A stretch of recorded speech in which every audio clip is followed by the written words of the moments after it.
also actively destroying any legacy he had left behind. This is the story of Kwebbelkop. To fully capture just how large of a downfall Kwebbelkop witnessed, be right back. To go back into the past to fully garner just how successful his channel once was. Kwebbelkop, also known as Jordy, started his YouTube journey on the 2nd of April 2008. Over the following 3 years, Jordy would simply be a consumer on the platform, as it wasn't until the 3rd of May 2011 that Jordy would upload his first video.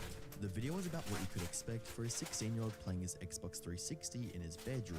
Jordy would post relatively consistently, building upon his production quality and on-camera personality up until 2014, where he would start reaping the rewards of his hard work and dedication to his content. With his videos now focused on GTA 5 content that was based on his personality and relatively easy to produce, he would not slow down at all, giving himself arguably one of the best runs between 2015 and 2017 out of any gaming creator at the time, with his channel hitting 3 million subscribers in January of 2016.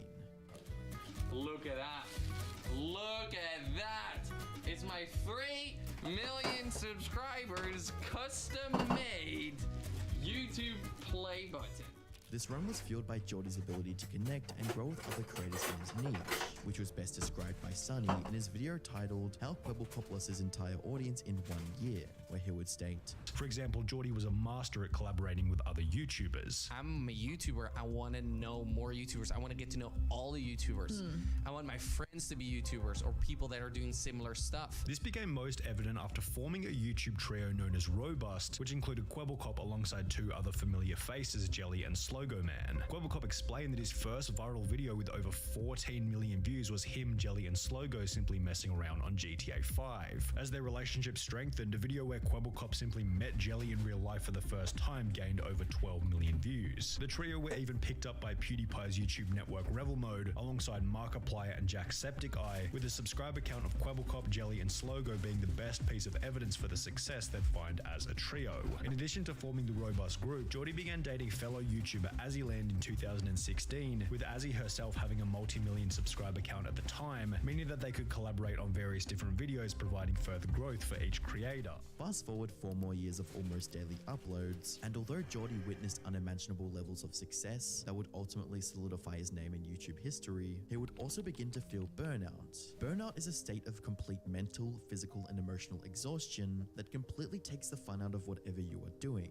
With that being said, it's often the #1 killer of YouTube careers, as without motivation there is no content, and without content there is no audience, and without the audience there is no money flowing through. However, entering 2021, Jordy thought he had come up with a genius idea to solve the problem in its entirety and change the landscape of YouTube forever.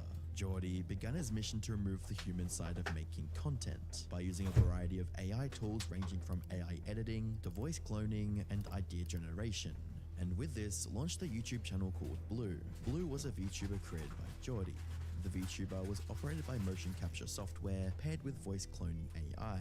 The Blue character was able to be played by everyone and anyone who stepped in front of the camera, and this project would be a huge success for Jordy, with the first video amassing over 600,000 views, and the channel gaining tens of thousands of subscribers with each passing month. It's also safe to say that the content attracted a largely child-centric audience, who wouldn't have cared about the fact that the channel had no authentic personality or human being to truly latch onto, since they were more fixated on the overstimulating editing and sound effects in each video. Giant Batman wants to eat the city! It's my goal to stop him by becoming the fattest nap so I can eat him! Oh my god, guys, this giant Batman's gonna eat this building! I have to stop him by eating his fingers! Nom nom nom nom nom nom nom! Ah, my head! Whilst the content was relatively soulless compared to Jordy's usual videos, it was kept on a separate channel from Kwebbelkop, which kept a divide between the soulless corporate-feeling AI-generated eye candy for children and the more personable content posted onto Kwebbelkop. The Blue channel would mush out 783 uploads as of this recording, resulting in over 295 million views, coupled with 797,000 subscribers, which even with a conservative guess of $2 per 1,000 Okay, views, sorry about that, guys. would roughly equate to I'm back 5 watching the million video for just a few minutes while I eat. from AdSense alone, and that's without including sponsor deals, which generally make up for a large portion of a creator's revenue. Speaking of sponsors, this video has no sponsor, so if you could subscribe, that would be greatly appreciated.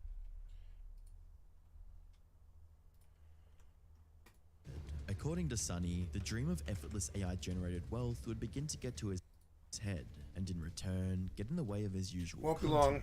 One of the biggest lessons I've learned in business is that pretty much everything you dream is possible. Cloning yourself, too easy. 4 years ago, I was in the middle of a burnout, made 3 videos per day and streamed 2 to 3 hours per day. I wished I could clone myself, so I did. What Quebblecop is referring to in this Twitter thread is a channel he launched 1 month after the drama with Tiger, which posts gaming videos and uses an AI character as the main personality within the videos. Now, there's nothing wrong with anyone beginning a second channel, but when looking at the numbers, it's obvious that this new AI channel going by the name of Blue was seriously fragmenting Geordie's attention on the main channel. It was launched in May 2021 and began to do 4 million views per month instantly, yet if we look at the Quebblecop channel, May 2021 was also the point at which his viewership declined from an average of 100 million views per month to 60 million views per month. Quebblecop began to celebrate the strides that his AI channel was doing, yet he also seemed completely oblivious to the massive decline that was happening on his main channel. His average monthly viewership was down by 40 million on Quebblecop while he was celebrating 4 million views a month on Blue. It was the very definition of the man who chases 2 rabbits catches neither, and this decline on the main channel brought about further changes which would ultimately make things even worse. On the 19th of February 2022, Geordie would publish a video to the Quebblecop channel titled My Most Important Video, where Geordie would state that he would be discontinuing the daily uploads and would be instead moving to post the best possible content for his viewers.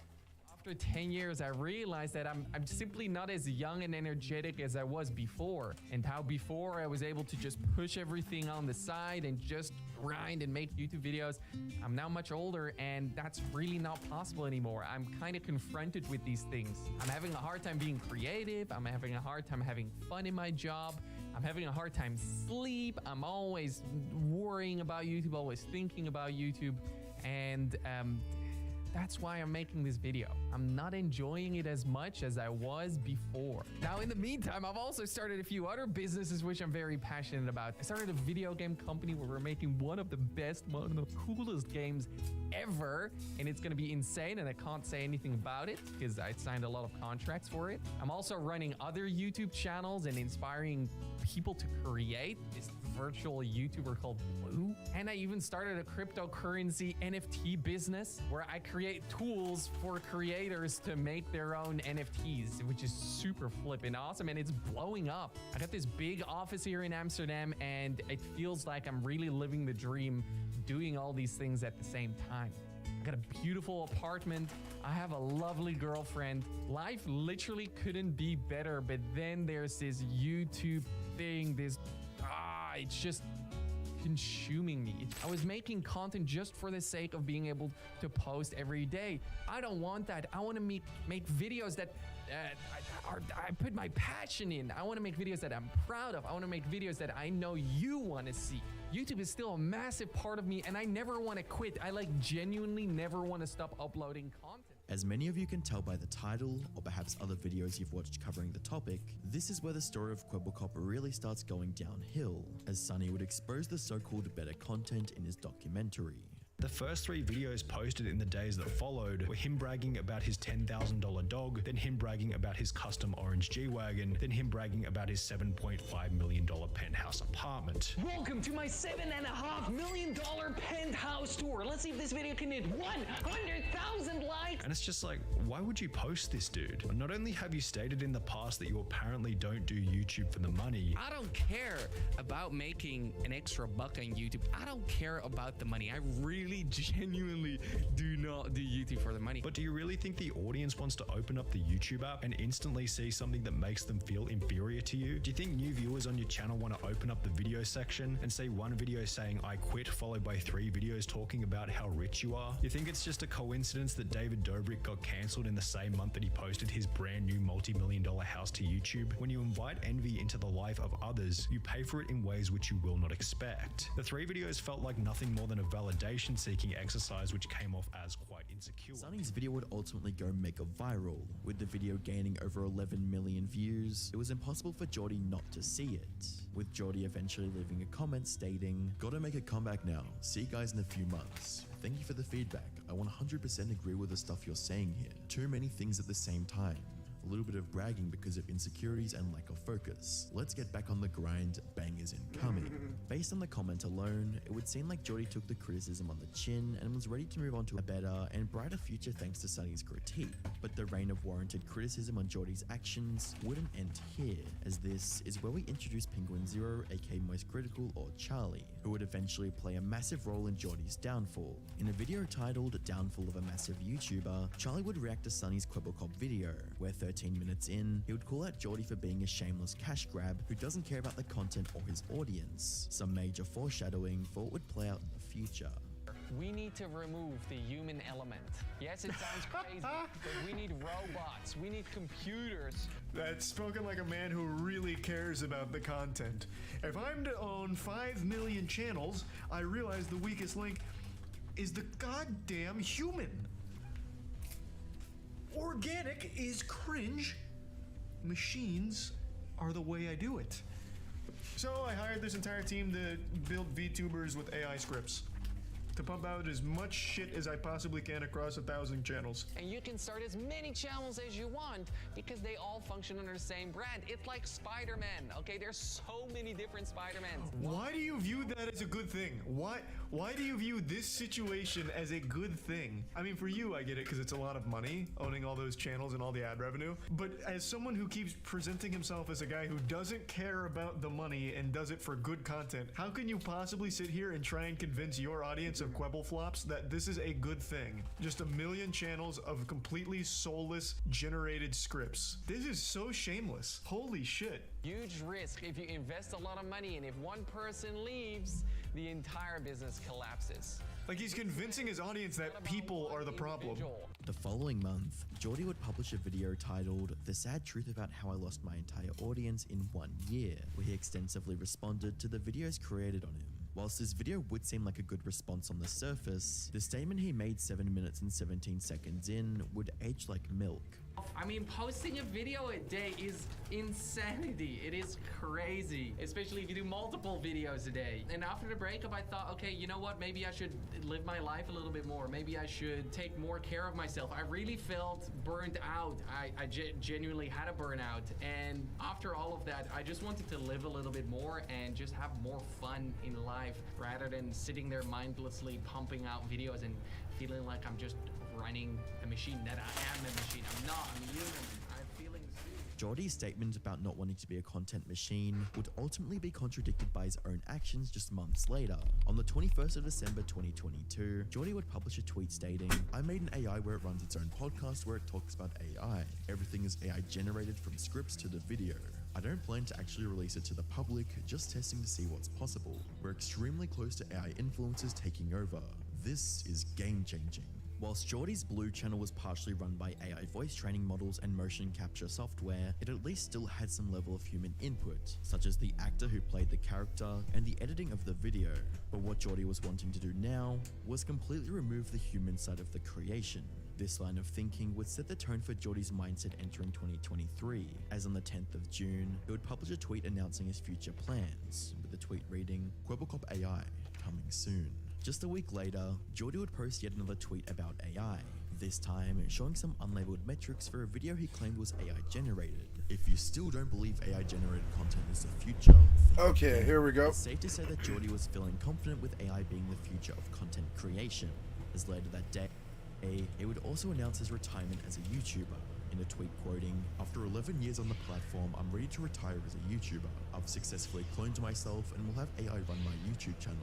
This is a very open and public experiment, and I'll be the first creator to do this, as far as I know. I'm confident that our algorithms will be able to pull millions of views a month and entertain tons of people. This all started when I experienced burnout while making daily content. I'm a firm believer that this is the future and many will follow. The project will be ever evolving. It's similar to how video games have seasons and constantly improve and patch the game. You can expect cloning, videos, views, and more to get better over time. Launching Q3 2023. Shout out to the entire team for making this possible. 5 years in the making." The tweet would gain more attention compared to his usual tweets, since cloning yourself and having a channel fully run by AI seems rather outlandish and controversial, with replies stating, "Am I the only one that reads this and thinks my personality is equal to that of a robot? Because that is the vibe I get. Some YouTubers have basically given up on the idea of having a personality in the pursuit of money. And good job killing your channel. Your content is so shit it can be recreated with AI, nice one."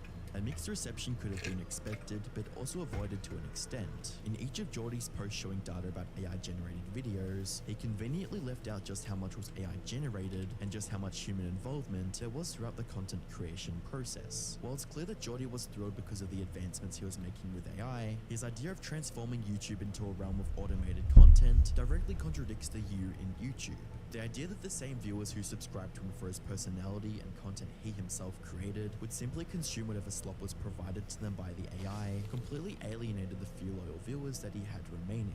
The following month, on the 25th of July, Geordie would do a face reveal for the Kwebbelkop AI, along with a launch date in August. The announcement would be revealed to be true, as on the 1st of August 2023, Kwebbelkop AI would make its debut, with a video titled, Minecraft but you only get one block. The video was a Minecraft Let's Play style video, featuring an AI version of Kwebbelkop. Today in Minecraft, I am stuck on one block. Can we survive? Watch until the end to find out. Oh my god, guys, it says break the block below you, but I can't lie, I'm kind of scared because I'm not sure if it'll actually regenerate, but let's just do it and... Oh my god, the block will regenerate. This is insane. Okay, guys, so we just had to keep The video was received extremely negatively from Kwebbelkop's remaining loyal fan base. He already deterred everyone by his braggadocious actions in the past, but now he was alienating the last of his viewers who stuck around, with comments stating, "Dude went from peak childhood entertainment to can't even be bothered making videos himself now." Personally, I think this says a lot more about this kind of content than it does about AI, and I think I can speak for most people by saying I miss the old Geordie, and I think this was a terrible decision for him. Despite the negative reaction, the video initially didn't get that much attention, since Kwebbelkop's relevancy was long gone. But just a day later, Geordie would once again become the main topic of a moist critical stream, where Charlie would deconstruct and criticize the Kwebbelkop AI. He was once a massive channel pumping out tons of like Let's Play videos for Minecraft, GTA, and all of that. And then he made a hard pivot into AI, just going full cannonball into the deep end of the pool of AI. In particular, AI generated content. So he made a separate channel for a VTuber called Blue or something like that. I think it was Blue. And it was kind of an experiment. That's when he was just first getting a little wet with it. So he had the water wingies on. It was a VTuber, but they still made the content. There was still someone behind it. But he wanted to go even harder. What he envisioned for a perfect world was all AI generated content. And I said, we're probably not far off from that being a reality. And you guys called me crazy. You said, Charles, go back to your padded cell. You're speaking nonsense. You're speaking gobbledygook. Like, that doesn't make any sense. And now, 2 days ago, he's released his first AI video. So all of the money he invested into it, all of the money that he's used on the startup, he is now putting into full effect. I think he owns like 20 channels as well. And he wants to make all of them basically AI centric. So that way it's all made by AI. So it's as minimal as possible for maximum content. And it flopped. The views aren't big or anything, but you have to remember this probably didn't even have him in the same room. Someone had to have played Minecraft, sure, but here. Today, I am stuck. He is not here. This is all AI. Watch until the end to find out. Oh my god, guys, it says break the block below you, but I can't lie, I'm kind of scared because I'm not sure. So everything that's being said here, the VTuber avatar, the fucking bitmoji of him, and all of the dialogue and everything is AI. So he never even had to record. They just needed some kind of gameplay, at least for now. Eventually, they'll probably be able to just have the AI do some rudimentary gameplay. And he can just pump these things out endlessly across like 20 channels. But this would just be the start. Following this, Charlie would also cover the possible motives for cloning oneself with AI. There's not a single good argument you could make for having AI replacing YouTubers or anything like that. The literal only motivating factor is easy money. You would then no longer have to do anything. That is the only reason. There's not a single argument Kwebbelkop can make that is anything other than it's free money. Just 2 days later, things would get a lot worse for Geordie, as Charlie would publish a video to his YouTube channel titled "You Called Me Crazy But I Was Right," a video that would call out and criticize Geordie for his recent actions. This would be the video that would completely turn not only Geordie's fans against him, but the greater YouTube community in and of itself. Because his channel was massive for a long time. And then he did a hard pivot into AI. He wanted everything to be AI. And now he's completely digitized himself. He's jacked Kwebbelkop into the cyberspace, and now all he does is AI related work. And now he's just started releasing his first wave of fully AI driven YouTube videos where he doesn't do anything at all. It's all AI behind the wheel. Charlie would then lash out on the possible consequences of what the Quebecop AI was striving for. I want to go over some of his tweets here because this is something he's extremely proud of and thinks is a good thing, which I don't understand the delusion of. There's nothing good about replacing people with AI across the board. There isn't. There's not a single argument that can be made that what Quebecop is doing is good. It's only good for him because he can make a lot of money Hello. without ever What's up, number doing two? anything at all, besides just being the one who owns the program. So here's one of his tweets about the AI video, just to give you a little insight. He didn't lift a finger, something that he proudly proclaims here. It is fully completed work without him ever actually being present for it. And he's going to make money off of it. Not yet. No. I don't know how long I've been at it here. I woke up last night. I got on at 10 o'clock, so it's been about 13 and a half hours. Not yet. No, I'm gonna push it today. Pretty late, maybe 6 or something like that. I think. Try to get my schedule a little bit, like try and flip my schedule. Yeah. It's of course not as successful as the videos where he. But I was up very late yesterday. I went to bed yesterday at like 3 p.m. So yeah, it's not even like that late today. It's weird having no conformative sleep schedule. It's just naturally like this. I don't know. It's yeah.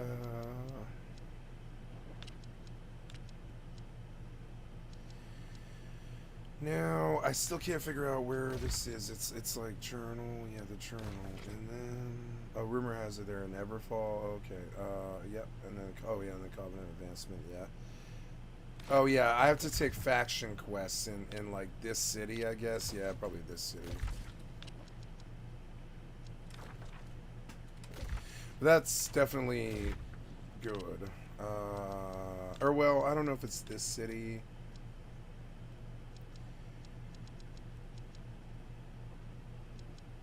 Yeah, I mean, like, I'm all the way past, like I don't know, I should just follow the main quest, though, I think, yeah. It'll all connect. So, you're saying in Everfall, you want me to do something, I just don't know what.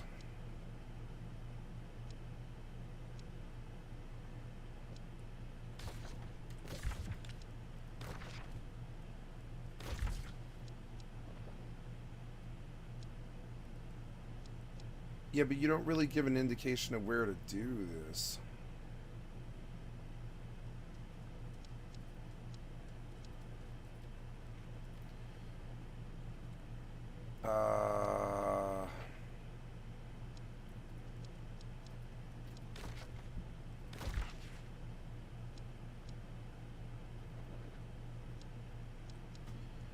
I honestly don't see where you want me to go.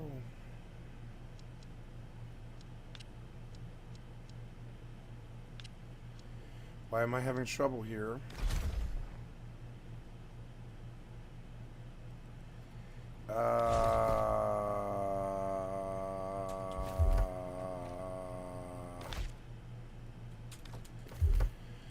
No, I don't know.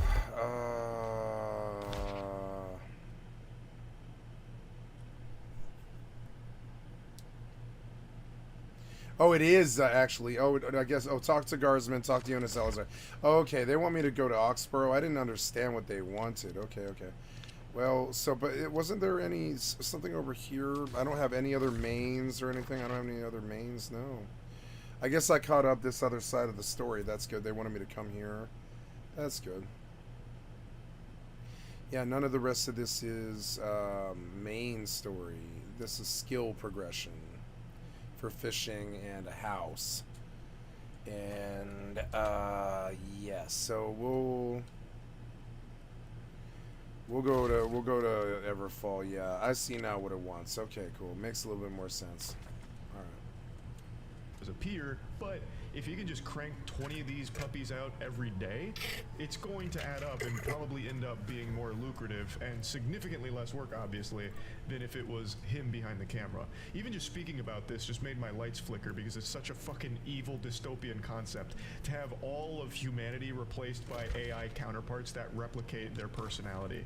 And it's something that he seems very excited about for some reason, and I just don't get it. Following that, Charlie exposed Kwebbelkop's intentions of monetizing the AI by offering it for sale through a subscription-based model. Now, him being the saint that he is actually wants to give this to everybody for the price of $100 per month, a $100 subscription plan in order to make unlimited shorts and unlimited long-form content text to viral video. So he wants to give you the keys to the kingdom here where you too can make completely uninspired, generic, formulaic AI content in order to try and gamify and maximize your gains online, where you just type in a viral video prompt and it will create everything without you doing anything. I don't know why he thinks this is something to be happy about. Again, this is purely just profit-driven greed. There is nothing good that can come from AI-produced content. It's not going to be good content or anything. All it will ever be is just deceptive bloat on platforms. But he's looking to try and really maximize this and pump out as much as possible and allow other people to pump out as much as possible as long as they're paying him for it. Kwebbelkop would post a tweet quoting, "I love how so many people immediately shoot down the idea of AI influencers before even giving it a chance. What exactly is the problem here? Why are people so against it? Would love to better understand things." Where Charlie would respond with, I can easily explain that to you, because there's no real soul behind AI content, and it's only ever going to be deceptive into making people believe that it's a real person there. When it's mimicking a personality, it's not having a personality. The content will never be good content. It is just cheap content whose sole reason for existence is because it'll make it easier than actually making shit. Just have the AI do it all for you. That's not a good thing. That's not something we should be happy about. So someone replied saying, "It's just human connection, to be honest. No one really cares about AI. We like people for personalities and natural story. AI ain't natural." I'm not saying it won't work, but I ain't gonna say to my friends my favorite YouTuber is Kwebbelkop AI, but good luck. And then he responds saying, "And what if you didn't know that the content was created by AI? If you don't mind me asking, who's your favorite influencer right now? I'm certain that it can be AI generated and you'd still care about the content." You're immediately highlighting a problem here, and I can't believe that he doesn't recognize this. What if you didn't know that the content was created by AI? That's called misleading people, and that's shitty.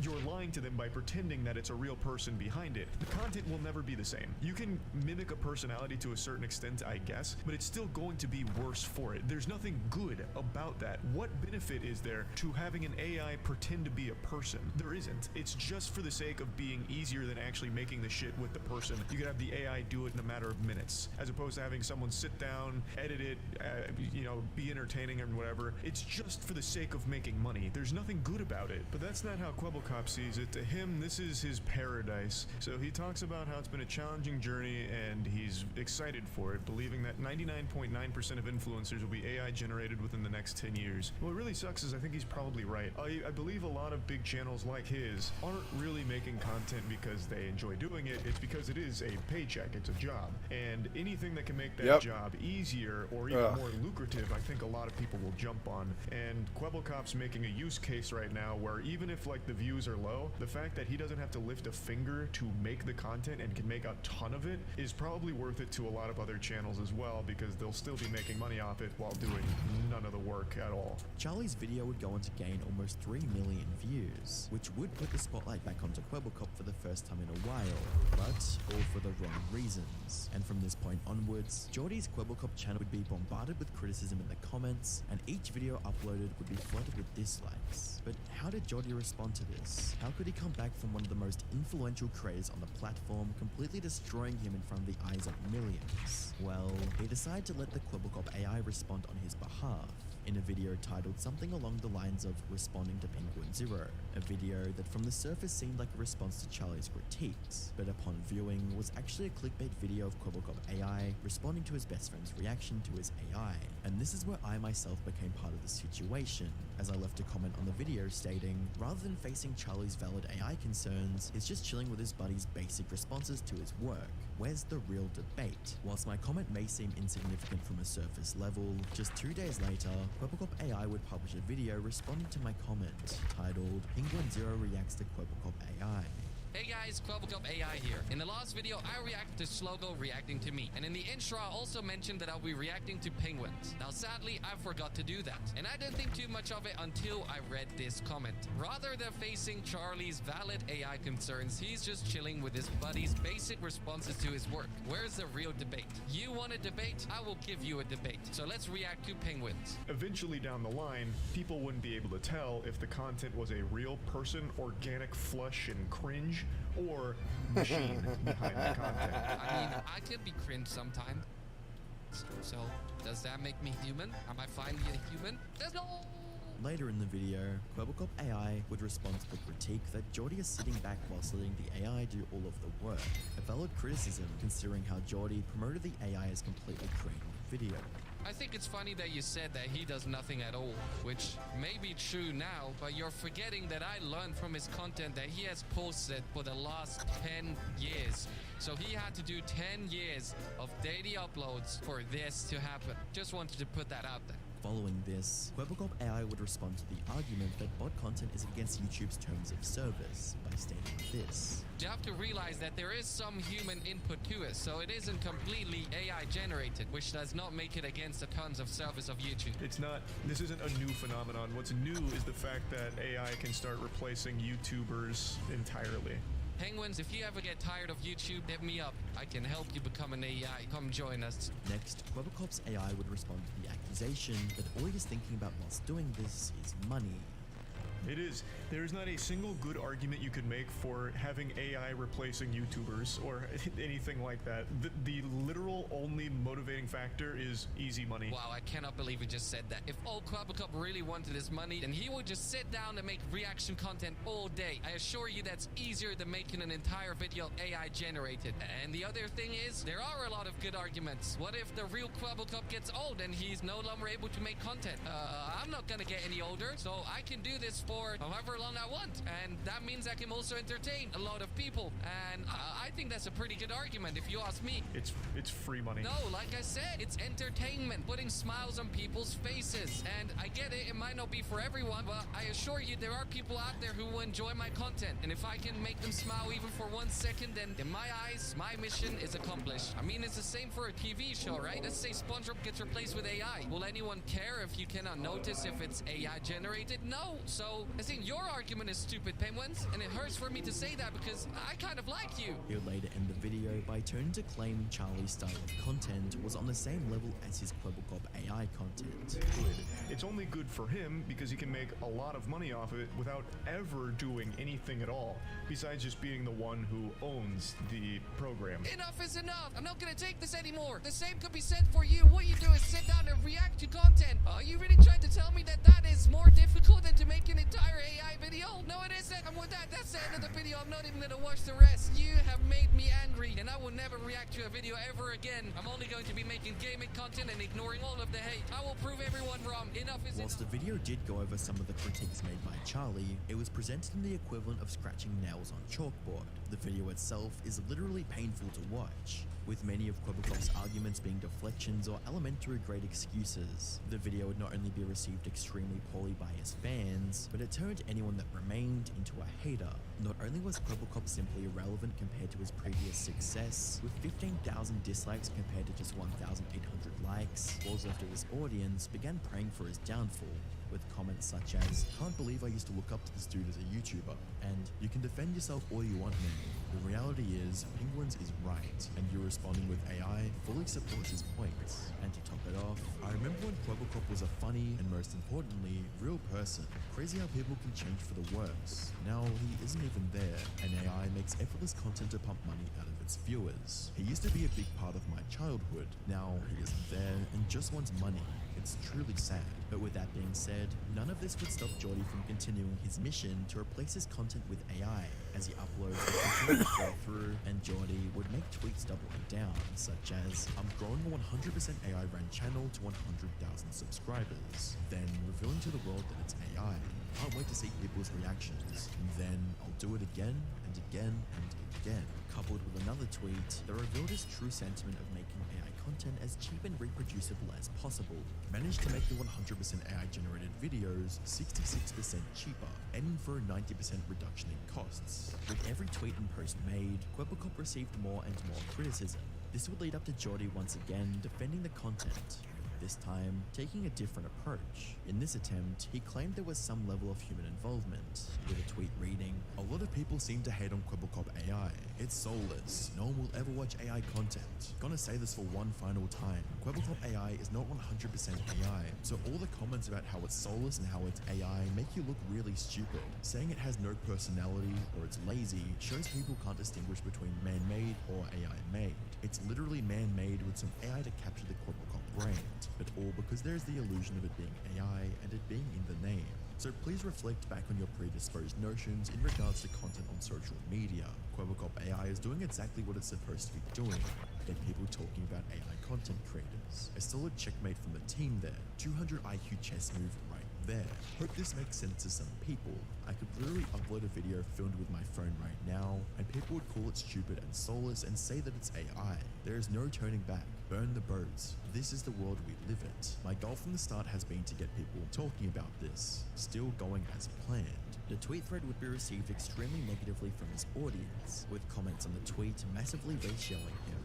"I don't care if it's 80% AI or 20%, it doesn't feel human. The cope levels have gotten out of hand, my dude. Bro hit rock bottom and somehow kept digging." The next day, Jordy would host a poll on his Twitter to try and capture the true opinion of his audience, where the poll result would reveal that 87.9% of people absolutely hated the concept. This seemed to be a crisis for Jordy, as he would post a tweet claiming that he, quote, "might have to quit Quebecop AI," only to end up quote tweeting it to reveal that he was simply trolling.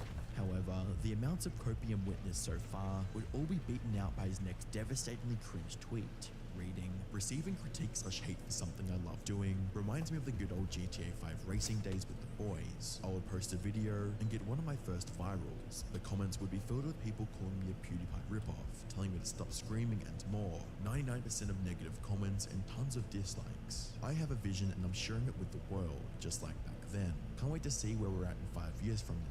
I love this. Gives me so much energy. PMA." Where once again, Jordy would be ratioed by his viewers, with a comment stating, "Difference with then and now is 5 years ago you came across your personality, your heart, your soul. The AI version is just an empty vessel." Jordy's exploration into AI content was more than just a technological gamble. It was a betrayal of the unwritten bond he shared with his audience. Every emotionless AI-generated tweet and video felt like a dagger to the heart of his audience. The way Jordy reacted made things even worse. Instead of admitting to his mistakes and trying to fix it, he acted defensively and even tried to make fun of the situation. This move didn't just upset his fans, but also put him in the spotlight for all the wrong reasons. His attempt to change the game with AI content backfired big time, serving as a warning for other content creators about the danger of losing touch with their audience. If you enjoyed this video, subscribe for next week's video. So the creators of Bored Apes are all part of a systematic conspiracy. No, see, people are getting so twisted in what the actual argument Fillion's making is. The argument he's making is the people that started Bored Apes started it as a meme troll and hid like common assist like jokes inside of it. He's not saying that they're like a giant assist conspiracy or trying to like start some kind of assist movement or anything, or everyone that owns a Bored Ape is assist. He's claiming that the people that started it have a lot of history on 4chan, which he has proven in at least one instance, and that they are deliberately hiding these, assist like Easter eggs throughout it, these undertones. That's what he's saying.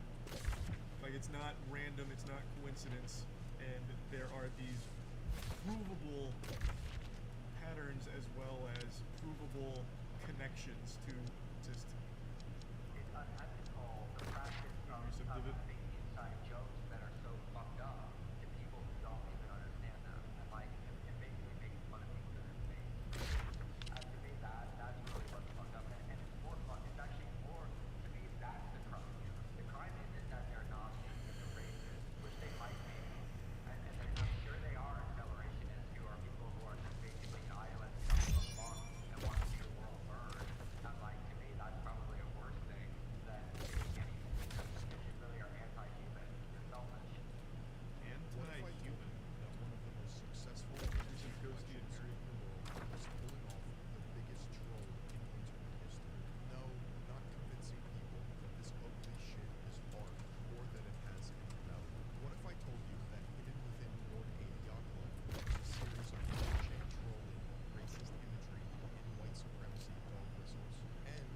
know about the second scene, the 4chan trolling area. The founders of Bored Ape Yacht Club are making a mockery of the entire world, pulling the strings of the global elite, including celebrities, athletes, actors, and influencers. This story is extremely complicated for most reasons. The problem with accepting the truth I'm about to tell you is that you have to have extensive knowledge of 4chan, internet culture, and symbolism to even wrap your head around this and understand the motive. The most important fact I'm about to tell you that you must remind yourself as you go along is that the entirety of Bored Ape Yacht Club is esoteric. By design, it is only meant to be understood by a select number of people with specialized knowledge. God, And Red as Ape you can see family is here, so it is fucking considered based when others with that knowledge connect the dots. Almost all of the absurdist references placed in Bored Ape Yacht Club are glaringly obvious. I might as well be speaking different language. This elaborate site Jesus Christ. with Bored Ape Yacht Club being valued at over $1 billion, and you have yourself the gold medalists of the Troll Olympics. I have my doubts about all of this. That was until I spoke with one of the top creative creators and internet artists in the world, who is an expert in Damien Hirst. internet culture, 4chan, and trolling. An artist who has worked with Kanye West and Grimes, among other creative projects that you've definitely seen. In January 2026, a website goes live called GordonGoner.com. Signed at the very bottom was the signature of Ryder Rips. Ryder Rips is eccentric and is a trendsetter in every regard. He created the Deal With It movement, Dump FM, internet archaeology, and machine files. When it comes to the Wait, what do you mean? He created the deal with it meme? So does that mean he was like the first person to do like a deal with it thing, like putting the sunglasses on? Like I don't understand like something like that, how you have like a creator of it. Yeah. It's too broad. Yep, it's on the blockchain. He minted it on the blockchain. The deal with it meme came from his website. But can you? I guess you could probably track that, like the genesis of it. I mean, I can't prove he didn't. I just feel like that's too vague. It'd be like saying, Yep. I'm the guy who created shit. I don't know, Bad Luck Brian. internet, Ryder Rips is one of the most innovative artists of our generation. It's no secret that he uses internet culture and the nature of trolling to amplify his artistic messages. If there's anyone to educate others on iconography and the meaning behind art, it's Ryder Rips. And if I happen to be the founders of an NFT project manipulating the masses into asserting value on racist imagery, I would not fuck with it. For the past 6 months, Ryder Rips and other researchers have collected all of the data and sources that highlight Bored Ape Yacht Club's successful but continuing story. And I say continuing because they still operate unchecked. 4chan is the Well, NFTs are kind of dead. founded in 2003 by 15-year-old Christopher Poole. This message board serves as a place where internet culture is born, discussed, and destroyed. Users on 4chan typically post as anonymous or anon. As they argue, the identity of a user adds nothing to conversations at hand. But the collective anonymous culture of the message board has devolved into a degenerate pit of despair. Along with anonymous identities, there is collaboration. As a result of this, threads on 4chan spiral into some of the weirdest and most disturbing rabbit holes on the internet. So why even post? Well, as Ryder Rips described to me, trolling is a sport on 4chan.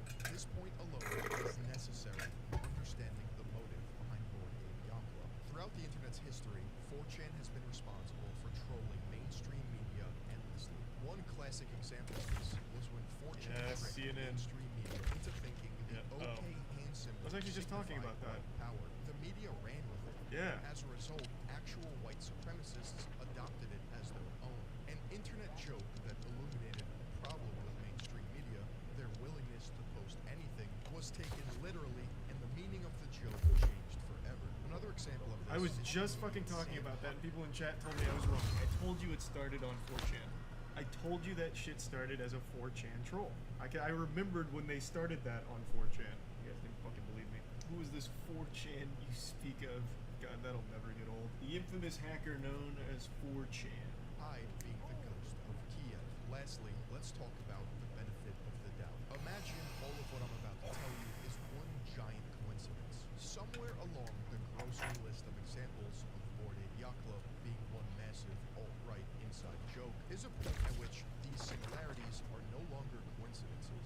call this the tipping point. If I bring up one instance that highlights deliberate Nazi, fascist, or alt-right messaging, you may think to yourself, I see it, but that's a reach. So I ask you, I didn't get a raid notification, but if that's real, thanks for the raid. Become crystal clear in front of your eyes.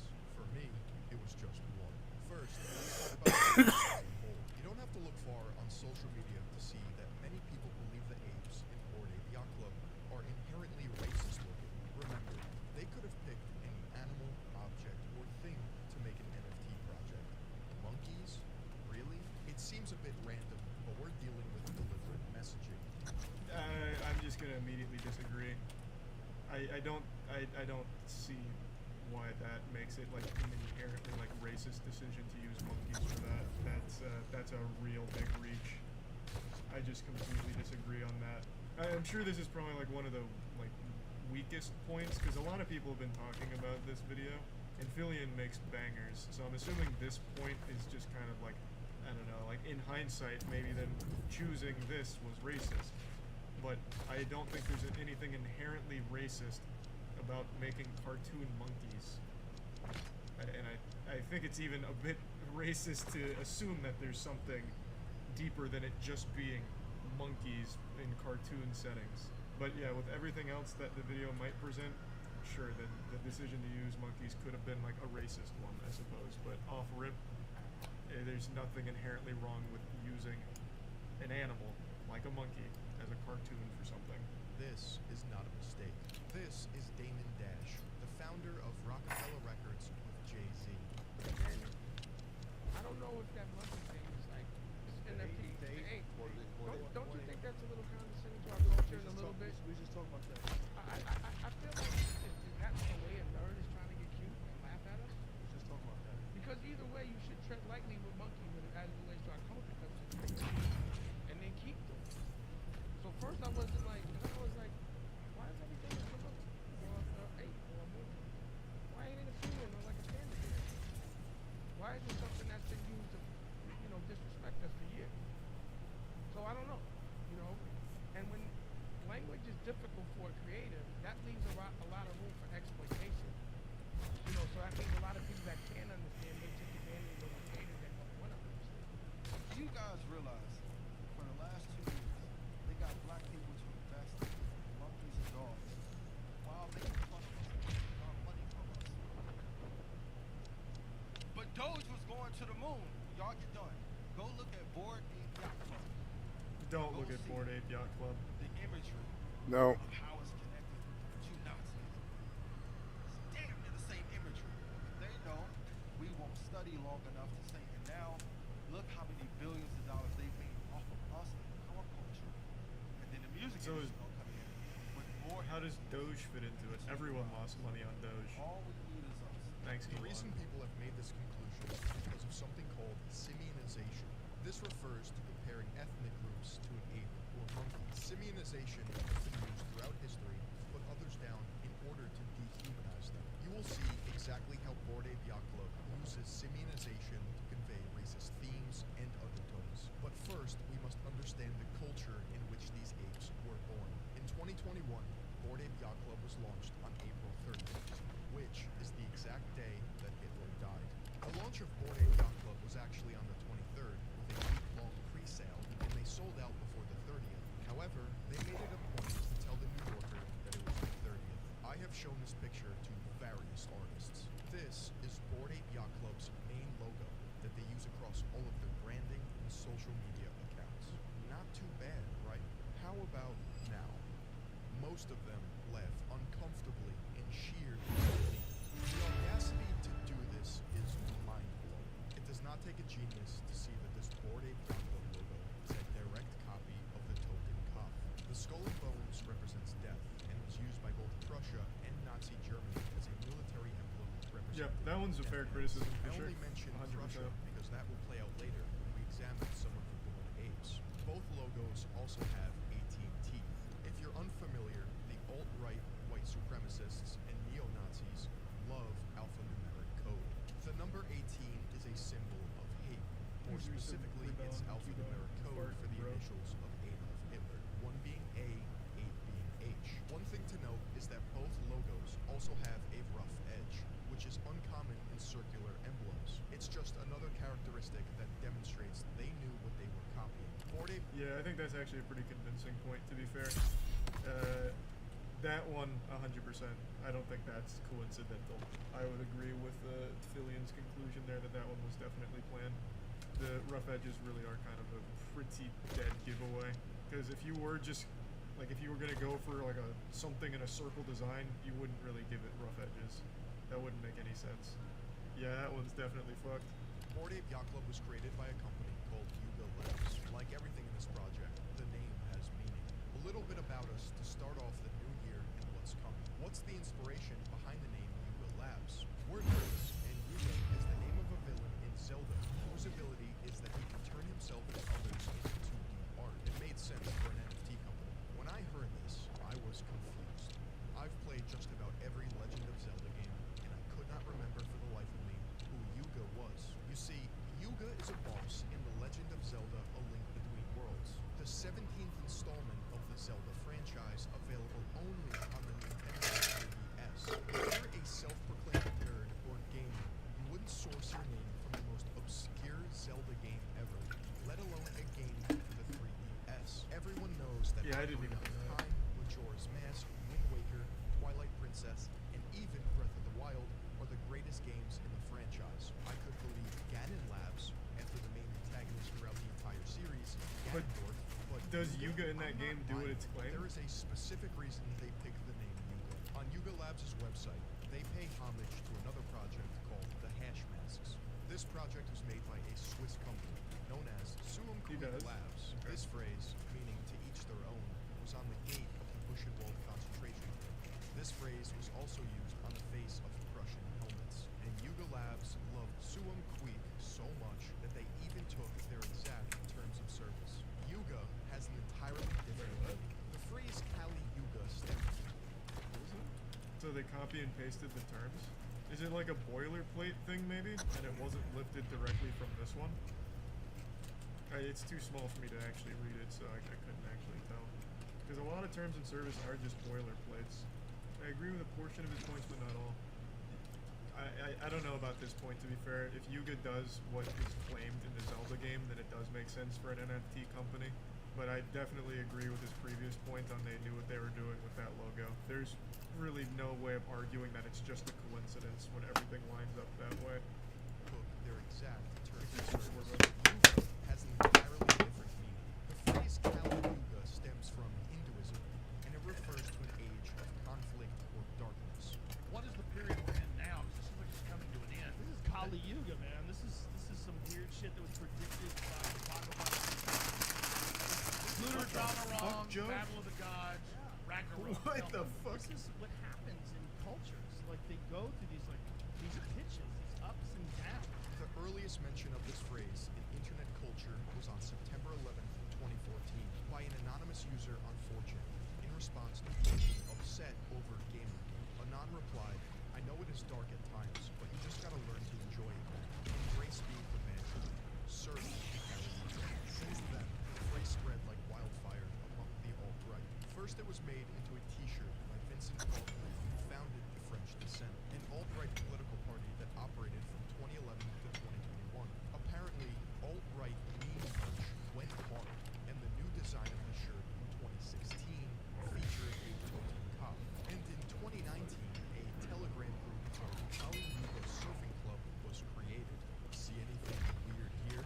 The Kali Yuga is one of the cornerstones of traditionalist ideology that was preached by René Guénon, a French occultist and philosopher who is credited for introducing the Kali Yuga to the West. During his life, Guénon moved to Holy Egypt, shit. became Muslim, and preached traditionalism, which consisted of extreme There's actually anti-Semitism pictures. and admiration for ancient societies, which included hierarchies of class and gender. Guénon and Italian-born Nazi sympathizer Julius Evola are both revered and memed on 4chan. You'll find threads in the literature and political boards placing these two on a pedestal and recommending their works for a sense of woke pseudo-intellectualism. Often messages will be left with PDH, which means peace be upon you, a common Arabic phrase. You see, surfing the Kali Yuga manifested itself on the whole. It became a repeated phrase and dog whistle among users. In fact,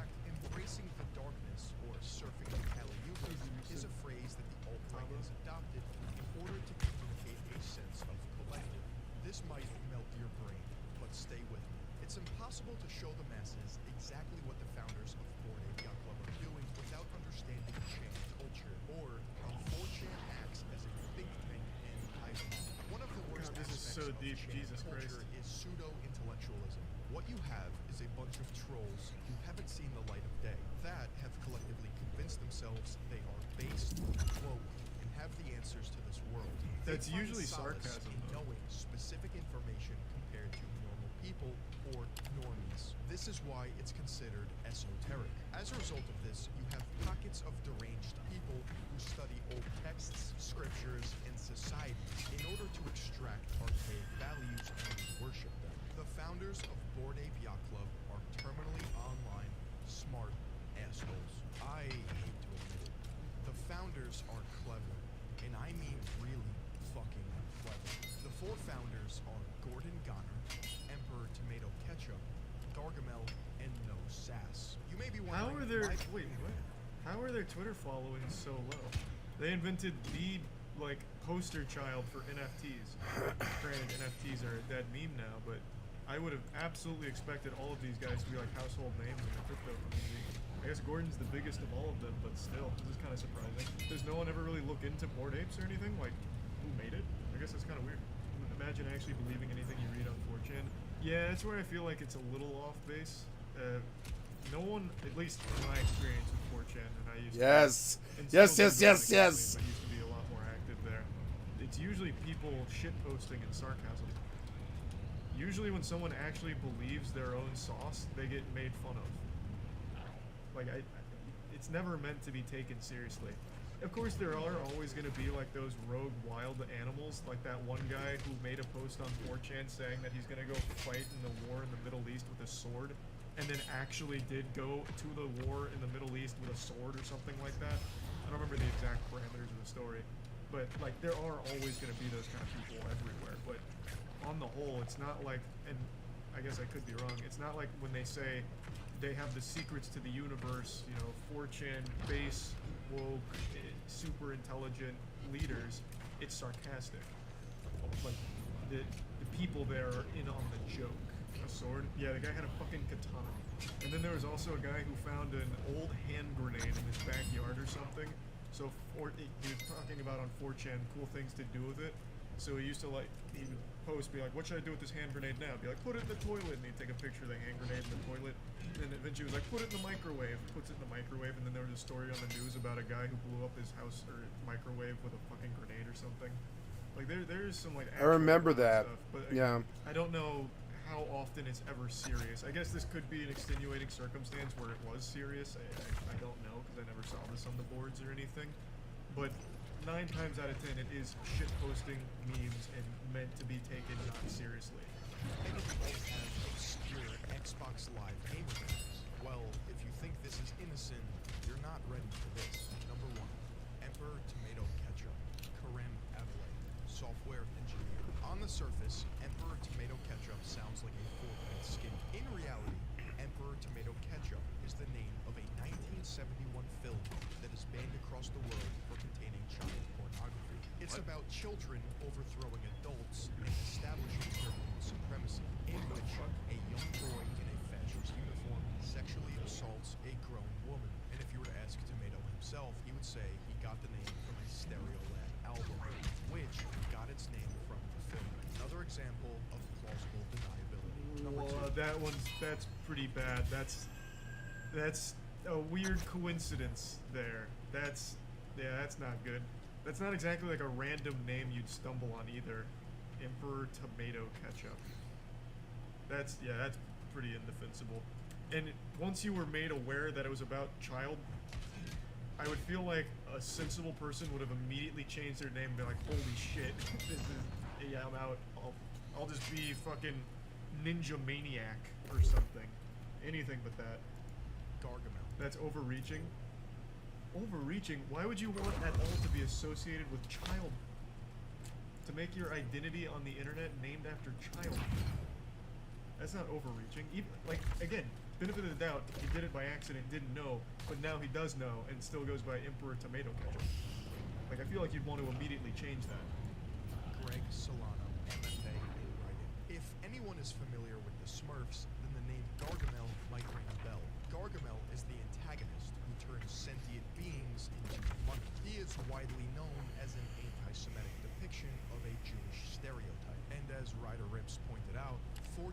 also uses the term Gargamel to describe Jewish people. A reoccurring theme that you'll notice is that this entire umbrella of Bored Ape Yacht Club trolling stems from 4chan behavior, which is based on inserting enough absurdity to create plausible deniability. Gargamel is smart, but he's a little sloppy. According to his Reddit post history, he posted a 4chan crypto meme before Bored Ape Yacht Club was even live yet, confirming that he's at least aware of the culture or uses 4chan. Craig Solano, or Gargamel, was a literature major in college and wrote his thesis paper on 2666, which is a book that takes place in Nazi Germany with a main character named after Nazi SS doctor Hans Reiter. He even expressed on his now defunct blog that he wanted to write a fiction novel that blends real history with imaginative events, which is similar to Roberto Bolaño's 2666. This could be a stretch, but I'm reminded here of your writing backgrounds. Do you think there's any parallel between your big conceptual breakthrough to design NFTs for what interests you, not some target demo, and the idea that in writing, sometimes the best stuff comes from channeling what you really want to see, not what some theoretical reader wants? Gargamel says, ever since the Bored Ape Yacht Club, we've seen like 1,000 different avatar collections come up, and a lot of them are really cool. But what we think was special and what people could kind of read on top of ours is that we didn't just throw 3D glasses onto apes, and we didn't have a long essay on exactly what this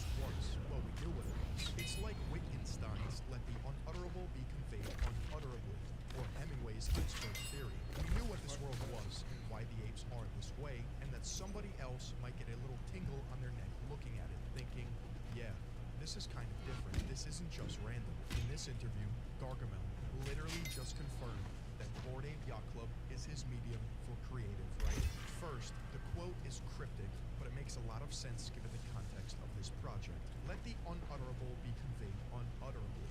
Dog whistles, hidden meanings, fiction writing.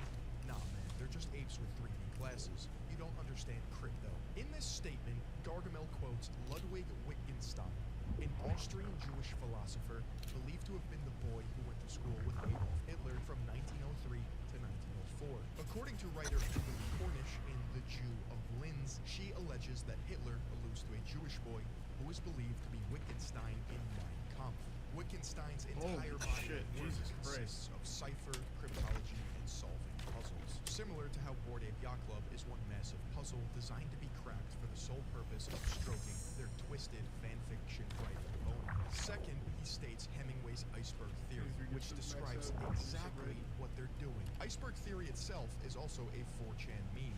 Greg Solano also has written a book titled The Cinematic Art of World of Warcraft. To say he isn't a sucker for fantasy would be a flat-out lie. We know that Gargamel is a creative fantasy writer. We know that he wrote his thesis paper on a Nazi story. And we know that he wanted to create something similar, blending real and fake events. He literally quoted Ludwig Wittgenstein and iceberg theory, confirmed that there is hidden meaning, and that everything is deliberate in Bored Ape Yacht Club. Prior to Bored Ape Yacht Club, Greg Solano even stated he wanted to create a Lovecraftian-themed NFT project. And if you know anything about Lovecraft, he was a notorious white supremacist, often weaving his prejudices as the basis for his stories. The frustration that Ryder Rips and others have felt. But to be fair, a lot of people can, and there have been a lot of people that have made Lovecraftian-inspired work without ever, like, appreciating Lovecraft or, like, anything like that. Undeniably, Lovecraft's role in, like, horror elements and creatures was huge. So a lot of things spin off of it without ever, like, being an applause of the guy, Lovecraft. So it really could still just be liking the horror creatures that came from it and the impact that it had on.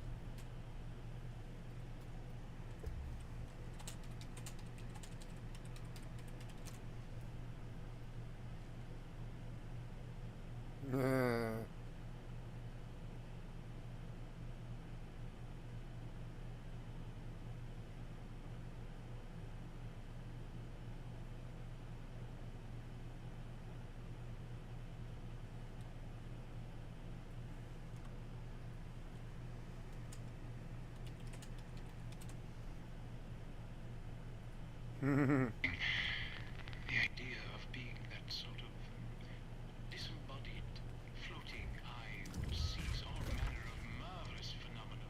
The devastating life of H.P. Lovecraft, father of cosmic horror. Hello, my name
disrupted following the death of Whipple Van Buren Phillips. You never quite know the importance of something till it's gone.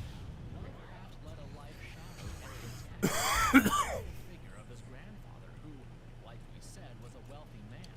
However, the peace was short-lived when Whipple died from a massive stroke in the year 1904. His finances had been mishandled, and great conspiracies were at play. Lovecraft and his mother were completely oblivious to the horrors that awaited them, and it was a rude shock when they were evicted within days of Whipple's death. They moved to a tiny, cramped apartment, and suddenly, life changed for them without warning. From the luxuries of a mansion, they were now struggling to eat 3 square meals a day. Lovecraft was so disturbed by the abrupt change in his life that he even contemplated suicide at the tender age of 14. He neither got the chance to finish high school, nor could he attend university, and his life was plagued by one breakdown after another. To make matters worse, his mother's mental health worsened as well following the tragedy. She grew increasingly abusive towards Lovecraft, and the duo lived together in a toxic relationship, cut off from almost everybody. During this time, Lovecraft developed terrible social anxiety, causing him to remain within the confines of his apartment. It meant he had a lot of free time to devote to reading. This ended up being a stroke of luck that would propel Lovecraft into the world of writing. The key started with the works of Fred Jackson, a lesser-known novelist who penned down cliched love stories for a magazine called The Argosy. The monotony of his works infuriated Lovecraft so much he couldn't hold himself back from writing scathing letters to the editor. His hateful write-ups trashing Fred Jackson showed glimpses of his writing talents, and the president of the United Amateur Press Association recognized the potential. He offered a job to the enraged Lovecraft, who was desperately in need of one. The glimpses of Lovecraft's life was full of ups and downs, and the downs greatly dominated the ups. The moment of his employment was a glimpse of the good life that he could have achieved. A young 24-year-old Lovecraft started off with great enthusiasm and did everything from composing poems to writing essays and journals. It was at this point in his life that he made some more positive changes. The most crucial among them was that he started to venture out and make friends, an event that would change the fate of his future works. His friends were mostly from literary backgrounds, and they managed to coax him into trying his hand at fiction. This was when his true talents came to the fore. He used up all his misery and crippling psychological issues to script Dagon in 1917. This creepy short story was a sneak peek into one of his greatest skills, his untamed imagination that could weave a monster out of thin air. But just as he was about to explore more of his writing, his life was about to be ruffled again.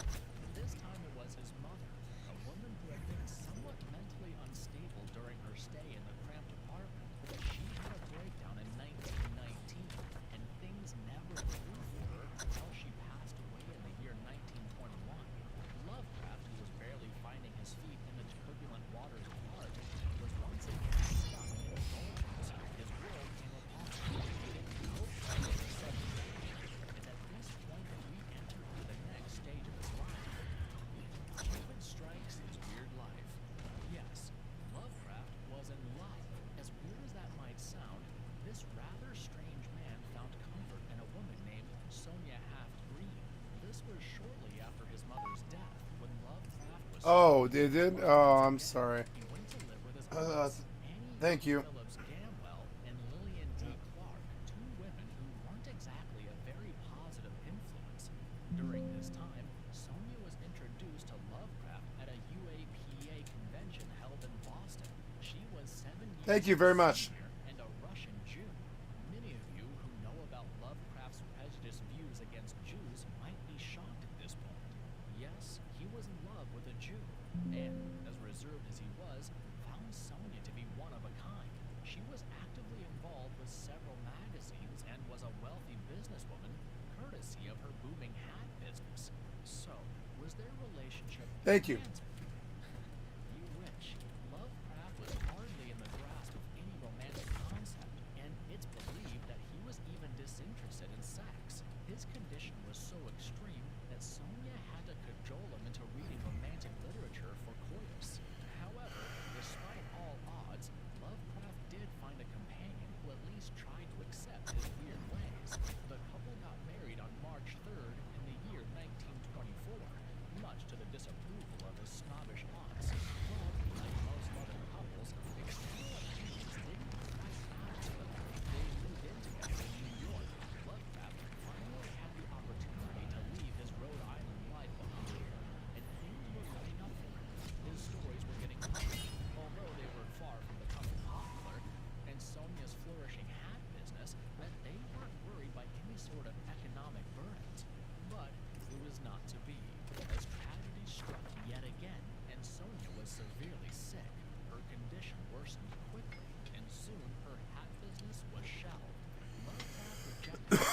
their poverty grew worse by the day, Sonia had to move to Cleveland to search for a job in her ailing state. Lovecraft was left behind in New York and started living in an apartment in Brooklyn's Red Hook region. This was about to bring out the worst of the monster of racism that scarred his career. He absolutely loathed his life around here, and the increasing immigrant population aggravated his irritation. He was an open racist, the kind you ridicule on social media platforms these days. The king of all Karens. His racist outlook was noted in his works at times. For instance, in one of his earlier poems, he had addressed black people as semi-human figures of beasts. He had a black cat as his pet, and he named it, and he genuinely couldn't sink much lower in terms of his bigotry. The condition worsened with the people around him in Red Hook. He hated Jews and yet married one himself. Among his closest friends was Robert Bloch, a Jewish man who would later pen Psycho, the story that became a Hitchcock classic. So clearly he didn't have a problem when he personally liked an individual, but nevertheless, there is no explanation for his unacceptable views. His prejudiced thoughts worsened with time, and soon were gripped by an unexplained fear of non-white faces around him. The only silver lining in this repulsive trajectory of his life was that it brought out some of his best works. His disgust and phobia about other communities fueled his fears, where he envisioned monsters that were of some alien origin. Back to his roots. It was around 1926 when Lovecraft decided that he had experienced enough of New York. The multicultural city was too much to handle for his twisted mind, and he sought to return to his aunts. His aunts agreed, but there was a severe price to pay for his homecoming. He couldn't take his wife Sonia, and Lovecraft, who was at his wit's end, agreed. This was the last time that he would ever see his beloved wife. After Wow. moving back to Providence, he created one of his most iconic gods, Cthulhu. Cthulhu was a deity residing in the depths of the ocean, waiting to unleash his horrors. The sheer imagination and portrayal of this monster was so unique that it became a source of inspiration for generations of authors to come. However, back when Lovecraft created the octopus-headed monstrosity, he received little recognition. But this is where his friends from UAPA come in handy. They had some distinguished pals in the literary circles, including the likes of Robert Bloch, August Derleth, and Robert E. Howard, the man who wrote Conan the Barbarian. These were his pen pals, and Lovecraft often expressed his works via his letters to them. All of them read about Cthulhu and were ecstatic about the brilliance of his creativity. They were so inspired by it that they started encouraging other writers in their circle to dwell on this monster and pen down stories in the same universe. This is what led to the famous Cthulhu mythos, the incredible wealth of monster stories and designs. Being back to his roots seemed to agree with Lovecraft, and he started writing enthusiastically once again. This was when he wrote some of his most acclaimed pieces, like The Color Out of Space, The Shadow over Innsmouth, At the Mountains of Madness, and The Case of Charles Dexter Ward. Those who are familiar with his bibliography will realize the excellence that crept into his story during this time. This horror fiction was something new that people weren't accustomed to. It involved stories about alien worlds, mythical monsters, and generally dwelled on the fear of the unknown. His enthusiasm couldn't be deterred by anything. The abject poverty, the infamous 1929 Wall Street crash. Nothing seemed to deter him from churning out some of the greatest works in horror history. Maybe tragedy does bring out the best in creative minds. Did he burn out or fade away? So far, we've understood that Lovecraft wasn't destined to enjoy his good times for long. Every time something positive seemed to influence his life, tragedy was only a corner away. This time, it started with the death of his aunt Lillian Clark in 1932. He didn't exactly have a perfect relationship with her, but the death still disturbed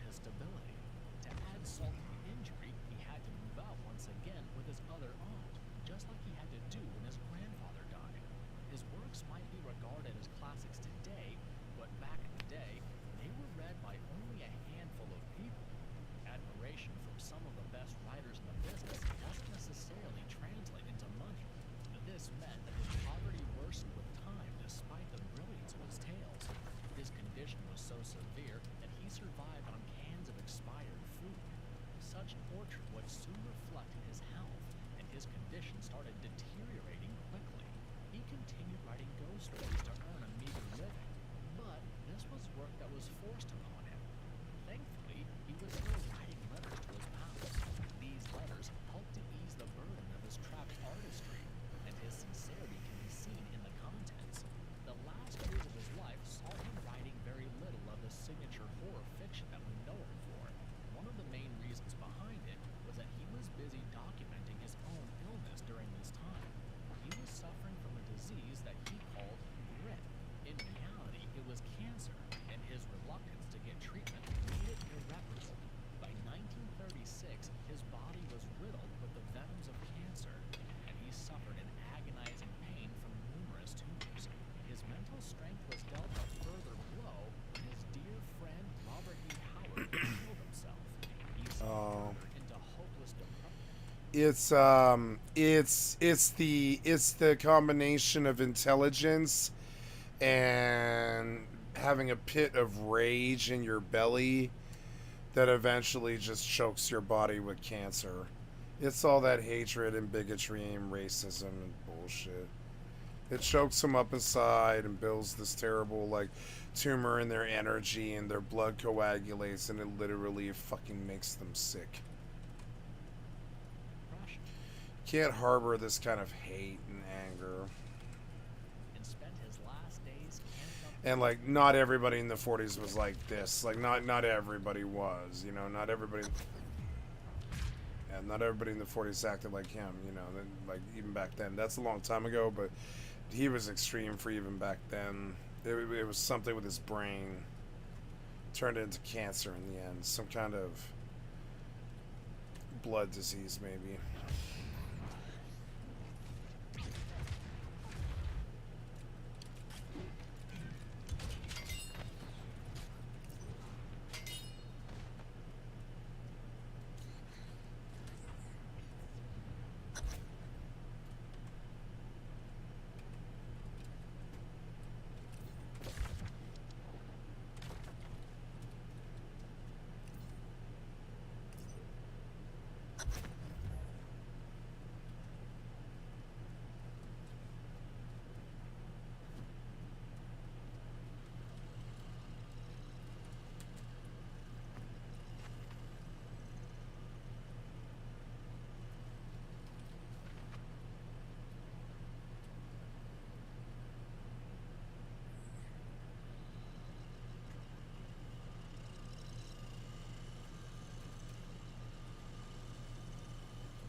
With a bit of a surprise, actually.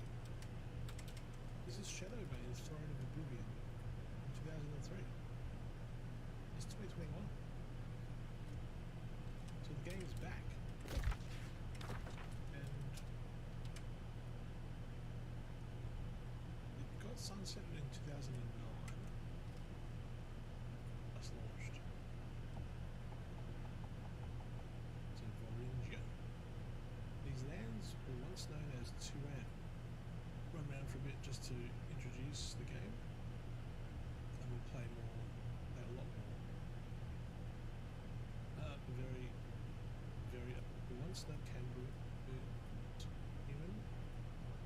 The past two players. True.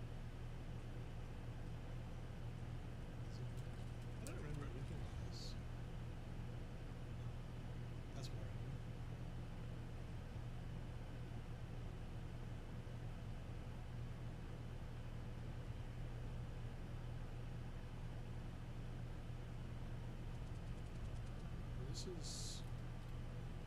This is 2003, remember? Before WoW. And so there's no quests that I'm aware of yet. Use the mouse click and then use the middle mouse button to move around a bit. Otherwise, you've got all these things attack selected. You can't use WSAD, so it's only click to move, and I'm using the right mouse button. There's stats there.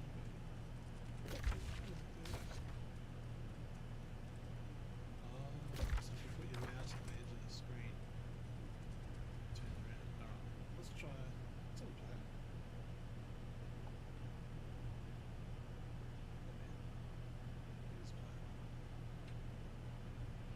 Let's play it too.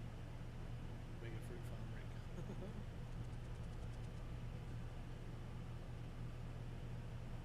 Let's try and kill this boss spider then.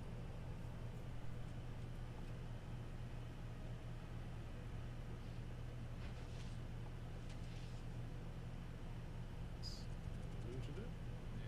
And back to my backpack. And nothing. Oh, unless I looted it and put it on control.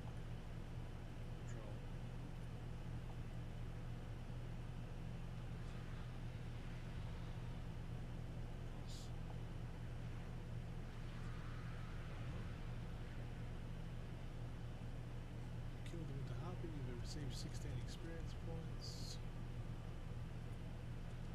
Rats.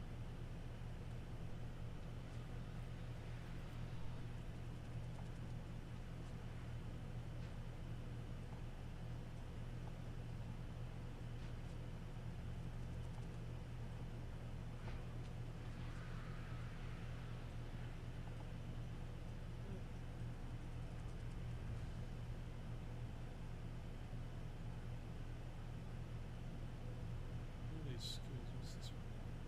Loot. Loot selected, clear selected.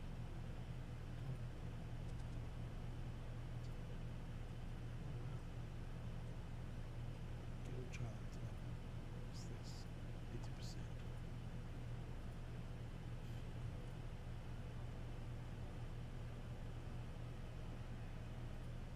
Oh, yeah, we go and get my foot.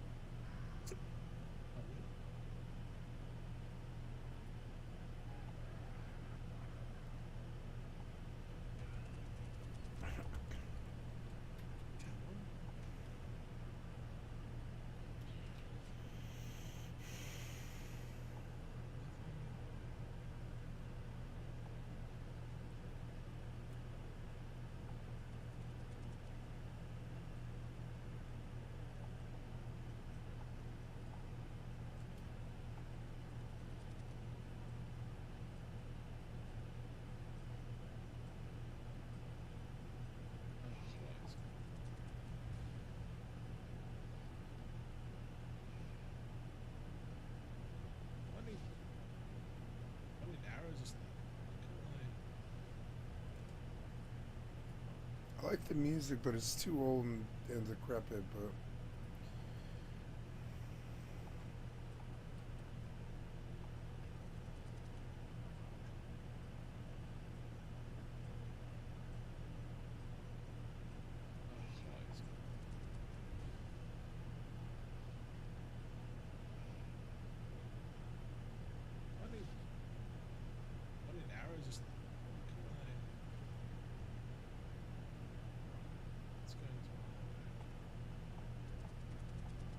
in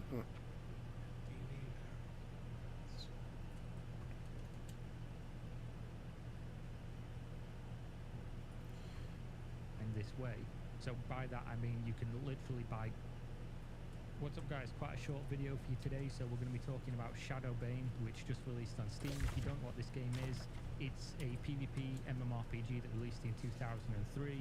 It was only out for about 5 years. It didn't do extraordinarily well back then. It isn't like a Dark Age of Camelot or Ultima Online that was kind of timeless and stuck around for a long while. About 5 years, 2008ish, they did a reboot, and the reboot failed, and then they shut down the game completely.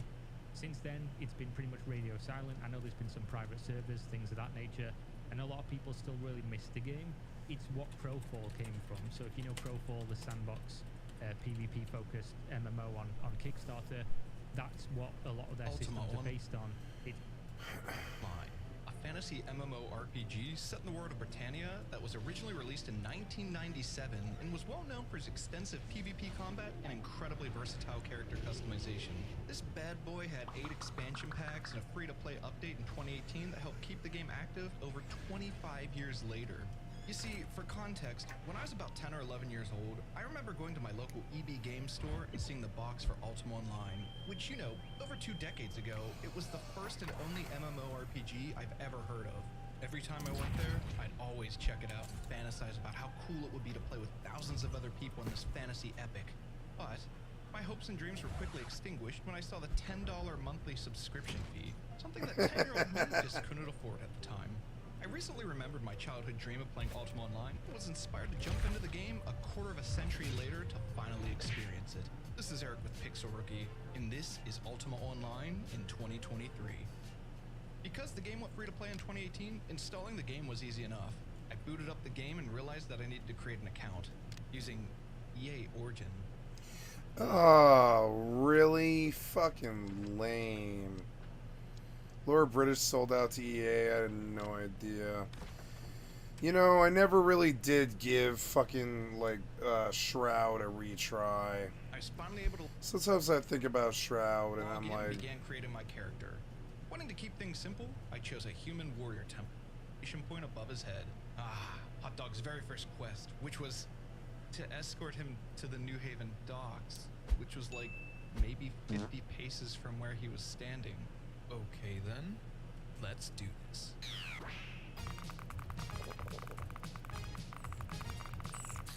After successfully completing my first quest, I was handsomely rewarded with 500 gold. That's when I realized that pretty much all the quests in New Haven were simple escort requests to other areas of the town or gathering a number of simple items to help new players familiarize themselves with the basics and get to know their way around the town. Now, Ultima Online is very much a sandbox-style MMO that doesn't really hold your hand with what to do. Because of this, I came up with my own goal, which would be my win condition for Ultima Online. I wanted to conquer at least one dungeon and obtain enough wealth to buy my character a plot of land, a boat, and build a house where he could settle down. This was the motivation for Hot Dog. I had to get moving if I wanted to complete my objective. The only other quests available in New Haven were for leveling up skills and getting items as a reward to help with that respective skill. Oh, and another thing to mention that's something unique to Ultima Online is that there are no actual classes in the game and you don't level up, at least not in the traditional sense. You have a vast number of different skills you can choose to increase its level by using that particular skill. For example, if you want to become a better sword fighter, you fight monsters using a sword-type weapon and slowly increase your combat abilities. Think Elder Scrolls Morrowind style. Since my focus was being a warrior, I accepted the quest for combat-related skills and I was told to go to Old Haven, which was nearby and overrun with monsters. I left the safety of New Haven's walls and found my first enemy, a zombie. It was time to prove myself through honorable combat. Except, I gotta figure out how to attack it? Why can't I attack you? Let me hit you!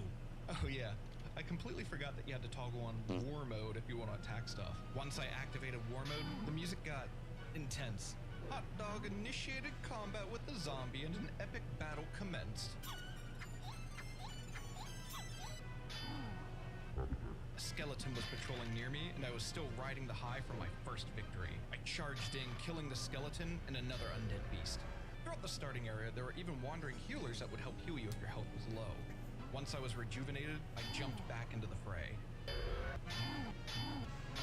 Okay, so the music has to go. It's just not working for me. Oh. much better. Alright, where was I? I continued killing the undead that wandered the ruins of Old Haven while slowly growing my skills. Hot Dog had a long way to go, but this was a good start. I found a nice two-handed axe that did more damage than my starting sword and had a chance to proc some magic attacks too. Nice. I also discovered that toggling war mode on and off was really important when trying to speak with NPCs. Quest giver all the way out here in Old Haven? Oh crap, I'm sorry. No, please don't kill me. And that cool magic ability I could proc with my weapon, well, apparently it's an AoE that can target NPCs too. I'm so sorry. Ah! For a 25-year-old game, it was great still seeing other new players starting their own adventures in Old Haven.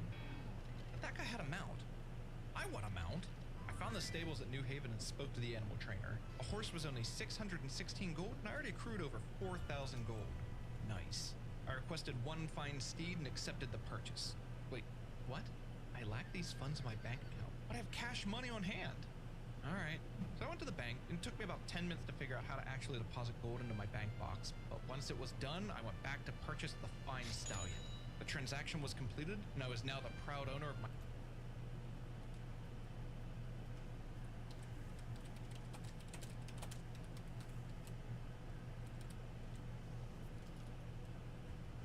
What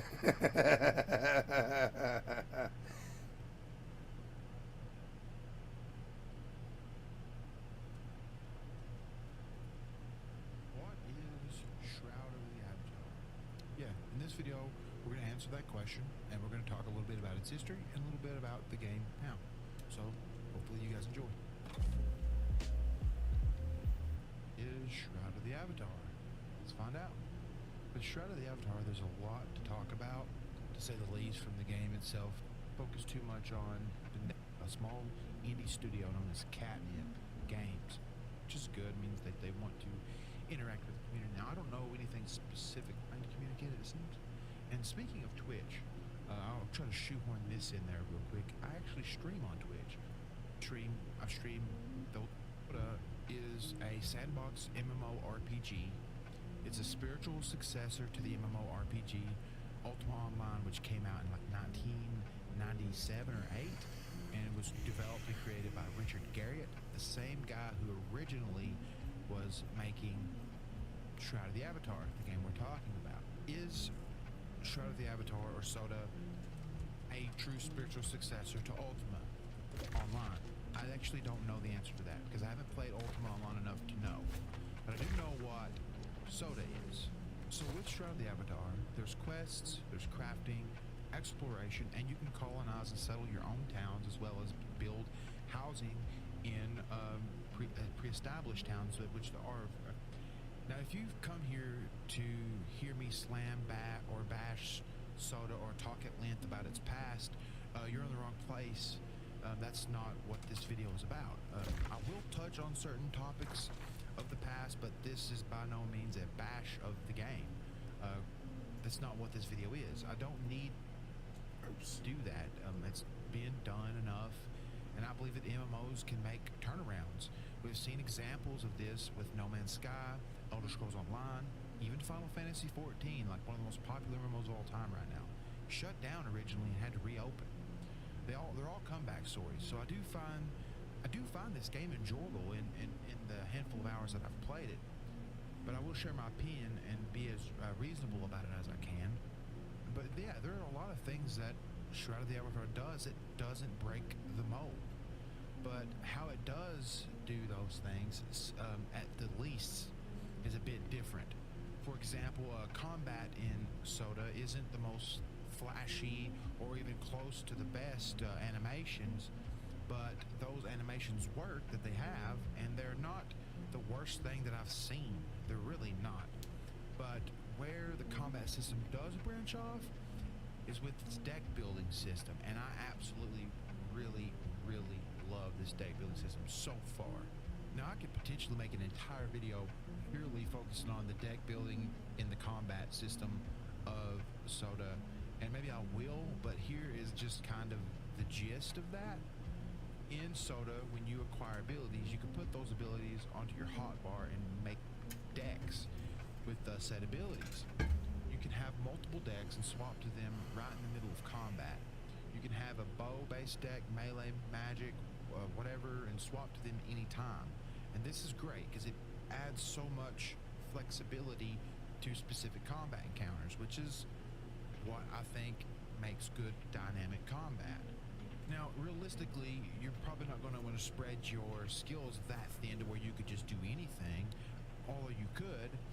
I actually really think the deck building in Soda is a very cool idea for combat. It has a massive amount of build variety attached to it. And this leads me to another topic, the skills. So in Shard of the Avatar, many things gives you experience points, and you build pools of experience, and as you use things like swords or magic, or as you use your bow, or as you wear certain armor, you can increase the specific skill. Like heavy armor, you can increase that skill. Light armor, so on, so forth. And the skills get XP pulled from your reservoir of XP that you've built up from doing quests and farming mats or killing creatures or whatever. You build up this reservoir of XP in those and the skills pull from that. And this is a really cool idea. I've seen this idea criticized as unnecessary, but I think it's interesting in the sense that it allows you to do anything that you want in the game and still get XP that can be used for something else. I like that idea. This pool system to me also seems like you can actually gather a bunch of XP by doing something you're good at, and then when you switch to train something you're not so good at with the XP you've gathered, you get bonuses from pulling from your XP pool, which helps level up those lower skills. So you can do something you're good at to help improve something you're not so good at. And I think that's interesting if I'm understanding that correctly, and I believe that I am. And once again, there are plenty of skills to master. You can master them all too. You actually can master them all. Now that's going to take a lot of time and a lot of effort, but you can level all of the skills whenever. And the variety of skills, along with the ability to train anyone that you want while not being locked into like a class or anything, allows for a massive amount of build variety. And I think that's one of sort of strong points. You can build what you want, and it's for all intents and purposes, and for my understanding, most of the builds you could run are pretty viable later on too. So that's great. It allows you to be the character you want to be. It does not shoehorn you into something, and I love that about this game. The variety and just the sheer width of what you could actually be is fantastic. The crafting, we'll go on to this, is also very in-depth with great gathering and very good processing. I mean, it's very similar to New World. If you've played New World, it's, you have your gathering, your processing, and then your crafting. And this also works off the pool system of XP that you have. So you could use combat XP you've gained by killing stuff to actually level your crafting, which is really cool and adds a lot of freedom, for lack of a better word, to the game. It allows a lot of freedom. Now, there are issues with depth, with great gathering and very good processing. I mean, it's very similar to New World. If you've played New World, it's, you have your gathering, your processing, and for all intents and purposes, and for my understanding, most of the builds you could run are pretty viable later on too.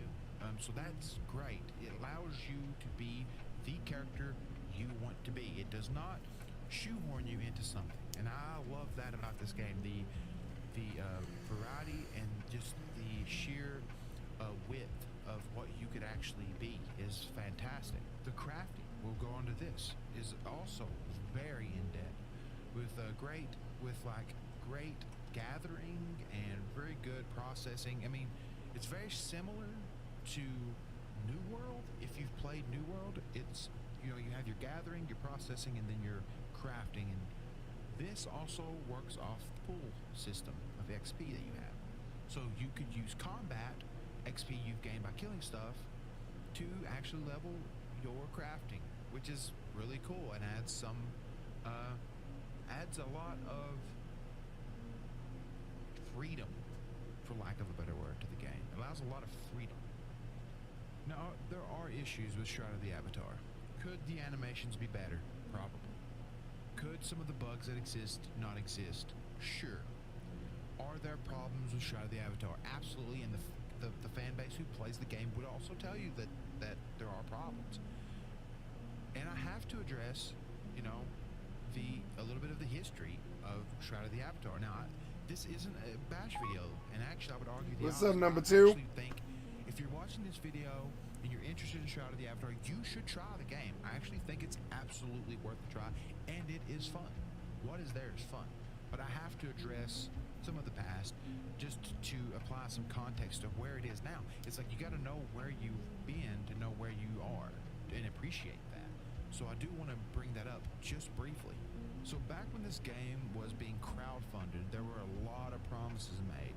A lot of gimmicks like Garriott selling vials of his blood and pieces of his hair, weird stuff like that. And also selling land in-game at some really outlandish prices before the game, it wasn't even launched at the time.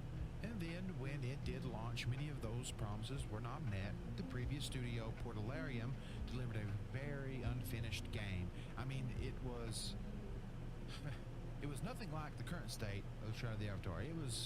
Those were some tough times for Shroud of the Avatar. It was not a very good game at launch. And even the player base, they will tell you that. This game was trash at launch. But games do change. And as the issues mounted, players left, and I think rightfully so.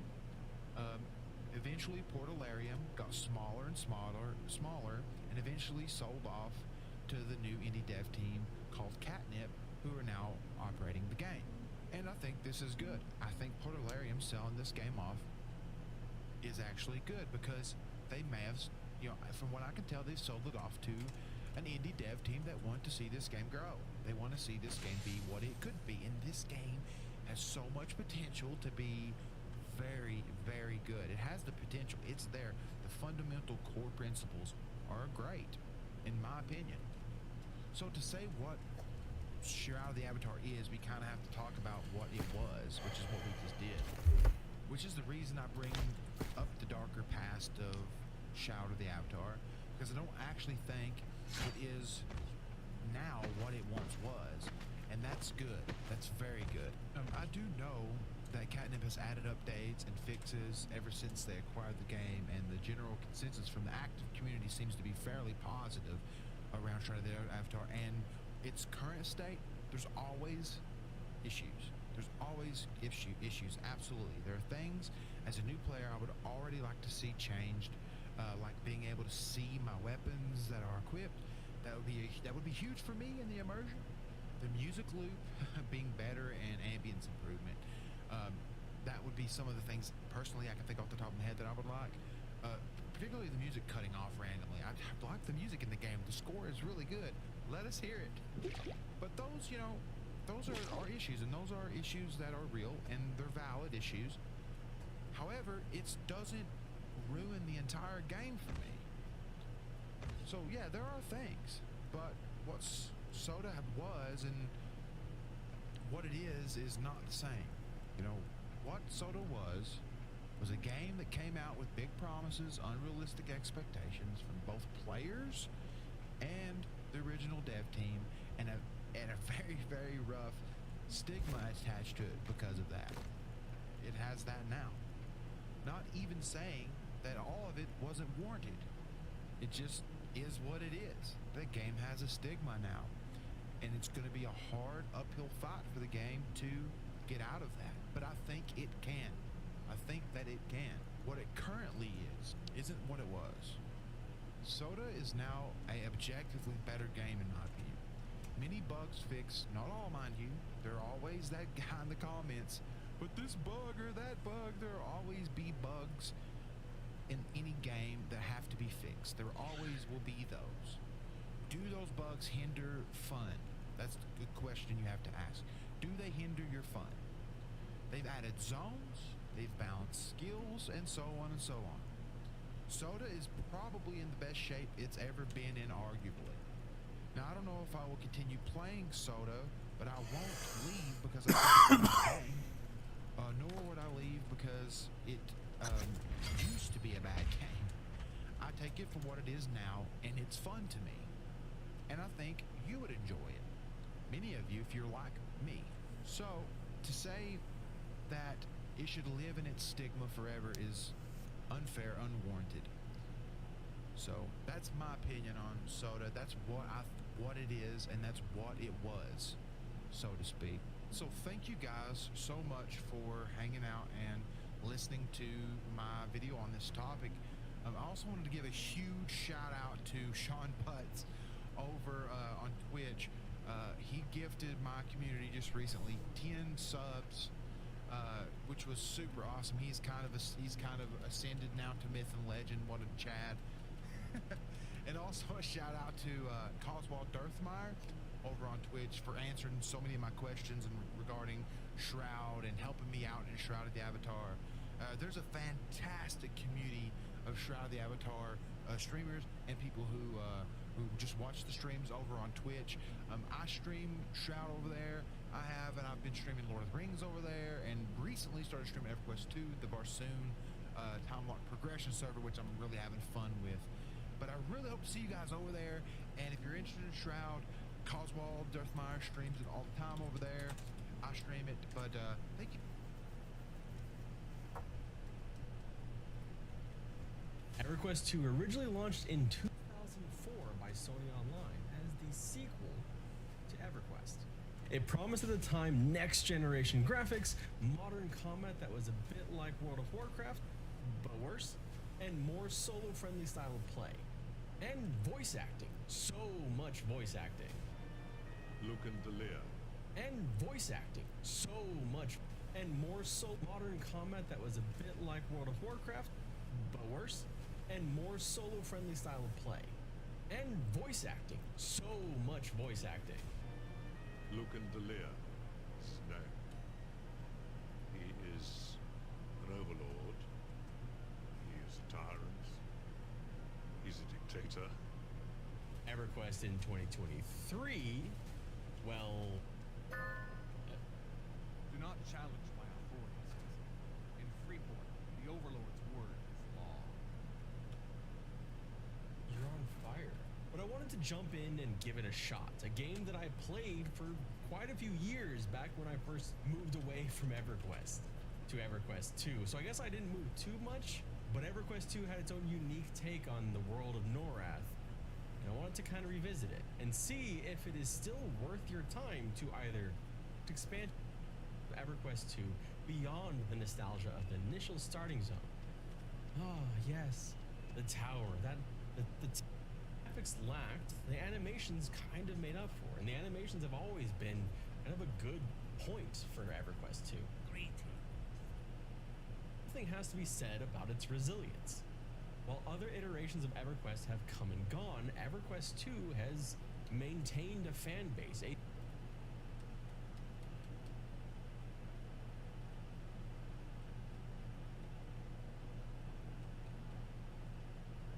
To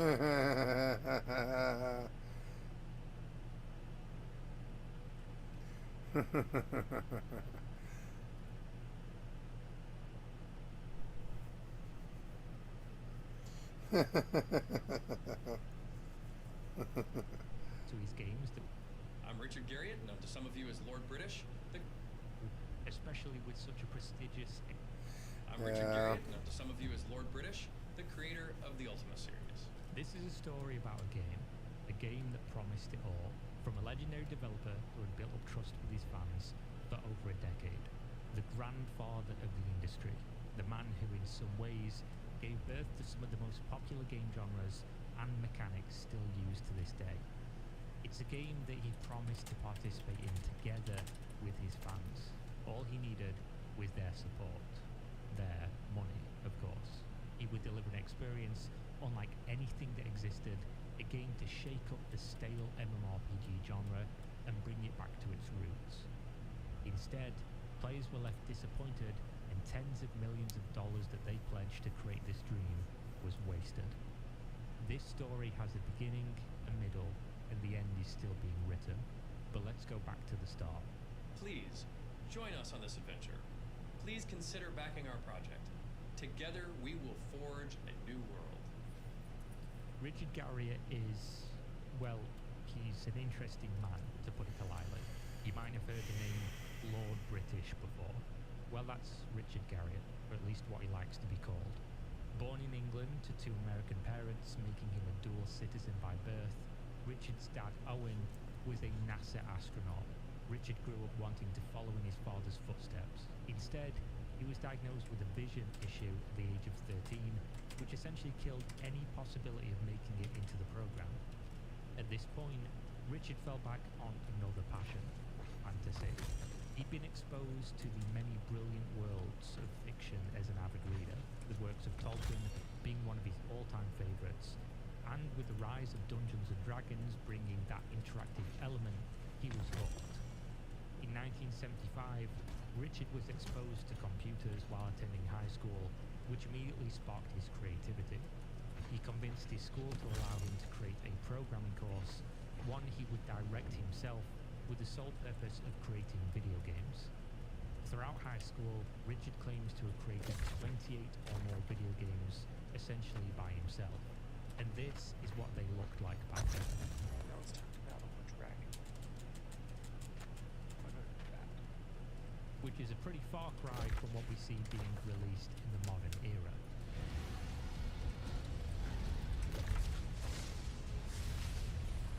This didn't turn out to be a phase, as 5 years later in 1979, Richard was still working hard and still creating games. This time though, they had graphics.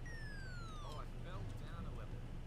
Fell down a trapdoor that doesn't reduce your health by a little bit. A literal game changer. This added an element to his games that were previously missing, and the boss of his summer job at Computerland recognized that fact. He convinced Richard to sell copies of the game, as it was truly unlike anything else that existed. Richard spent $200 to bag up copies of the game, along with artwork made by his mother, and started to sell them. Unfortunately, only 12 copies were ever purchased. But one of those 12 made it to the California Pacific Computer Company, and they were very impressed. So much so, they signed a deal with the fresh out of high school genius, which saw over 30,000 copies sold and $150,000 in Richard's pocket. Adjusted for inflation, that's about $600,000 today. Richard had just earned more than 3 times his father's astronaut salary, and this was just the very beginning.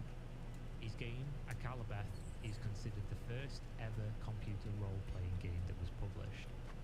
He then entered the University of Texas and continued to develop video games to continue honing his craft.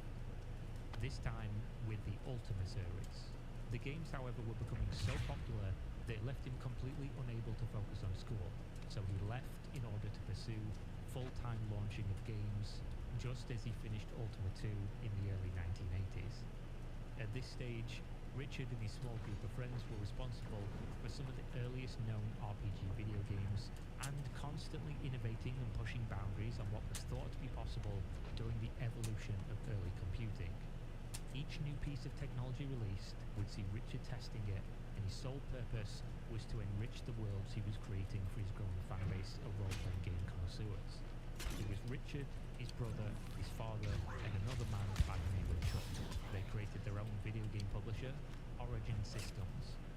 Prior to this, they were relying on third-party companies, but they were burned on Ultima 2's release and decided to take matters in their own hands for Ultima 3. A couple of years later, in 1992, Electronic Arts approached with an offer of $30 million to purchase Origin Systems, an offer that was quickly accepted. This not only made the Garriotts incredibly rich from something they created mostly out of passion, but also gave them the funding to go where no man had gone before, to take the Ultima series and role-playing games to the very next level, where previously the budget for each Ultima game was essentially unpaid labor of those creating it. The next game had a budget on EA's dime of $2.5 million, which sounds like a terribly small sum of money in today's video game market, but back then was a ridiculous amount. Richard had by this point seen the beginning of a new trend in the RPG genre, one that he hadn't created. It was called the Graphical Multi-User Dungeon, commonly referred to as MUD. Examples being the AOL version of Neverwinter Nights and Meridian 59. These games took place on the internet, another new technology that Richard was keen to explore. The internet was an insane evolution, much like that of introducing graphics to text-only games, as Richard had been the pioneer of more than a decade before. This time, Oops. games, as Richard had been the pioneer of more than a decade before. This time, they were adding players in a shared world, and Richard saw the possibility of what he could do with that formula, as well as where he could improve it. The idea was pitched to EA, and Ultima Online was now greenlit. It was very important to us that Ultima Online be a game with a theme, and a story, and quests, and then support larger, grander activities. We don't want it to just be player-controlled and dominated. We want it to be an Ultima experience, with all the qualities that people expect from that. Ultima Online will be, I believe, the very first ever completely virtual world for the mass public to go live out alternate lives in. With a development time of just over 1 year from 1995 to 1996, Ultima Online was already seeing massive praise from the early participants of alpha testing. Unsurprisingly, it wasn't like anything seen before. In current day, when someone announces a game with features that sound unrealistic, we can and usually do call them out. We know enough due to historically what has been possible whether something sounds reasonable. We have access to unprecedented amounts of information, so we are surprised less often than ever before. Back then though, in 1997, people had no idea what to expect because it just never existed before. The concept of a shared world that you could access from anywhere on the planet, playing with thousands of other humans, owning houses, crafting, gathering materials, fighting players for control of territories, it was completely unfathomable. But within 6 months of launch, over 100,000 people had already subscribed to the game for a monthly dollar fee. The popularity of his creation and what he did was absolutely legendary. The man who is credited for the first ever published RPG had now launched the revolutionary game Ultima Online and given it a name, an MMORPG, massively multiplayer online role-playing game, a name that sticks with the genre to this day, over 25 years later. Shortly after meteoric success and in the year 2000, Richard resigned from Origin Systems, his company that was now owned by EA. Once his non-compete expired a year later, he moved to do business with his Korean competitor, NCSoft. While Richard had been birthing a genre in the West, NCSoft had been doing the exact same in Asia with their MMORPG titled Lineage. NCSoft had headhunted this man, and they wanted him to do for them what he did for EA.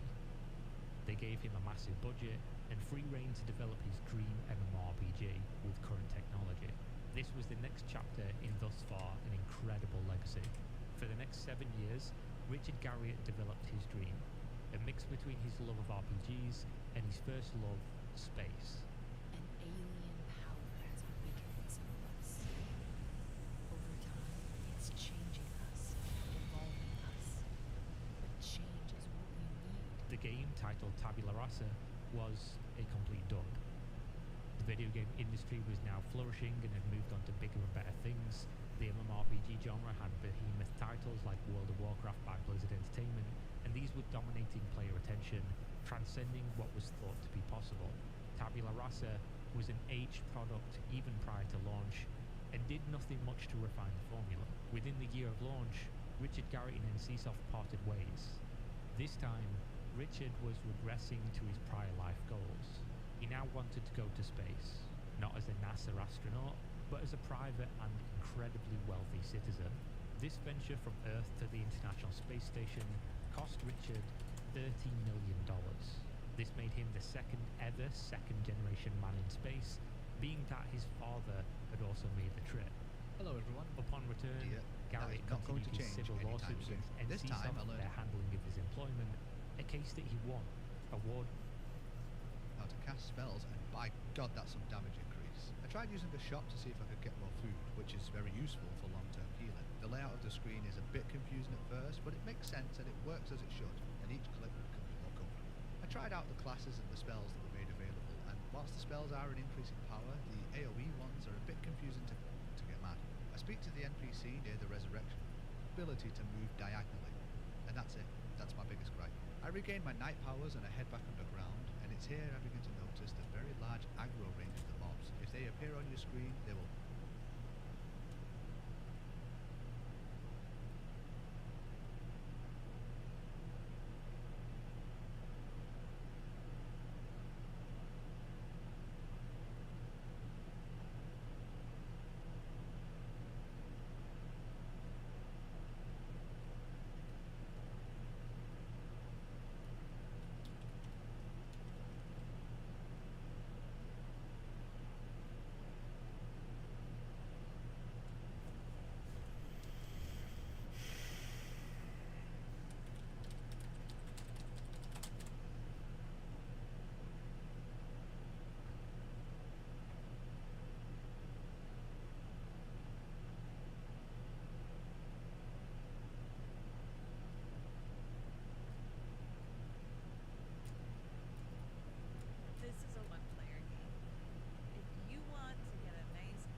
18,000 views.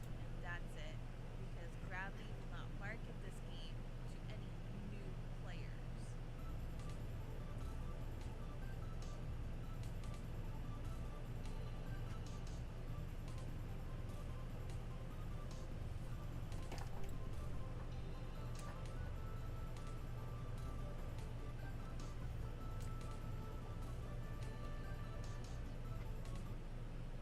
Welcome back, Ragnarok Online enthusiasts.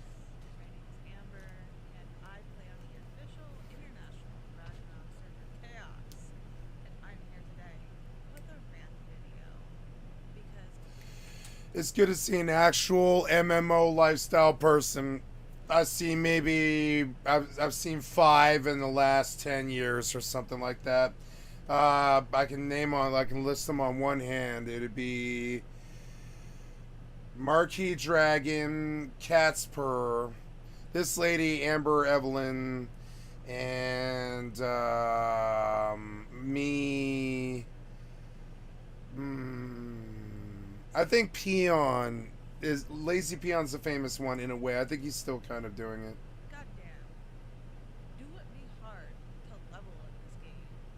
So this rant is just about how it's impossible to find party members and how this is like a one-player game. Like unless you have like IRL friends that you're coordinating with, like this is a one-player game now. It used to be super community oriented, and now it's just that's it. This look, I'm on South Frontier right now. It's a ghost town. This used to be filled with no one. But I have a problem where I cannot level my character. I'm level 129. This is my main character. She's a ranger. And I don't have crappy gear, okay? I got decent gear, in my opinion. I've spent about 2 to 3 billion zenny in total over the past few years on this gear, okay? It's not the best, but it's not bad either, and this should be enough. If this isn't enough, that's a problem, okay? So I have a lot of gear that is supposed to up like arrow storm damage because that's the main skill that I use. I have my white wings. Yeah, it's funny. I would hit on this girl if I didn't think that my past would make her jump out of her fucking seat, make her bones jump out of her body, and scare the shit out of her soul, which would run in the other direction in fear. I got a past to make a girl like this explode, just explode. And she'd be like, nope, sorry, bye. Yeah, and it sucks. Yeah. It sucks when you mix Gonzo with Gamer and like partying. Like, I don't know. It doesn't suck, but it definitely... My accessories. Here's some shadow gear. I just got this the other day. I want to see the combat. Can I see the combat, please? Oh my god. It looks like there's still a lot of people playing this. To level. But now, no one recruits anymore. You can like experiment. You do the buffs here. Just to like make this a little nicer. Here I have like something that'll boost my HP. Storm, and you teleport again. And you do that. I don't teleport. I heard don't tell about this game, but... Teleport. Aw. So you get like a bunch. Here we go. Teleport. Wow, the teleport's cool. Teleport. You wait till you get like a nice group like right here. Teleport. Here we go. Teleport. Oh, now I'm like teleport. She really likes doing this. It looks so goddamn boring to me.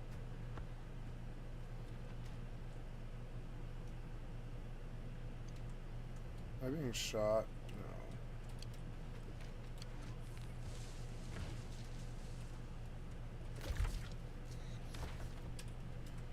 Oh yeah, on my background display I am so sorry.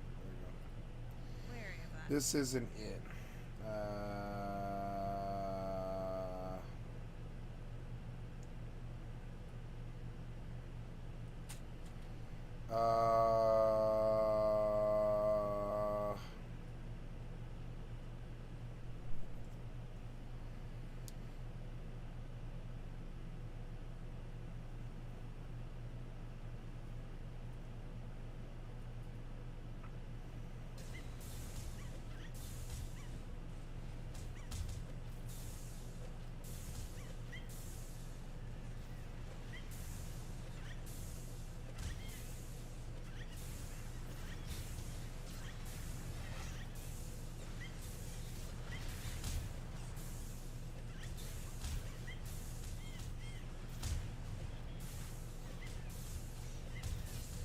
I mean, it looks fun, but it's not it.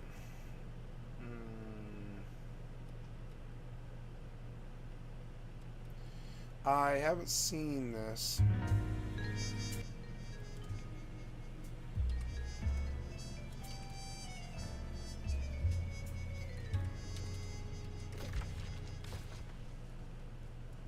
There are few games that can boast the title of being one of the founding titles of a given region. When people think Western MMORPGs, for example, they think Ultima Online, World of Warcraft, EverQuest, and many more. What about the equivalent in the eastern half of the world? MapleStory, Lineage, and easily the topic of this episode, Ragnarok Online. These iconic titles help set the tone and standard of what was expected in those given slices of the world. Ragnarok Online launched back in 2002 in Korea and would make its way to the West in the summer of 2003.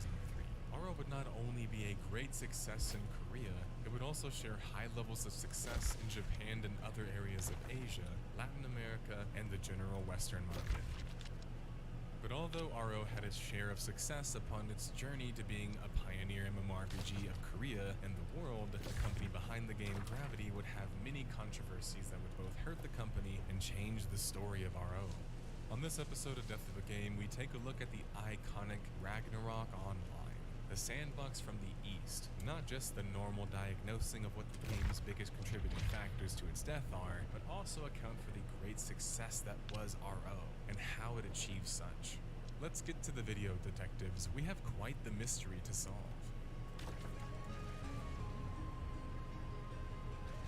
God damn it. But before we get to it, Tom and I have some bills to pay. We're currently working on commissioning a new intro and graphic scheme for the channel in modern Western mystery art style. In order to get that and afford our cost of living as is, we need your support especially. Join our Patreon or YouTube memberships to support us monetarily, as we do not chase trends nor view counts. As such, we rely on sponsorships and loyal viewers to watch. So I spent a good half an hour looking for any sort of like total Skyrim randomizer mod that does everything, and I finally found one. So I downloaded that along with just a couple of the mods. Nothing too crazy. So what the randomizer is supposed to do is take your game and basically change characters into other things, and you know, the person that you're trying to talk to is actually someone else. It's a very fun concept. Hey, you. You're finally awake. Might have crossed the boat. Are you just gonna go above? Disappointing that no. That happiness right here. This is what people on the internet. That's never gonna happen. Like, it's actually attempting to mess up quest completion. Absolutely. Choose your enemy randomization. Everything. Absolutely everything. For gaming, let's see how this game gets random. Might as well. Just like in real life, in between the bed and my treasure chest. The Stone of Baron Zaya. I'll take this, and we're going on an adventure. The door is... Enchanted sword has fallen between the bed and my treasure chest. The Stone of Baron Zaya. I'll take this, and we're going on an adventure. The door is... Am I going to be able to get through this door? Yes. There we go. Hey, always make sure to close the door when you leave your room. I look amazing. Oh, wait, no. Oh, boots of strength. Yes. Please and thank you. Where are they? I'm starting to realize that I think that what I'm picking up is not actually what I'm picking up. These are not at all what I picked up. The problem is I know I'm going to pick this up and it's not going to be what I want it to be. Elven Battle Axe of Harrowing. my favorite. That is a giant man. And he's speaking Japanese. And that is a giant lady.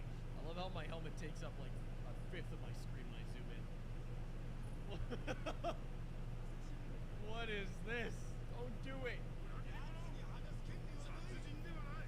Who are these people? Don't do it. Don't go there. It doesn't end well. No, don't you do it. There will be consequences for your actions. He kicked him apart like a Lego. He just like kicked this guy's head. It's like a... I really need a torch. That bed is puny. Alien. There are xenomorphs in Skyrim. Take it all. What have I stumbled into? I'll take your feathers. I'm sure that... Never mind, I got a lexicon. The bird turned into...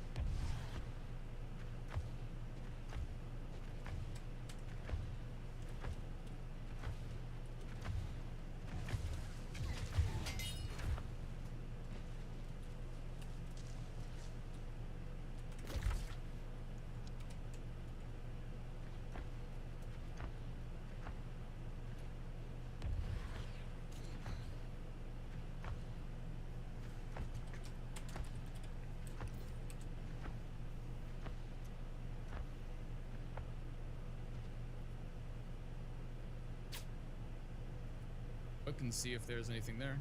It's gonna be Mog. It's gonna be Mog. I can feel it. It's gonna be Mog. It's gonna be fucking Mog. Give me Mog. Lots of dudes in here. Lots of dudes I do not like fighting. Fuck this. What am I doing? I have the relic sword. Just do this. Kill everything, please. Hey, look at that. Easy mode. Oh, we got hands. We got hands, boys. We got confirmed hand sighting. Oh God! Okay, that actually scared the shit out of me. I thought he was a statue. Ooh, is this good? I've never used this. Is this good? I don't know if this is good. This guy's gonna give me dog shit. I can smell it on your breath. You're gonna give me a dog shit. Guy's not gonna do shit. Oh my God, he does 26 damage. Oh, I forgot he was a snake. Can you move? Just no, just stay here. Stay here. Ow, ow, ow, ow.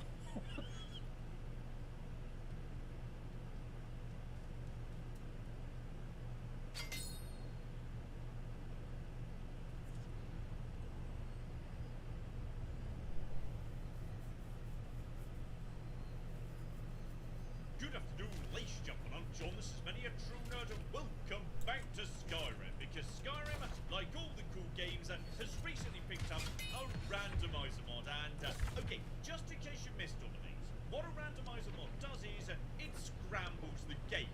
All of the doors now don't lead where they're supposed to lead. They now go somewhere else completely bloody random, and it is always utterly delightful, glorious chaos. Okay, brand new game, brand new character, and here's what I'm thinking.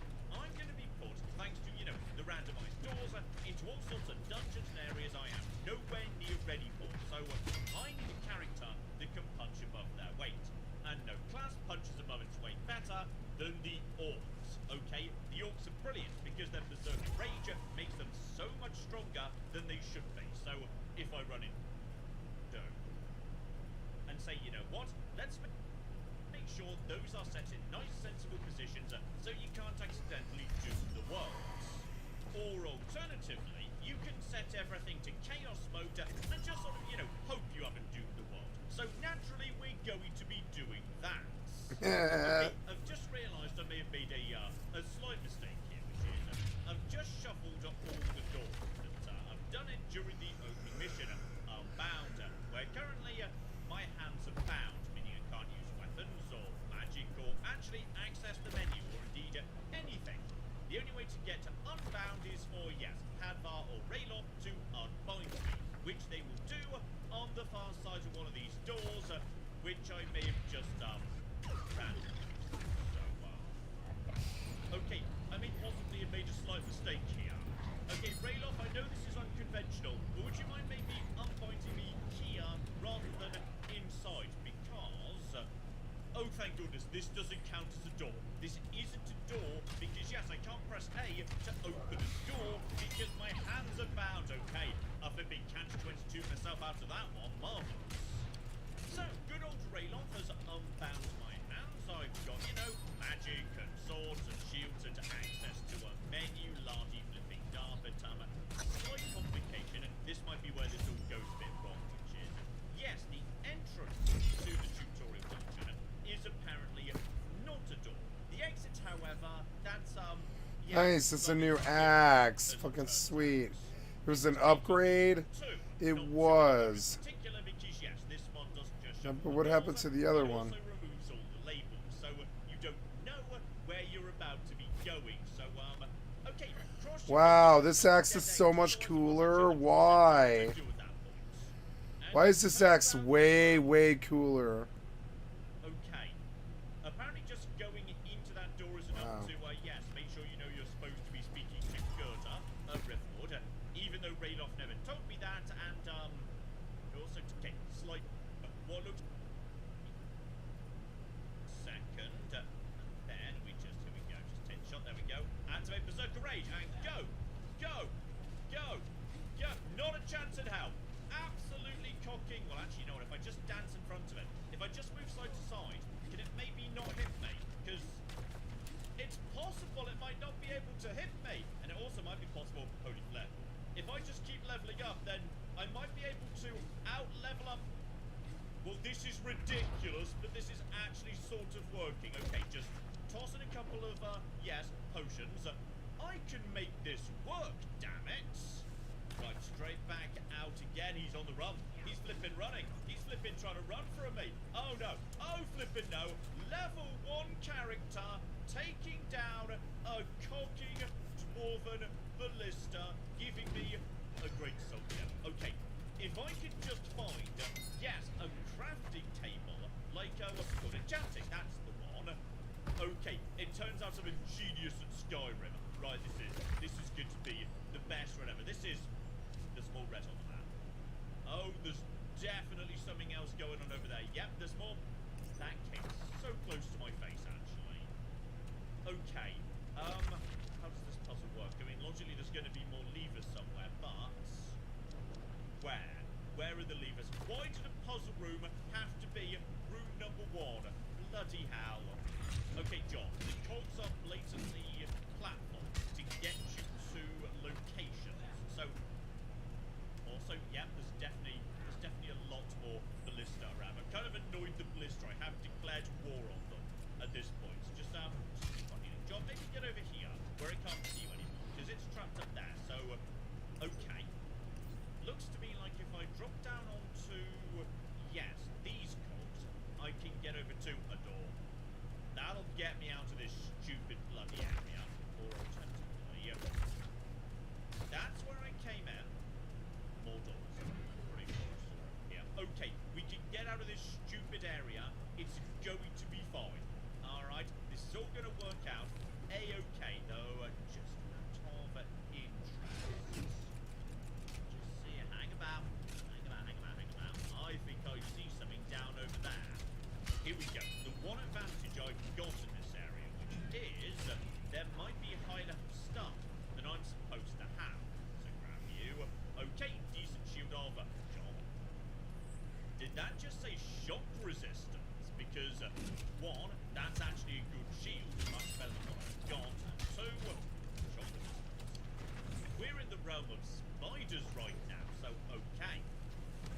If you're about to pop a spider at me, then you could actually be... Oh yeah, you just tried... Never mind, actually, he's still pretty on the tough side. Well, he's not going to be able to do much of this lightning at least, so that's... Oh yeah, okay, the lightning is still...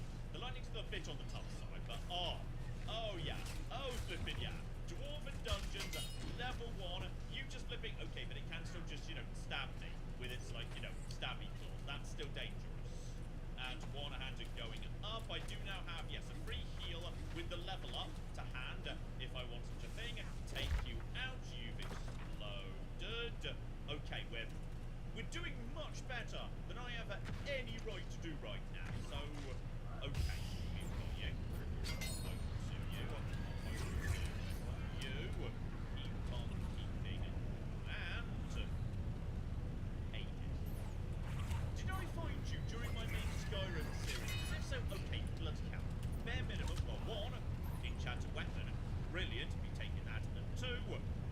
going to be taking your outfit. It's better than my starting gear. Okay.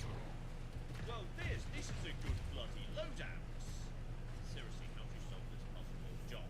Bear in mind, the puzzle might be go out this room, go round a corridor, come back into this room. But when they're shuffled, that won't work anymore. This section might just be kind of broken and unable to be completed under randomize. I cannot remember how this is supposed to go. So, okay, last time there was there was and I do not see a lever to rotate this. That would get you to nowhere, to be honest. Okay, possibly this room is maybe a bit on the uncompletable side. It's hard to say. Okay, we're off to a good start here. But John, it's time to GTFO. Okay, straight through here. And I'm in Whiterun, or rather, I would be in Whiterun were this to be normal Skyrim. But given everything now just exists in a weird it doesn't really matter. This used to be in Whiterun. That's now completely irrelevant. Still, I will say, just get my stealth on it and comes up to good healing potions. Okay, that's going to be helpful too. Long skill. Okay, this run is blast. Okay, I've got some amazing healing potions. This is brilliant. And excuse me, second, please. I know this medicine's supposed to be for the sick and wounded, but I kind of need it more because seriously, I'm having a really weird day right now. Yes, worship at the mysterious and sunny suspect sign of Kennereth, and we can be on our way. I said on our way. Okay, we've got a secondary door here. Just cracking it open. You'd be so kind. I need to get outside. I need to find a way to get outside, and this looks, I mean, kind of outside. Hang on, where the flip am I? I do not recognize this. This is apparently Balin Halalu's house. Unfortunately, I do not recognize that name, and it appears to only have one way in or out. Okay, so, right. I can't actually get any further this way. Oh, this is dead end. Oh, that's concerning. If this is nothing but dead ends out of that puzzle room, I literally can't actually, continue. It's entirely possible I'm trapped inside a dead end right now. Okay, John, focus on the positives. Okay, you've now got a giant pile of really, really bloody good healing items, and it turns out you're so good at Skyrim, you can just defeat Dwemer Ballista at level 1. Ooh, no, speaking of Ballista. Okay, I think possibly one of the Ballista who wasn't trying to sort of fallen off to come and hunt me, so avoiding those both there. Let's just get this straight.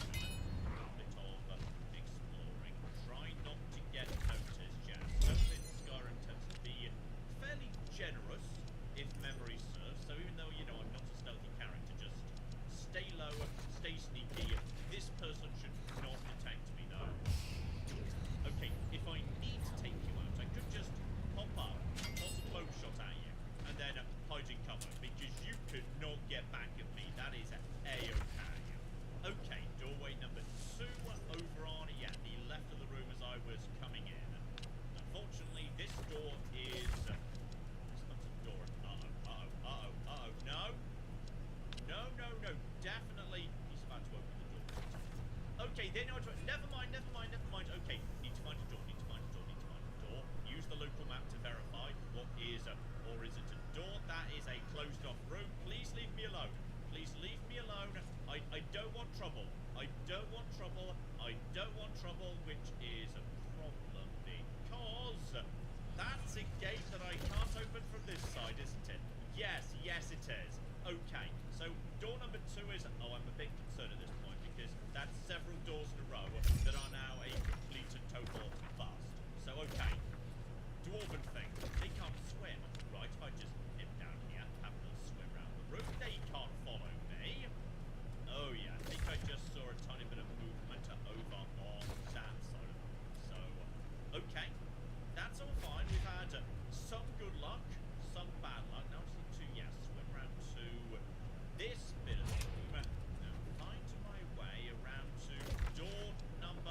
Oops.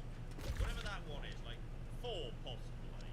Okay, out of here, the ballista are okay. The ballista are starting to get a little bit on the upset side.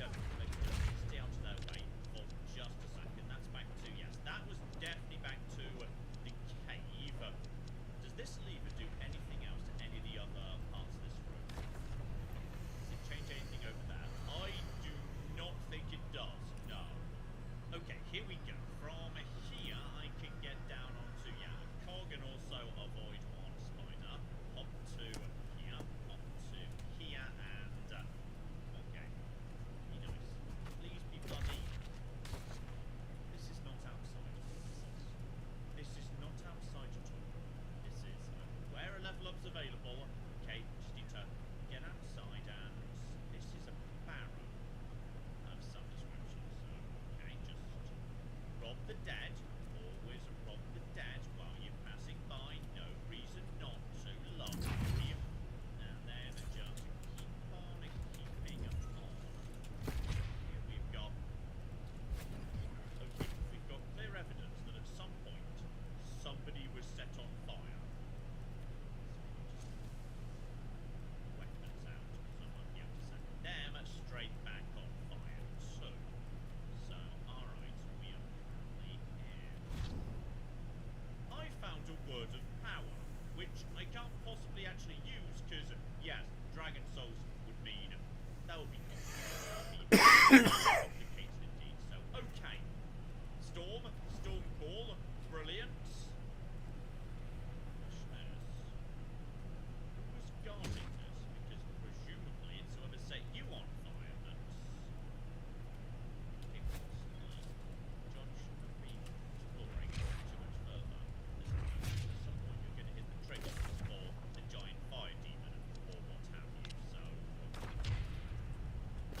oh, that could be a problem.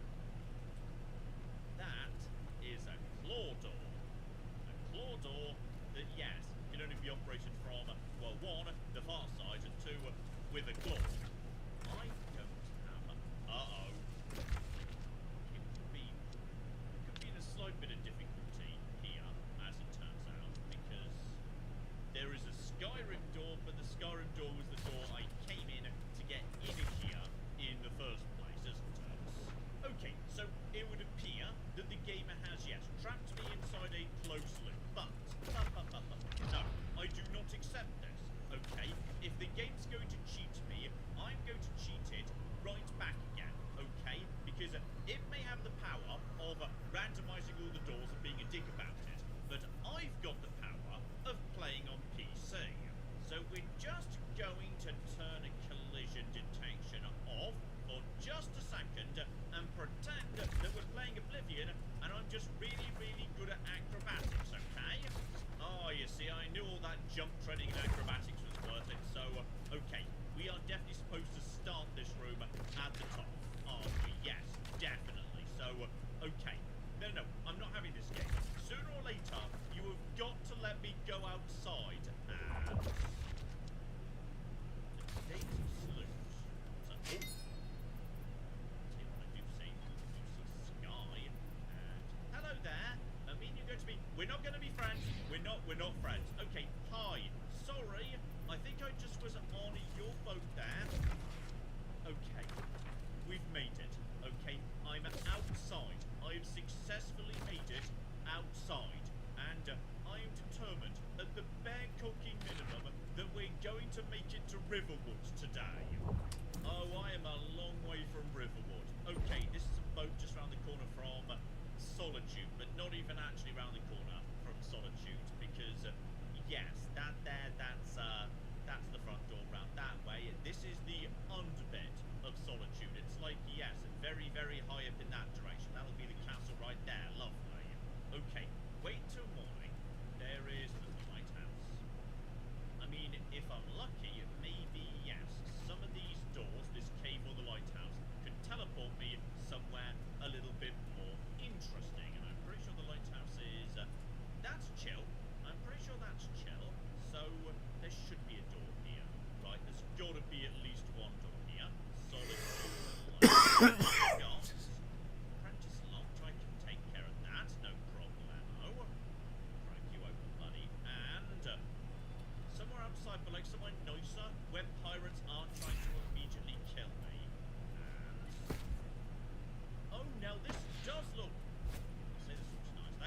Well, I like the pants. Yeah, it's good. Sure stone. This is like, I was about to say near Markov, but it looks a lot more Riftony to me. Oh yeah, really Riftony. But okay, you know what we can do? We can just head down to Riften, and then I can get a carriage that would bring me to. No, John, you can't use carriages. Carriages is definitely cheating. Okay, we've got to use doors, and there are. Oh no, I bought the wrong one. So Oops. this is, no, seriously, why you wanted to buy this? So Brawl, Persuade, I don't have time for this, buy. I can smell your shame. That's fine, you can smell my shame all you flippin' want. Are you a proper blacksmith? By the way?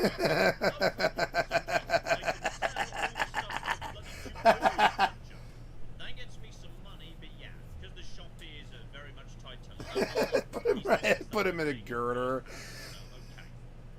So, okay, I guess what I'm after is I want a randomizer, I think, in Fallout 4.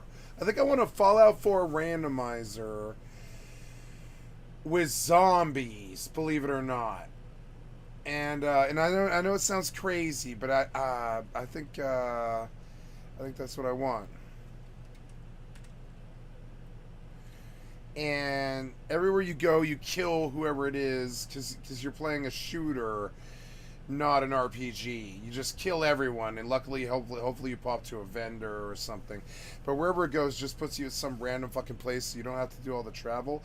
You're just getting cool RPG combat, like 76, and you just level up, and you don't have to pay attention to the story or anything. That would be very fun, I think. Alright, there's my medium. Oh, cool, I like that. It's a good chest piece, but I like the light one more. But it's alright. So then, yep, and then I guess, but I don't like the wig. It's ugly. But I mean, that's alright.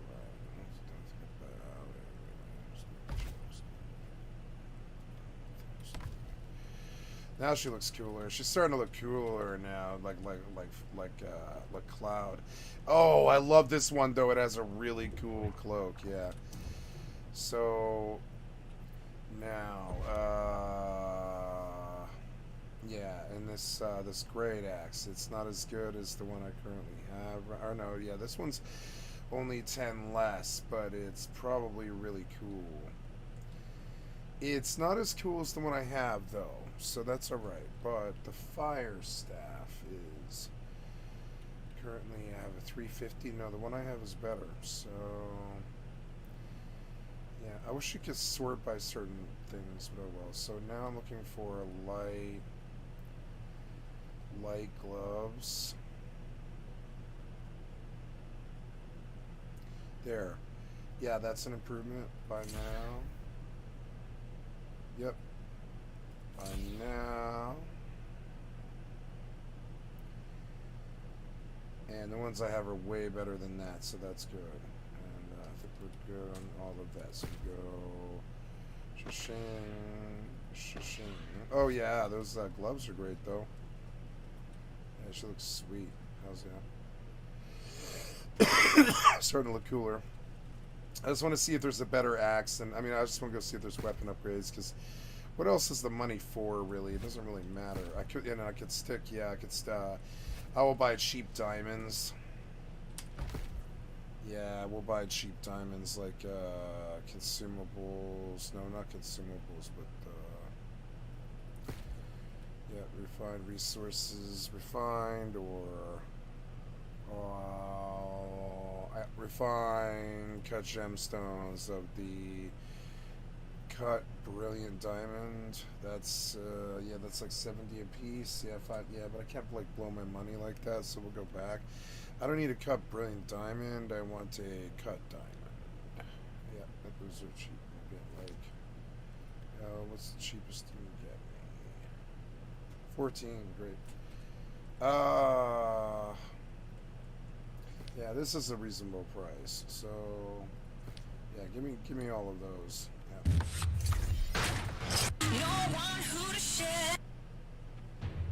Shut the fuck up. Jesus Christ.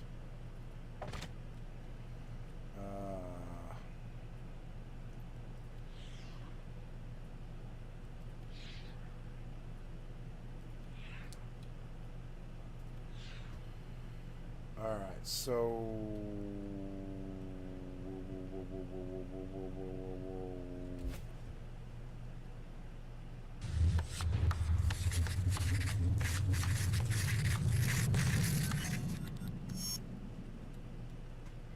wow, she definitely started looking a lot cooler. Philosophy. A freak like me just needs infinity. Infinity.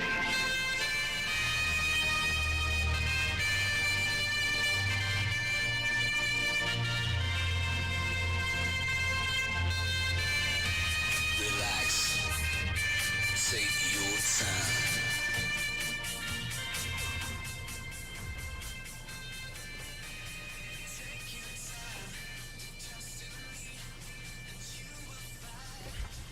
Sorry, guys. Fucking annoying. Jesus Christ. Sorry about that. Couldn't see him to mute him. Fucking dick. So what do we do now? It's the... Carol, yeah, character, huh? Cool. Hey, more ants. Okay, season 2. You keep saying there's like reward tracks or whatever. I don't know. Anyways, oh, the activity card, right? Cool. So.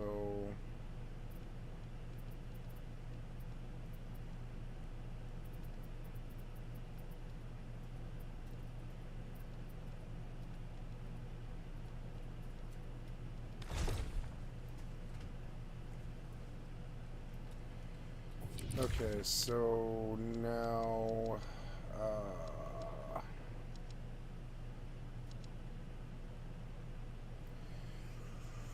well, I'm gonna go check the journal and see where you want me to go. Deliver New Hopes, talk to Magistrate Clark. Okay, it's still here. Oh, there we go. I didn't see it.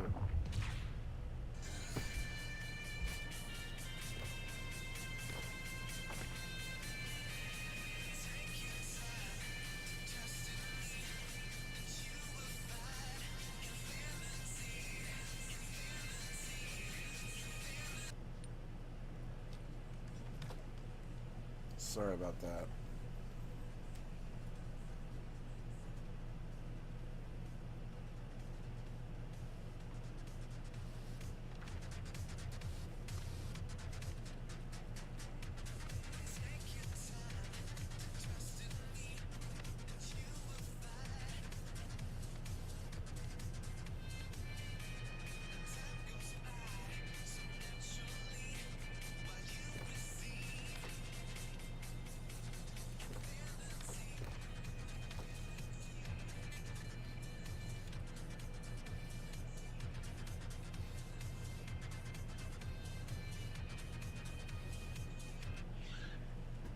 Fucking so annoying.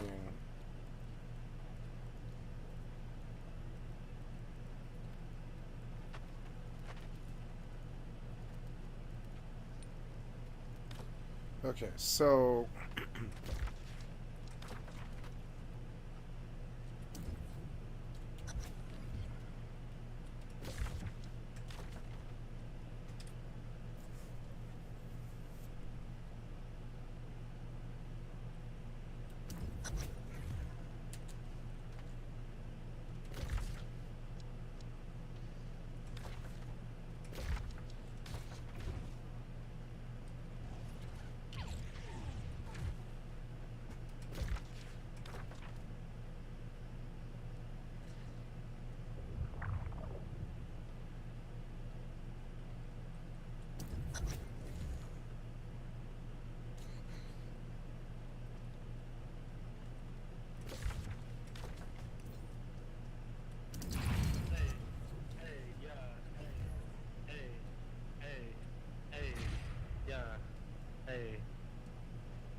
guy with his fists up, he can deal with that. Yeah, we've got one of mine and one house just somewhere.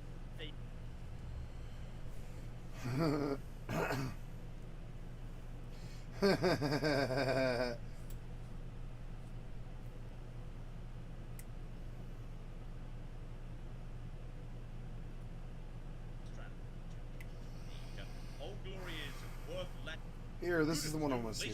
I'm Johnson, very true. Welcome back to Fallout New Vegas, but maybe not the Fallout New Vegas you're expecting, because this here is Fallout New Vegas under the recently released randomizer mod. So basically, yes, everything's going to be not entirely what you're expecting. So okay, this just sounded like a good time. So today I'm just going to be dipping my toe in the water, seeing what's what, and figuring out at the absolute bare minimum, can I get myself to the strip, because that might be a lot more complicated than it used to be, shall we say. And as we wake up, we might realise very, very fast indeed, things aren't I can't hit him. 100% Why? as they should be. Because, no. yes, I'll just turn to base. Okay, Dog Mitch in this universe is, he appears to be wearing, what's that, slave robes and, is that an astronaut helmet? Oh, damn it. I don't even know what that bloody is, but okay, every single character in the game is going to have their Why is my flag off? God damn it. It's all going to be completely random. And for this adventure today, yes, I think we'll be joining Useless Steve's brother, Random Tim. And naturally, of course, Random Tim's appearance will be left at the mercy of Yes. what's wrong with Random Tim, but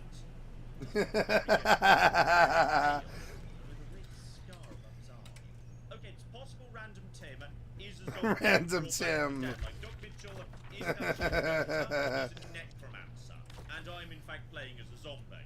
And naturally, of course, the game's about to generate a random character for me. I would never ever do that, We no. shall honor the randomness here, alright? We shall embrace it. Okay, So, what's your deal that's here? going Like, to make using, you know, anything a little bit on the how do you do the tricky PvP side. flag? High perception, which is a complete waste in this game. Charisma's a waste too. I can take a few hits. Endurance is 7, that's going to be useful. Intelligence will do. Agility and luck is it's fine. That strength is a little bit concerning because aiming anything's going to be a challenge. Oh, And it's no matter what I you? answer to questions, yeah, the Oh game my is just God. going to generate some random. There's a hole in the back of your helmet. Seriously, what is that asset? I don't know what that is. Yeah, the game's just going to assign me some tag skills. So again, we'll just be accepting them with good grace. Explosives, guns, and medicine. Okay, fine, sure, we'll take that, I suppose. And no traits appear to have been selected, so let's take Wild Wasteland. That kind of feels, you know, appropriate. Okay, to confirm, he does have a back to his helmet, whatever bloody helmet this is. Seriously, I've no bloody clue. So, it's not just, you know, everybody's armor and weapons that have been shuffled. The rewards have also been, you know, tweaked around a bit. So as a result of that, I don't know what he's about to flipping give me. So, 2 bottle caps, that's great. Some rad eggs, that's lovely too. Bobby pins, never gonna say no.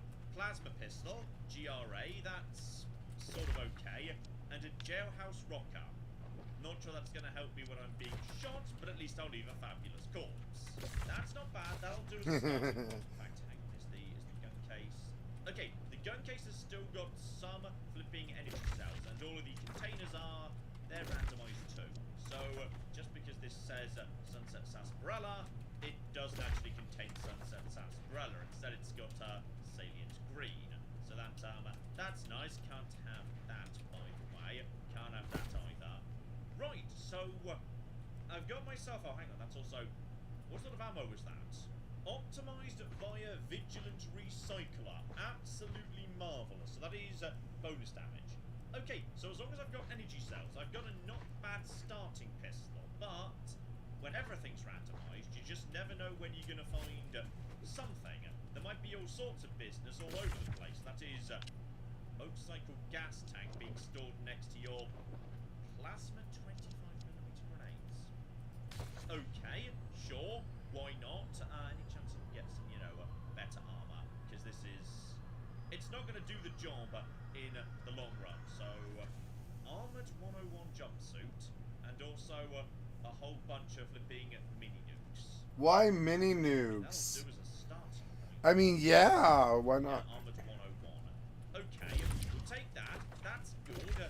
So, what we've discussed so far is humans, but there's more to it than that, as you may have started noticing immediately, which is, yeah, creatures are also having a little bit of a shuffle going on in the world, which is, okay, these here big corners are no longer big corners. They are a rat, one giant rat scorpion, and Mr. House's girlfriend. Okay, we're also using filters. We're also using filters arbitrarily. Good, good, good, good. So, okay, Good Springs is a little bit on the sinister side at the moment. Marvelous. Yes, Miss House's girlfriend is just being kept in a pen. Now, the reason this scorpion isn't attacking me is to stop the game completely falling apart. Everyone's alignment is going to stay the same as it was. So, if I were to pick a fight with these guys, then this would be a rat scorpion, and this would be, I don't even know whether Jane has weapons. I assume she does, so I would actually be, you know, fighting what's in front of me. But they are aligned as if they were big corners for now. And this guy over here is aligned as if he was, you know, a normal townsfolk, though... Okay, he's also from World. Okay, so me and you, we're old buddies, that's lovely. Cheyenne, stay. Don't worry, she won't bite unless I tell her to. Okay, so Cheyenne is now a giant robot. Now, you may also notice the sizes are a bit off. Yes, everybody's size has been slightly modified. I don't think that actually affects their, like, health or anything. It's just, some people are going to be really small, some people are going to be really big, just because, you know what, it fits the theme, it's fine. So, yeah, I could do with a bit of, help surviving. And if you want to give me a free random gun, that'd be great, too. Okay, we've got ourselves a Maria, and to be honest, it's very dark here in Good Springs. I can barely bloody see the damn things. The ammo. I don't even know what that is, because yes, all the ammo is randomized too, and I don't know what gun you've got, but you appear to have stuck it directly through your torso. Now, the nice thing here is, Cheyenne is actually, you know, a giant robot. So, when the fighting kicks off, she is going to have all of the health, the weaponry, all the rest of it of a giant robot. And given she had, like, you know, the soldier face, that would suggest it is going to be the Mark II OS Securitron. So, alright, I see we got something up ahead. Looks like a robot, given something was, something's glowing over there. Kill the geckos at the well. I could do that. Or I could just, you know, draw their attention and then let Cheyenne take care of it, because my robot could 100% take their robot. And seriously, it's very dark today. Okay, it's brighter now, but the sky is also pink. And yes, we've definitely got a rocket launcher robot, so fire and some whatnot. I mean, I'll take this pink sky. Pink sky is fun. At least I can bloody see what's going on now. So that's some more energy cells. So I should probably go over to. Yeah, I should definitely go over to the plasma thing. That's definitely the better option, and also the pink sky is now fading in favor of... Yeah, I'll keep coming along, and yeah, the problem we've really got here is, any creature could be any other... Oh! Like that! How that gecko was, in fact, a super mutant who was armed with a missile launcher in the end. Okay, but this time... There's a small rat over there I managed to take out, suggesting that the universe is constantly rolling as I enter new areas, because that mole rat was not there previously. Can I take down this? Would you mind, like, you know, coming to help potentially? Also, could the sky go pink again, because that was nice. Okay, I've waited for a few hours and the sky's got a bit brighter, so I think possibly night versus day is also random. Like, whether it's night or day has nothing to do with the time on the clock, which is, I'll give ya, that's random, that's true. And now we just live in hope it's no longer that super mutant, because if Sunny Smiles dies, that kind of screws up, everything, actually.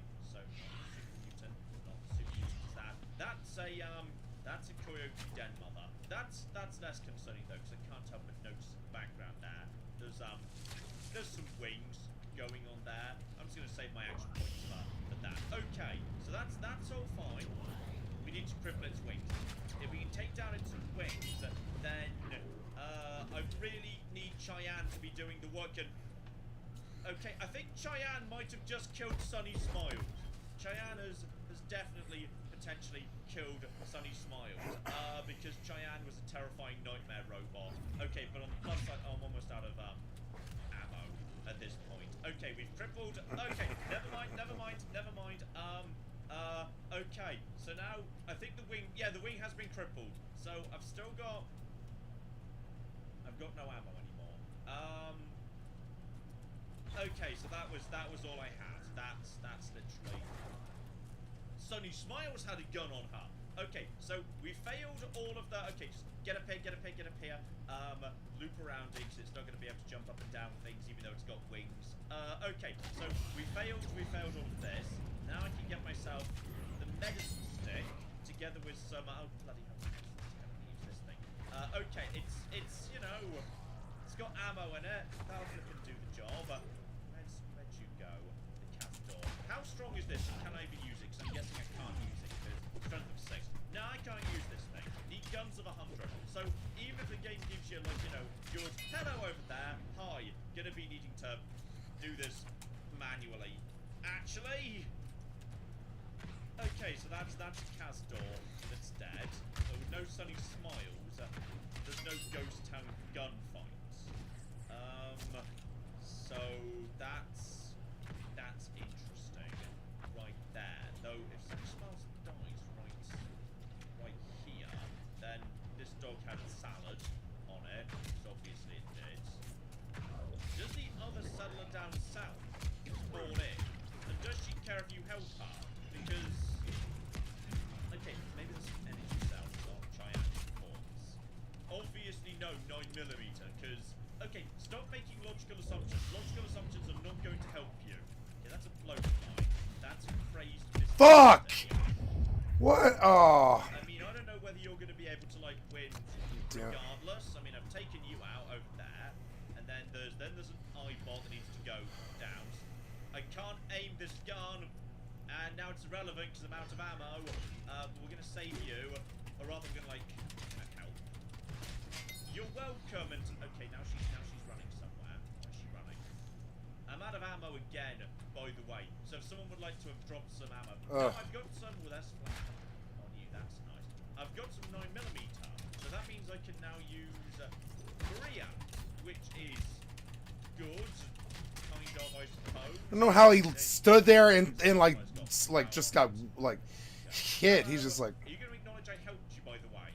Okay, so I've become There he is. accepted regardless, because even though the quest failed, the game's just like, well, you know what, it's sort of fine. Oh my Okay, God. big important question here. Is Trudy even going to exist in this universe? Because potentially Trudy just sort of, this guy's going to be weird again. He's got a creasiness over there, so I don't bloody know what's about to happen. Yeah. Got him that time. Yeah. Got him that time. God damn it. Fucking mob was shooting me the entire time, I think is what it was. He just sort of spawns in anyway. And Trudy's got power meds, some form of nice dress, and that is some form of power meds. Meanwhile, you've got some form of, yes, sci-fi old world blues proton throwing axe, and also NCR range helmet. So, hi, I'm really sorry Sunny Smiles and her giant robot are dead. Glad I finally got to meet you. They're being very friendly under the circumstances, so okay, we can just trigger Ghost Town gunfight. The problem is, Oh, there's two of them. Nice. Good fight. I don't get to see what, the Damn. gangers are gonna be armed with until they show up. Fun as hell. So I kind of just have to figure out whether I think, on average, the people in Christmas are well enough armed to win or not. I mean, she has got what looks like,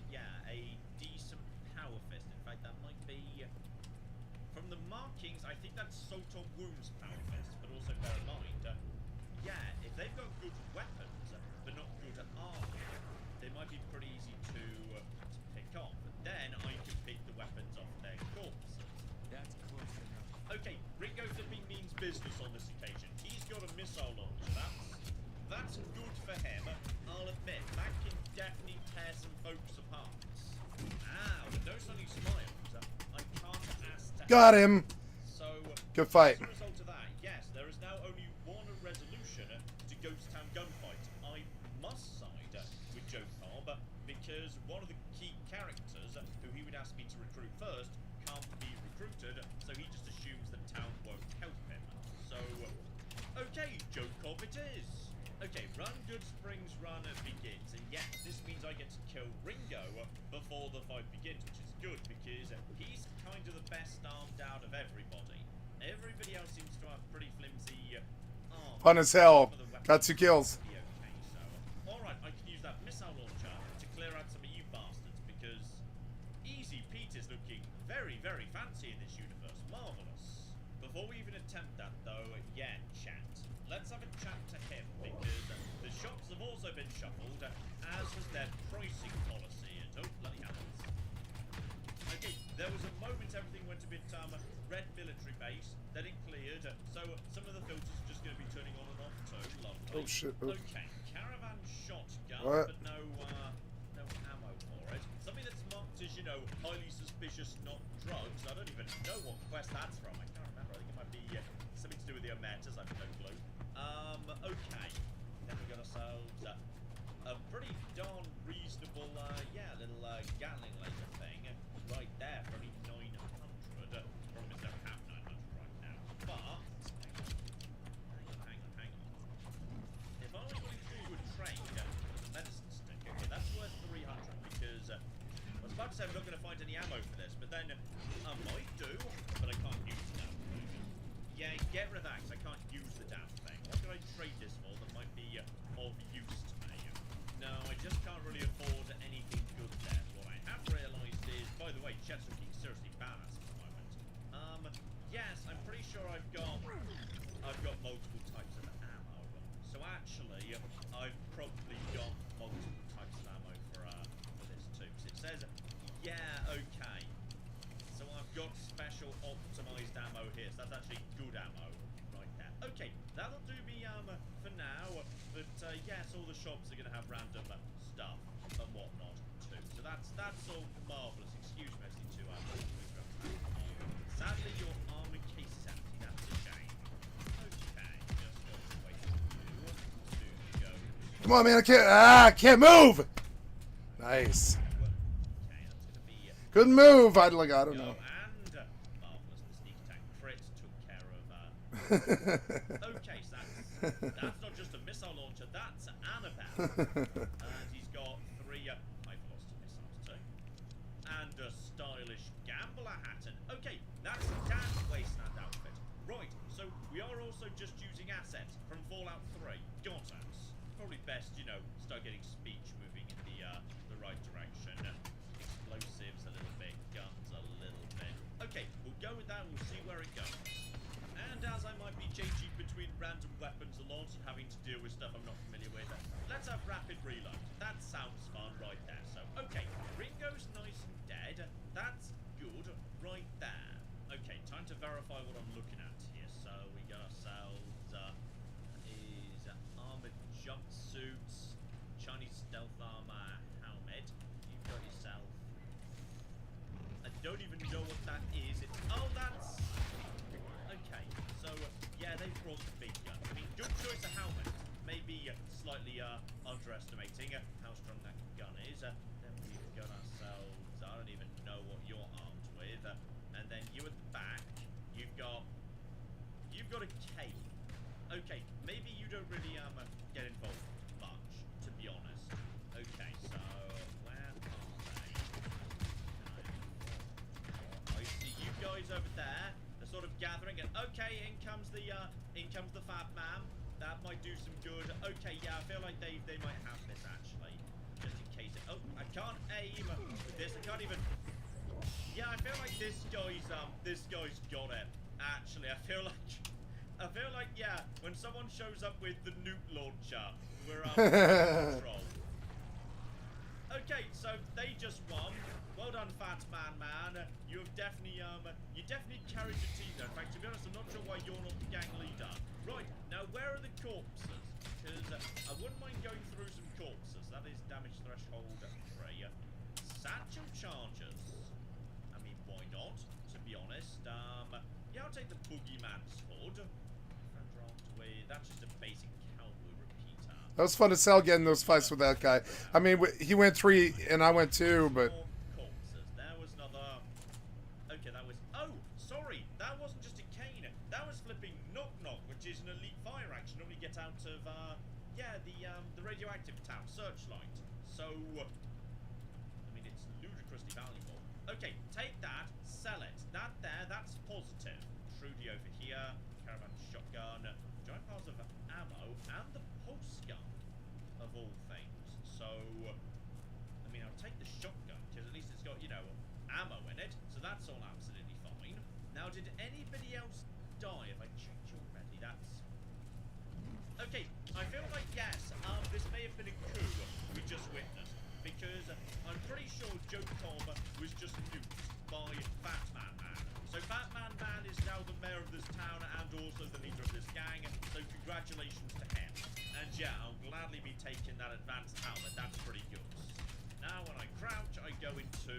I'm not really sure how that helps me, to be honest. It's just the same, but like, slightly blurry. Okay, we've got Annabelle, everything's under control, hooray for me. Okay, following morning, here's what I'm thinking, which is, normally, you get to Vegas by going the long way round, because, you know, death claws, but like, okay, areas that are full of, like, geckos or something are now way more dangerous than they used to be, but, accordingly, areas that used to fundamentally be no-go areas, because they've already had ludicrously tough stuff there, they, logically, will be less dangerous, or might be less dangerous than they used to be, so we might be able to just walk straight to Vegas via, you know, Quarry Junction, because now it might just have mole rats in it or something. God damn it. Bear in mind there's just ramen over there. Damn. If anyone's got anything that I want, I should just kill them to take it. So, you've got...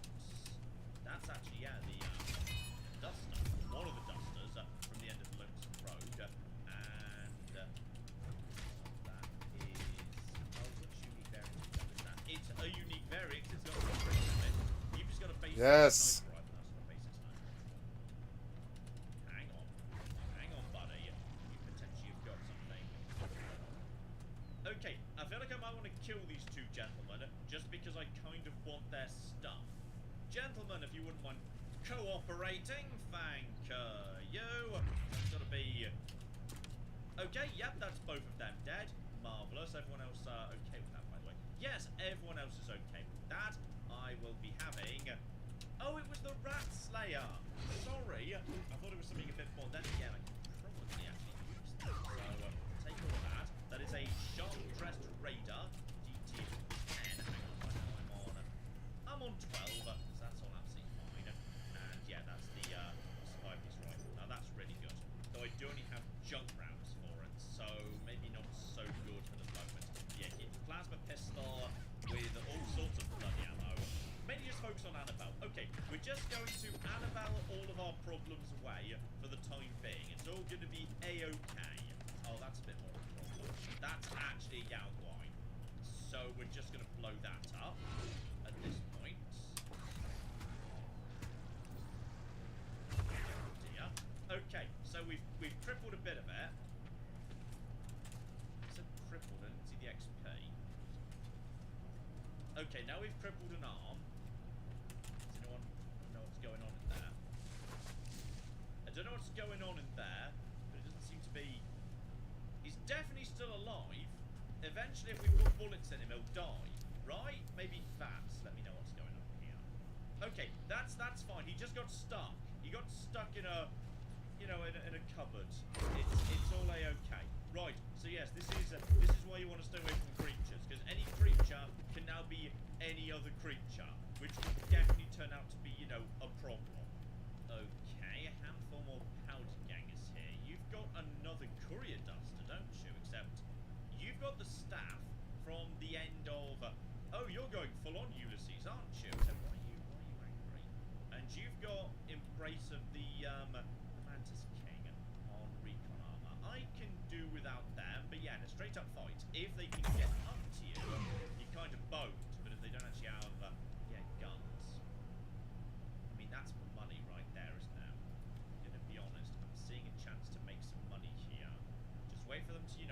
cross paths and then nuke them, take it, and Gunrunner's Arsenal. We can make it to Gunrunner's Arsenal. Oh, the night filter's just set in. It's, 11:30 in the morning, but apparently now it's just night. Right, let a couple of hours pass and then nuke both of those individuals. There we go. I'll be having all of this. Courier Dust is... that's actually more AP and more strength, which I kind of need. Old Glory is worth less than what I was expecting it to be. Now, the Remnant's Power Helmet, that's pretty good. To be honest, this is better than what I've got. Yeah, screw it. We'll change over to that. That's marvellous. Where did your corpse go, by the way? Oh, that's Christine's COS Recon armor, which is actually pretty darn good. Together with Dr. Lee's glasses. Yeah, you know what? We'll go over to that, because Christine's armor is actually pretty solid. Sneaker's hardly spectacular, but it'll do. Oh, here's interesting. This particular worker has had his head replaced with a skull, and that's going to be flipping... Hello, Mountain Holmes. On this occasion, he's armed with, yes, a pull cube wearing NCR armor. Marvellous. Alright, what have we got here? That looks a lot like a death claw over there to me. Check out the old rat slayer. Yeah, that's looking death clawy to my mind. Let's just put a few shots into you, buddy. There might be some form of override that keeps this location death clawy. So how about we just put this away then? Seriously, put this away. Put this away and start running. I might be needing some assistance from Captain Doesn't Have a Face, Just Has a Skull. Yep, there we go. Oh, he's only got a rolling pin. Oh, this is, guys, I'm feeling like I might have done you a disservice on this occasion. So, somebody's got explosives and they're going to nuke their own guys. This is great, and I think he'd already been taken out, but who's got the bloody explosive? Do you have a grenade rifle, Frank? I suspect you've got a grenade rifle. Yep, that's a generic grenade rifle, I believe. But you've kind of crippled all your friends there. So that's a bit on the sad side. Alright, crack out Annabelle, but we are running out of missiles here. So that doesn't look like a death claw, though. I mean, we'll give it a go, so we can just get to Gunrunner's Arsenal. So, okay, that's you partly crippled right over there. And then one missile right on top of you. That's both your arms crippled. That should be you kind of screwed, actually. And you must be nearly dead right there. We go. That's a Robo Brain down for 10 XP. Marvellous. There should be more here.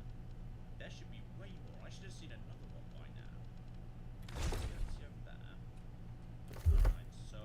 yeah, where's the rest of them? So, yeah. Definitely saw either a Gutsy or a Handy over in that direction. That's just an island. Oh my dumb plan might be about to work. I see you. You're an icon, you're nothing. And we've got... that's just a yellow gecko. That's just a big yellow gecko. So that's your torso crippled, mate. So you're not going to be doing much to me. Okay, you're nice and dead. Now I'm being... uh-oh. I need something else, need something something that's not like, point blank. A pulse gun? Oh, well, that's just meant to be. Get up to him, hit him with the EMP, he goes down. Okay, pulse gun, it takes care of robots, no trouble at all. Right, get my speech moving in the right direction, because I'm going to be needing 45 if I want to isolate Benny, because bear in mind, yeah, his thugs who surround him can now be armed or armoured with whatever. So as I am, random Tim, and thus can't seduce Benny, we're gonna need a... that's a Coyote Pub game. I think we're fine. Right, onwards, straight on towards... yes, Ant territory. We're kind of past Death Claw territory. Goddamn wall. Here, heading into Ant territory, but... what was that? I swear I just heard somebody punching with a power fist, but I don't bloody know for certain. That's a young Night Stalker. That there, that's something we don't want to... okay, that was a giant ant that was alive, but something just killed it. I don't know what just killed it, but something killed it. I'm in hostile territory right now.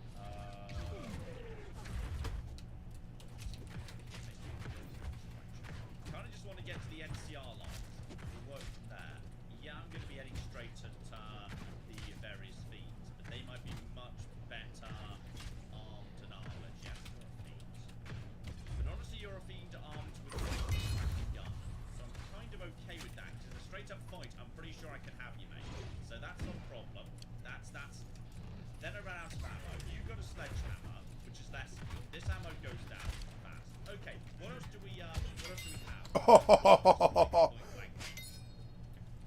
much, as it turns out. One jump round, 556. You've got nothing. Rear's okay. No, stop with a sledgehammer, you dick. Right, just go for a crit. And your head's crippled. And your head is now no longer a head. Take you out too, buddy. Okay, need to get into friendly NCR space if at all possible. Someone's round over here. Found allied technologies. There's something. Whoa! I think that's a flare gun he's firing right now. That's interesting. Right over. Yeah, he's firing a flare gun, which is, you know, from Lonesome Road. So I'm on fire at the minute, so I'd like to kill him, then maybe heal up before the flames kill me, because I'm pretty sure I'm taking flame damage right now. Probably. Don't know who's going to win between... I've got one stim pack left. Great. I've also only got one bit of ammo left, so plus P. What's plus P? Okay, one of the NCR lads has got some form of super energy weapon, so that's nice. And then... Okay, what even have you got? I don't... Oh, bloody hell. One of the fiends has got something bad, by the way. That guy's not... Oh, he's been paralyzed.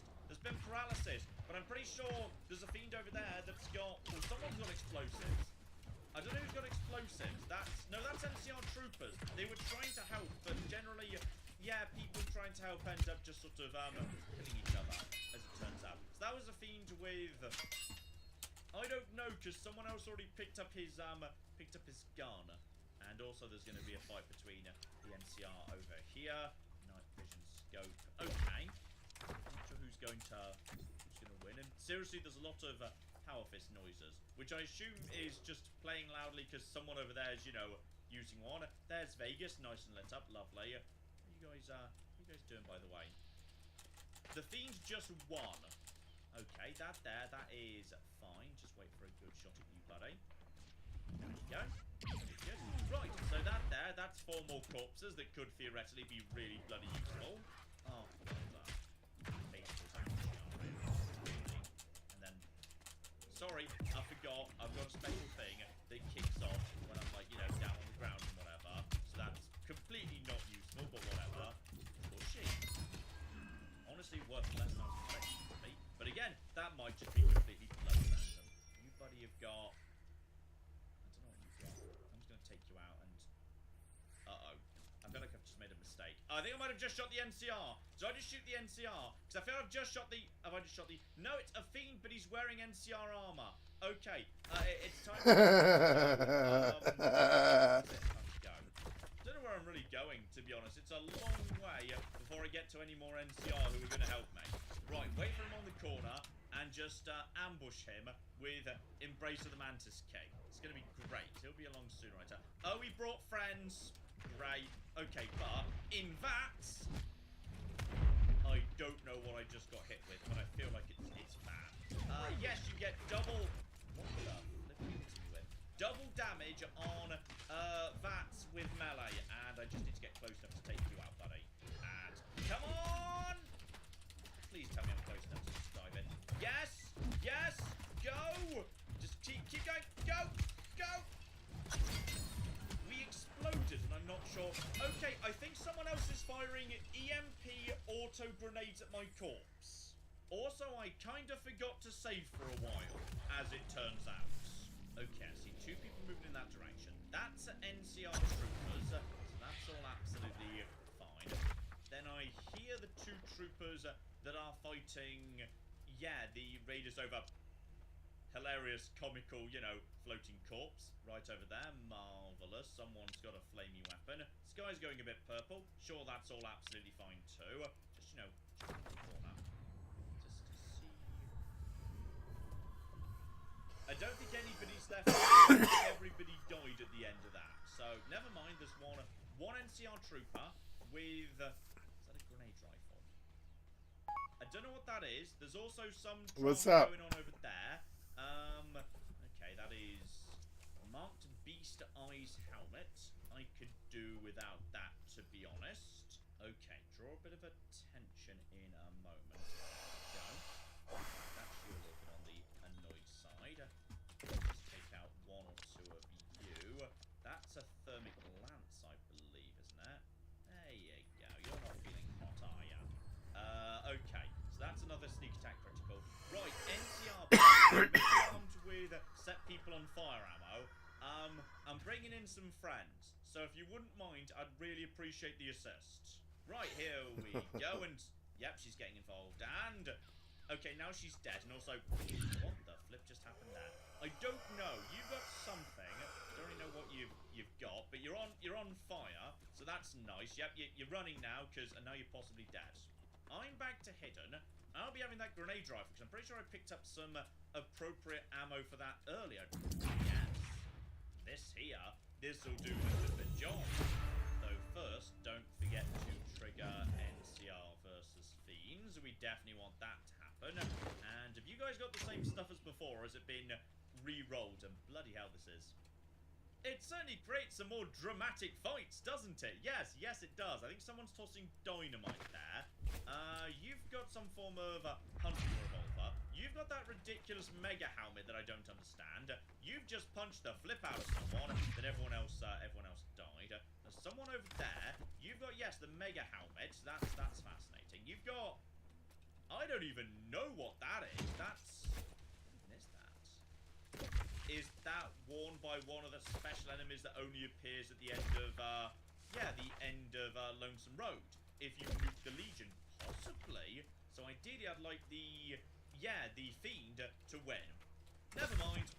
Right, so you're now nice and on fire, and that was a good fireworks display right there. No one saw that, right? Good, no one saw that. So what the flip are you wearing, buddy?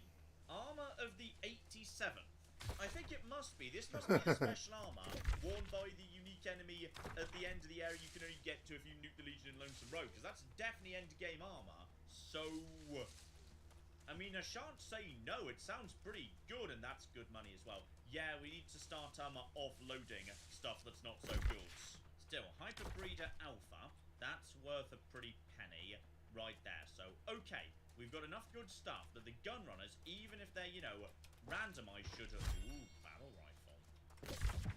Not for me. I wouldn't be able to use the damn thing. I need some weapons that are like, more mid-tier stuff that punches above its weight, simply because I can't use the more advanced Ammo would be such a nightmare. But no monorail for us today. No.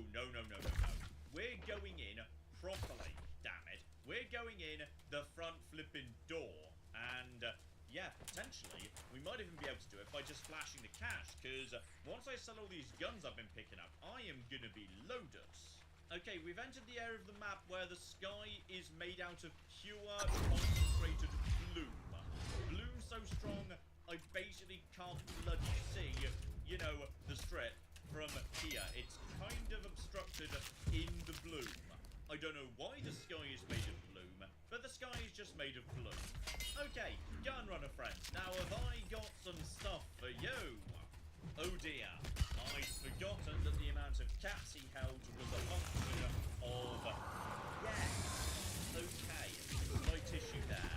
When you're a low level, he doesn't have that many cats. But that's okay, because Crimson Caravan is right round the corner. They're on a mission, so there might be a roving trader, sometimes there is around here. The sky's calmed down, that's marvellous as well. Mick and Ram is right in there. Plenty of places to get some money up, because I can't remember how many caps you need to get in, because it has been years since I, went up to the robot and showed him the money to get into the strip. I think it might be 2,000. It's either 2,000 or 8,000, I can't remember which it is. Okay, problem the next as we head into Freeside. I found Blake in the end, I'm up to 2,500. I think it's 2,000 caps, so I should be able to come inside and have a good time on the strip. No trouble there.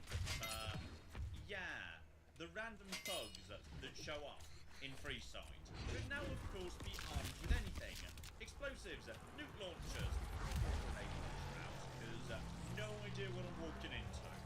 Though I will say this is rather exciting, because you are supposed to feel a bit intimidated going into Freeside, hence why you might want to consider hiring a bodyguard or something, but given the actual, thugs are just random nobodies in rags, armed with a stick, yeah, it's kind of easy to just shoot them down. It feels like a non-threat, but in this mode, yeah, not so much. So, keep your eyes open. Try not to blow up any locals if you can avoid it. Alright, just... it's open. I see you. Hello!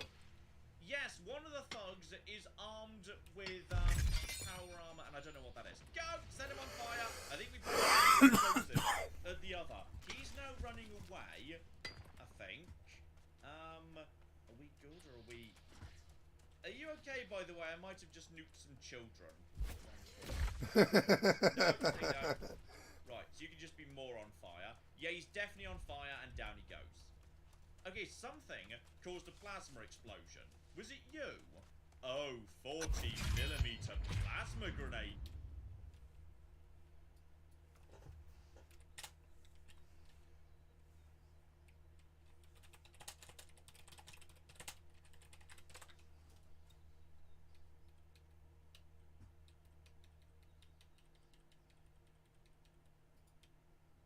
Took me a bit longer than I was expecting, which does always happen, but it seems to take me by surprise every time nonetheless. But don't you worry, the season of Fallout 4 is beginning anyway, because this here is a little challenge I've been wanting to look at for a very long time. So, okay, what is Fallout 4 Lockdown?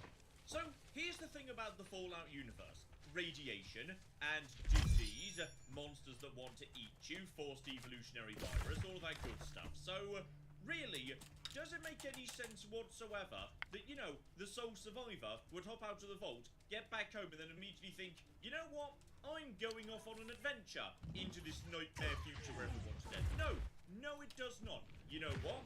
I've got this island, looks pretty defensible to me. How about we just stay here? So that's what we're gonna do. We're gonna try and never leave Sanctuary. And my goal is not just to survive, but build a functioning society. Now, this is a fun little rule set that was kind of tinkered with a little bit just after Fallout 4 came out. But since then, there's been a couple of big changes. Number one, survival mode. So yeah, how well can you survive on this island when, you know, you need to eat, drink, rest, and there's no real, you know, good source of medicine, very little in the way of food. So that's certainly a thing. And two, we got a whole bunch of DLC that added a whole bunch of toys that could be rather helpful. So, okay, let's flip and go.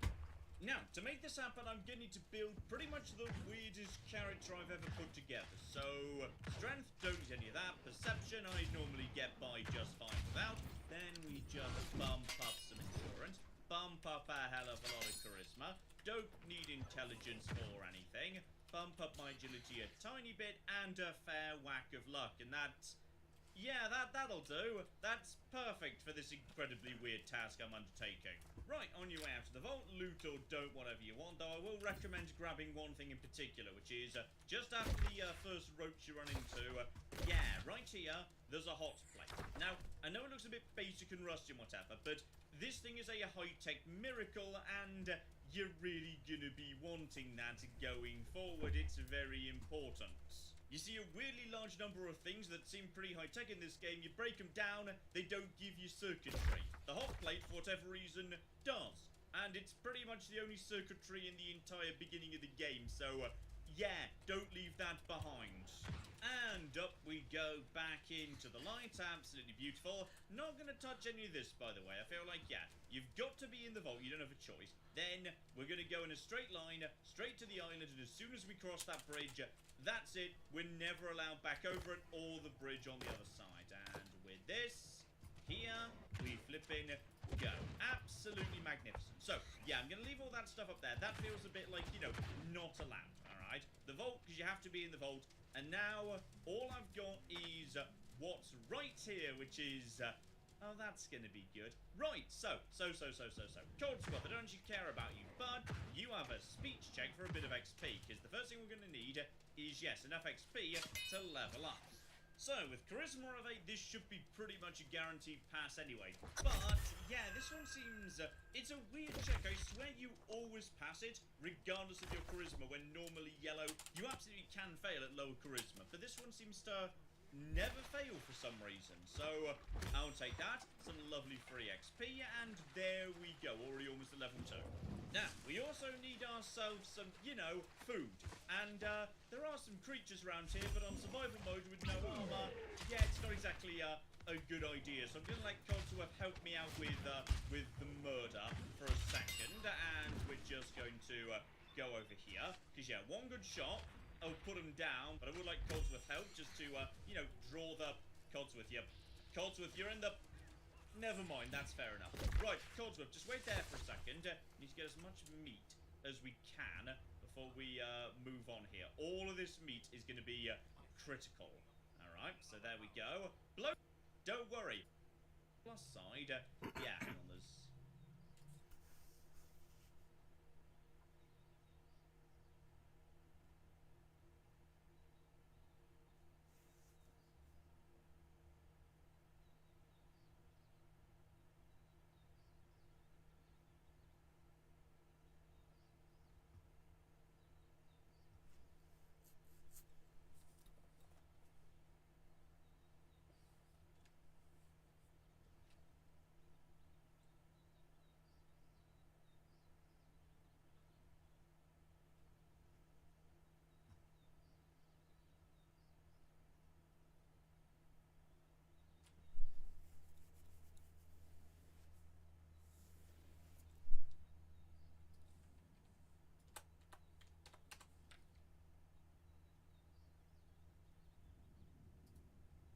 Hello there, ladies and gentlemen, I'm the Spiffing Brit, and today, welcome to the glorious world of Fallout 4, where we're going to be starting a brand new and very special adventure into this glorious world. For you see, I love Fallout 4, it's a highly enjoyable RPG game, but recently I had an idea. What if I turned it into a zombie survival game? So that's exactly what I've gone and done. In my wasteland, pretty much every enemy has been replaced with a zombie, and these are your classic Romero zombies. Bullets aren't going to be particularly effective because these bad boys don't need limbs to stay undead. It's going to take several well-placed shots to the head to bring down one of these bad boys, and as a result this game's going to get very challenging, as we're going to have to defeat hundreds and hundreds of undead whilst balancing ammo conservation, food, water, and finding safe places to sleep. It's gonna be a hell of a journey, so make sure you're sat back, relax, you've got a nice warm cup of Yorkshire tea in hand, and preferably a nice biscuit to dunk into it. Let us begin and create our hero for today's journey. Today our hero, ladies and gentlemen, is going to be Dwayne Johnson, the long-lost cousin of Dwayne "The Rock" Johnson. Unlike his counterpart, our hero is not a legendary action star. However, that's not going to stop him from trying to survive. And here's our lovely boy, Dwayne. Oh, Dwayne Johnson, you lovely man. Sadly, he never broke out into acting, being turned away because of his valiant star, which he earned in battle by MMA wrestling his brother or something.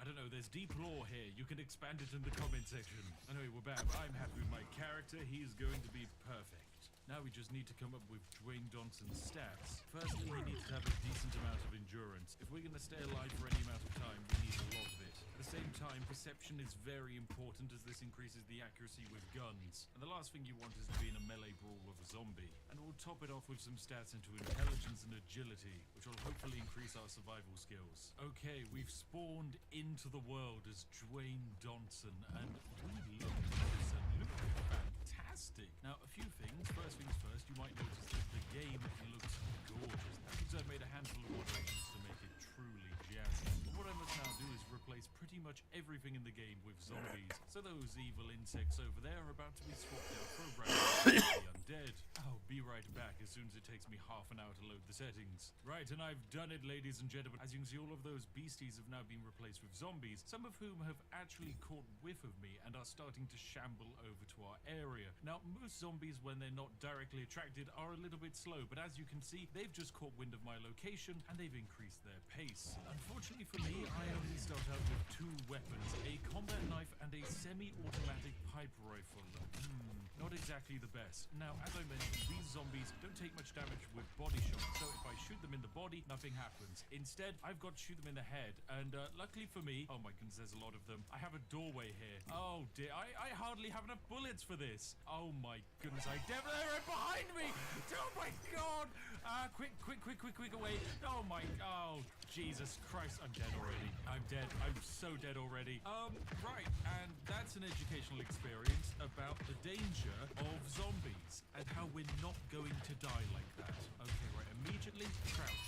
That's what we're going to do. Good lord. I thought I was going to be door, but no, zombies can open doorways. Of course they can. Right, now I'm going to have to be very sneaky and make my way around here. And honestly, I need some kind of defense or safety. This is especially important because the zombies are going to get more and more dangerous at night. So my thinking is very simple. I'm going to try and take over the Red Rocket truck stop. Yep, that's my plan. Oh, there is actually a bat here. That might be useful. That gives us a little bit of a ranged advantage. And I'm going to see if, we can just make our way past all of these undead up to the Red Rocket truck stop, as hopefully, we'll find some equipment there that's usable, or in the very least, just keep us alive. Oh, there's one right there. Hello, you. Right, okay, I think we're just going to have to VATS this one. Now, because I've gotten rid of all of the UI, I have no idea if a VATS is actually going to kill him, but, no, it doesn't. Okay, great. If anything, he now seems angrier. Right, baseball bat. Let's try and baseball bat him. Ow, jeez, he's a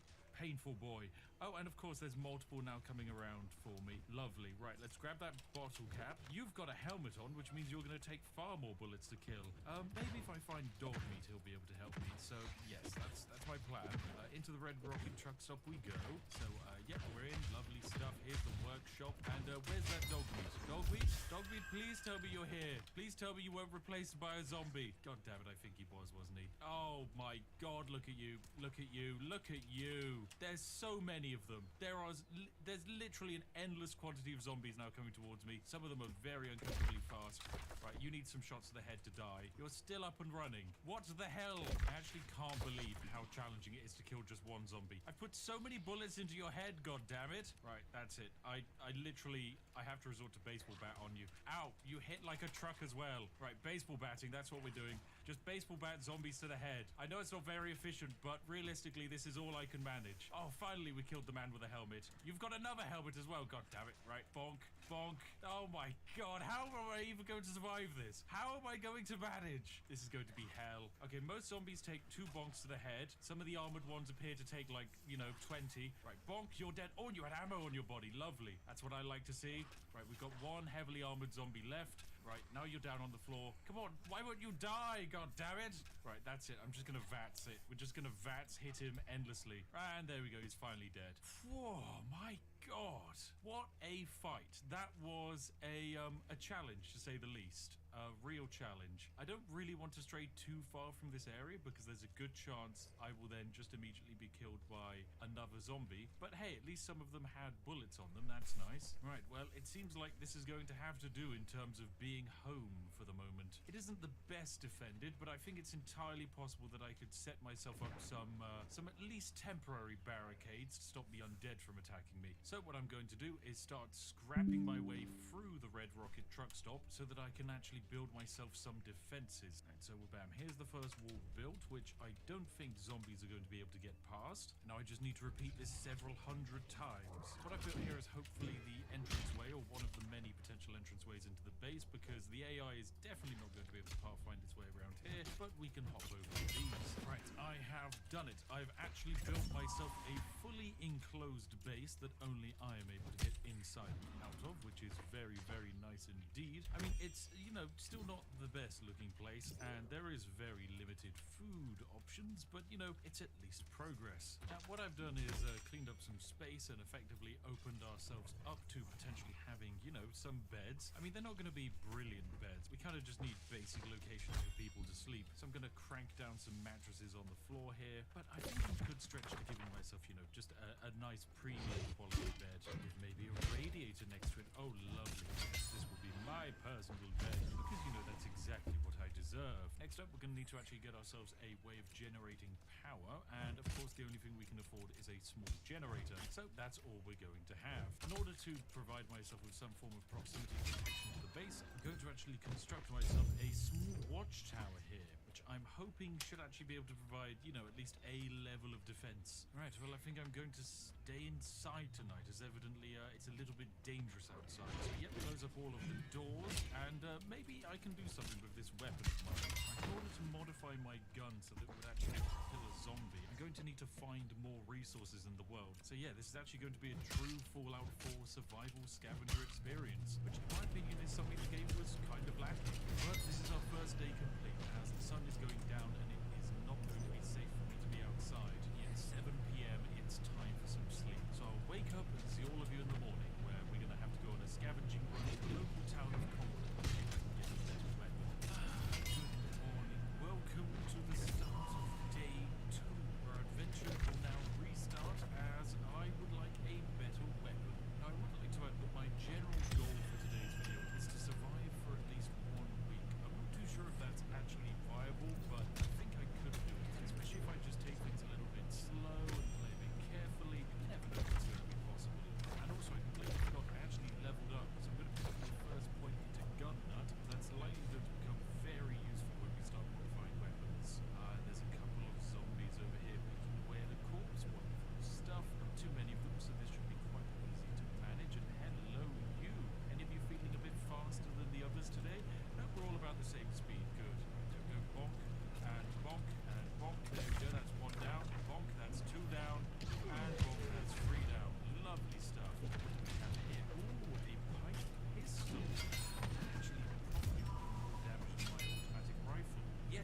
does. Lovely. It takes the same ammunition. Sure, it fires less, but this increase of damage of just 3 actually might be enough to one shot a zombie in the head. I mean, there's only one way to find out, so I'm actually going to go over to this house and see if I can kill a zombie. Oh, because speaking of that, there's actually a bunch of zombies in the sanctuary. I was hoping this would be a relatively easy place to conquer, but nope, that's not the place. Right, one shot to the head. Let's see how you do.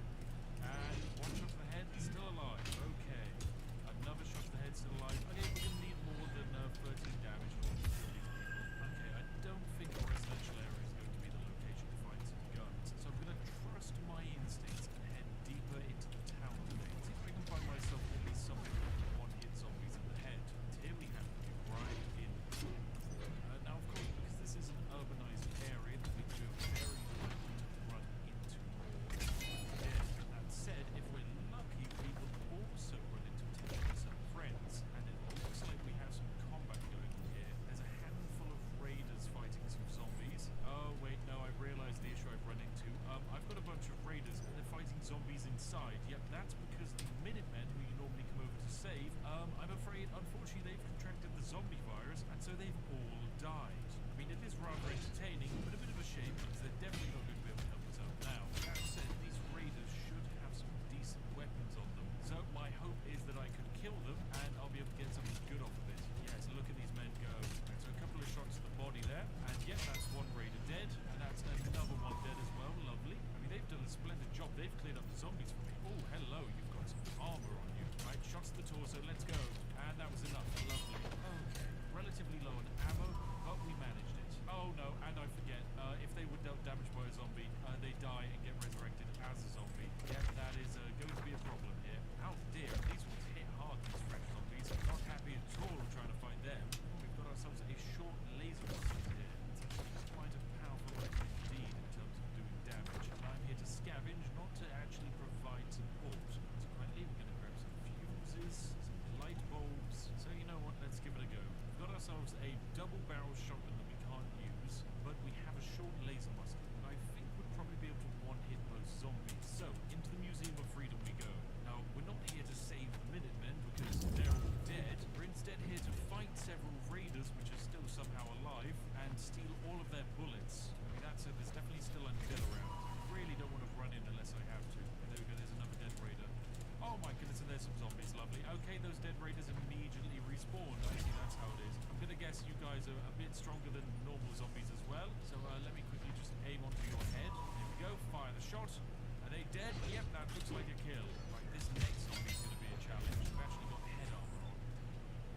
And yep, that's what I was guessing. A full shot to the head and you're still up and running. Baseball bat though, that was effective. Another baseball bat to the head. And there we go, we defeated them. Oh no, actually level up as well. And seeing as I reckon we're going to be using non-automatic rifle, the most I'm going to be looking at rifleman style. There we go, so that our laser musket will do slightly more damage. Okay, right, hello you.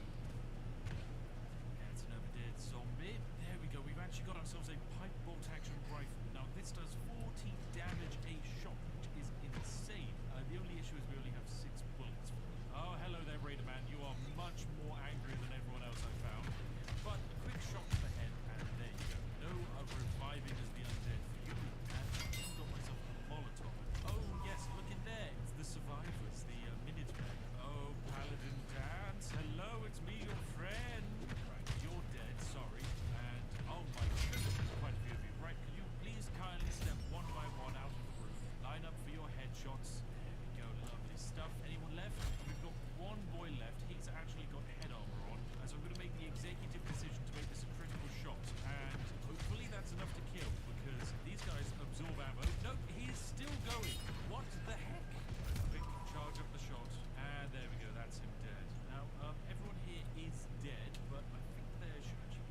Hi guys, I love you. Friendship there. Mhm. Letter from Richard. What? M1 Grand Bayonet. Hello, hello. What are you? Hey kid, if you're reading this, I just wanted to say that I met someone wearing a leather jacket and a generally cool-looking guy from some gang called Cool Cats. He talked about how they're all set up in a place down south, an old red rocket, I think. I don't know what I'm gonna do next, but I need to move on. Right, okay, it looks like there's an M1 Grand potentially lying around now. That sounds like the kind of thing I could do with reading this bayonet. Seems a bit decent. Shiv. Right, I've done some digging, and it would seem that my M1 Grand is probably in the federal ration bunker, being held by some bandits / raiders. So, you know what? I think we can do Hello. a journey ahead of us today. And What's up? some raiders. Seeing as my base is just going to tick along and try to train some survivors. Okay. Thinking I'm gonna switch games here. And as you can see, there's a bit of a scuffle going on. There seems to be someone in a giant suit of power armor pummeling their way through zombies. And you know what? Hats off to them. Let me see if I can cloud it out. Oh, no, they appear to have just been killed. Right, well, bugger. Is there no one else around here that can fight zombies? Or is it literally just going to be me? Splendid, lovely. It's just going to be me, isn't it? Brilliant. Right, well, zombies, it's lovely to meet you, but I'm going to see if a fragmentation grenade is going to actually solve my problem here. So, farewell, friends. Catch that. And I think, potentially, yes, it worked. The fragmentation Ouch. grenade worked. Oh, it's glorious. Right, I can take all of the ammunition off of the bodies. I mean, there are still apparently more zombies spawning in, and oh my goodness, that's actually still a lot more zombies. Right, surely there's ammunition around here somewhere. Oh, there's more explosions going on. Great. Okay, right. This is just like fresh hell. Jeez. Okay, I'm gonna close that door. Hopefully they can't make their way through that. If they can, I'm gonna be a little bit buggered. But yes, I need to make my way through this base. What do we got here? Stockpile terminal. Come on, out of that. Close that door. No zombies welcome. Sorry, friends. Not today, friends. We're highly busy. Close that door. There we go. Hit me stuck on the terrain a little bit. Oh no, you made it through. Right. 2 shots to the head, please. Wait, the zombies are just getting back up again. Okay, right, we've got to clear our way through. Made it into this place, and I mean, there's going to be raiders set out here somewhere. They're all going to be quite dangerous indeed. But at the same time, they have ammunition for us, and that is good. Well, there we go. There's a raider fighting a zombie, and he just died. But there's going to be another one here as well. Oh, brilliant. That is fresh one as well. Right, I'm going to have to kill this human in front of me. Some shots to the head to make sure it doesn't come back as a zombie. Okay, no, his head didn't explode. Great, he's going to come back. Oh my goodness, this zombie in front of me is taking so many bullets to the head. What the hell? Okay, he took like 12 bullets to go down, and of course more zombies just gone straight up because, well, I didn't kill the humans by blowing their heads off. Oh, and you're going to run at me. Right, quick shots to the face. Quick shots to the face, please. Yes, stumble them. Yes. There we go. That's another dead zombie. I love deeper into the base we need to go. We've got some kind of nice construction area, I would say. Oh, yes, it's the M1 Grand. We did it. We found it. We can hide, but you can't run from capitalism. Yes, lovely. This is going to be a good weapon. It takes 3 away rounds, 66 damage. That's pretty darn good. I mean, we don't have many 3 away rounds, but that's okay. We'll be good in the future, hopefully, assuming we can find the bullets. Oh my goodness, you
Next up is this lovely, amazing web box, which I think could do with a site.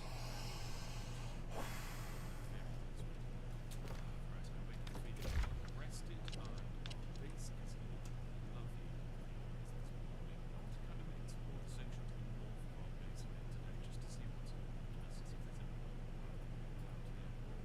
Oh, that appears to be a fresh military helicopter. Okay, potentially we can get something useful from that. There we go, 2 good kills. Hello, you thinking you can sneak up on me, you cheeky bugger? It's illegal, because there's a lot of them out here today. Maybe it's more efficient if I just one quickly. The sun is now starting to set. What time is it? 6:25 p.m. Okay, right. Yeah, I think I'm going to deliberately thin the local herd in this environment, and then come back tomorrow to see what we can make of the spoils. And fantastic, we made our way home just before nightfall actually sets in. Any new settlers join us today? Nope, still just 2 people. Well, that's fine and dandy. Right, so I've made my way out of the nice and early morning and over to the site, and also the radio towers. Fighting zombies, which is good, 'cause I think it's attracting a decent amount of attention away from us, which is always a good thing. Friendy, you need 1 shot to the head, I reckon. Oh, or, 1 shot to each of the hips. There we go, you're dead, lovely. Oh, and hello.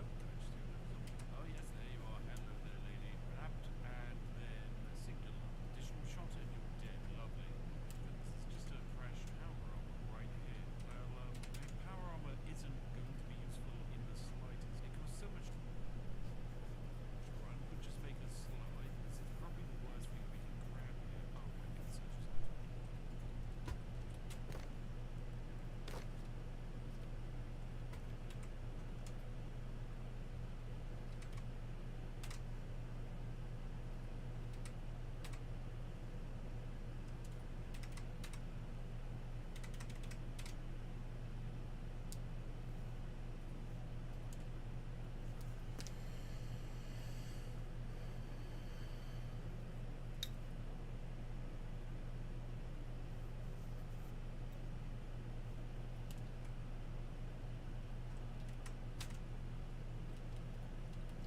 Okay, guys. Okay, guys. If you were here to see new worlds, I'm switching up here. Going to Fallout 76.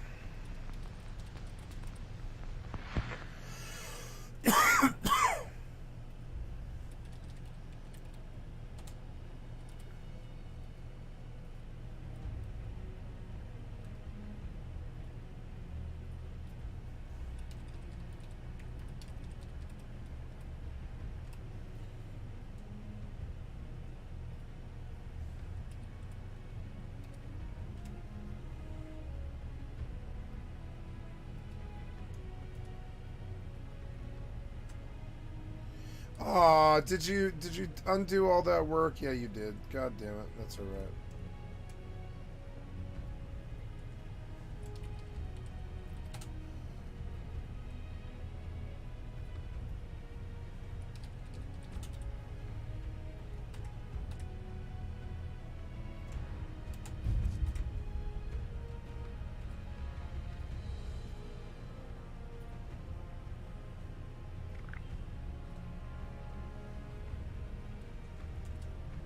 Aw. Stupid fucking incompetent ass kick.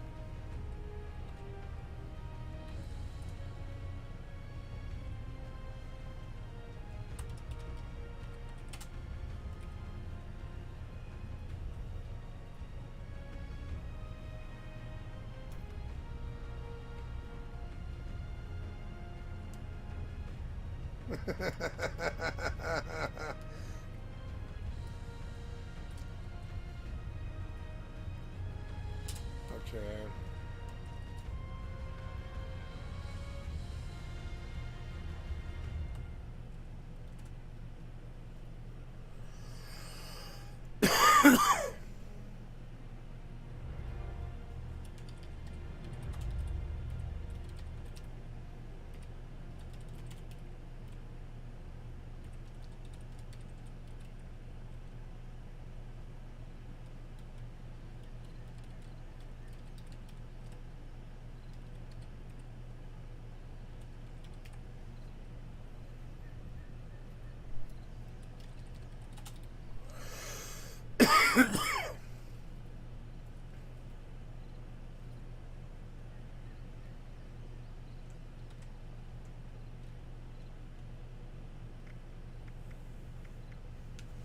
August, isn't it? Middle of September.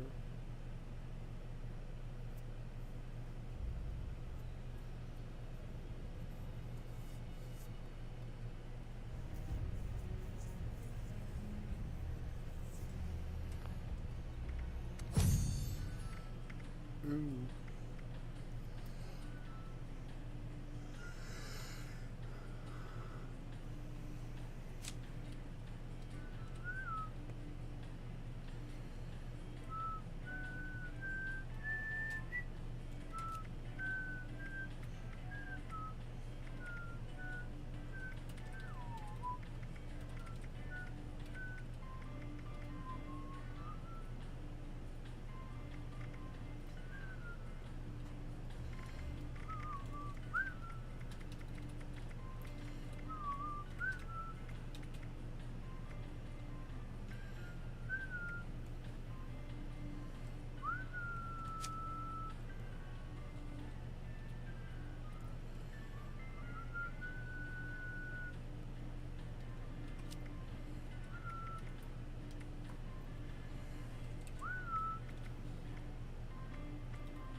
Gather around your radio once again for another exciting tale from the world of hubris. This week, listen in on the latest episode following the exploits of our favorite villain. Join in for another exciting installment of Sorbo's Revenge. Behold, my subjects.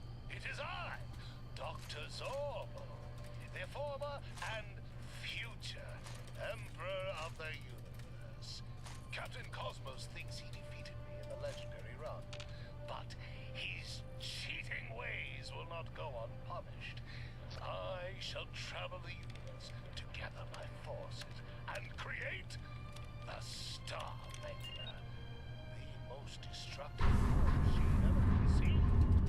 And I will have my revenge.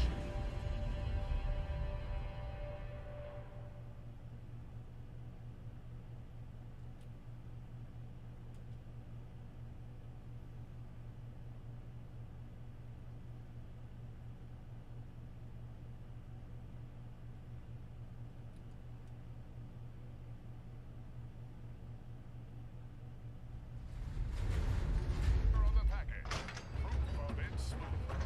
In a nationwide study of thousands of citizens with normal digestive tracts, noted steak specialists reported not a single case of irritable bowel, internal bleeding, or indigestion due to consumption All of right, saddle-up everyone's Salisbury here. steak. Y'all ready to rock this joint?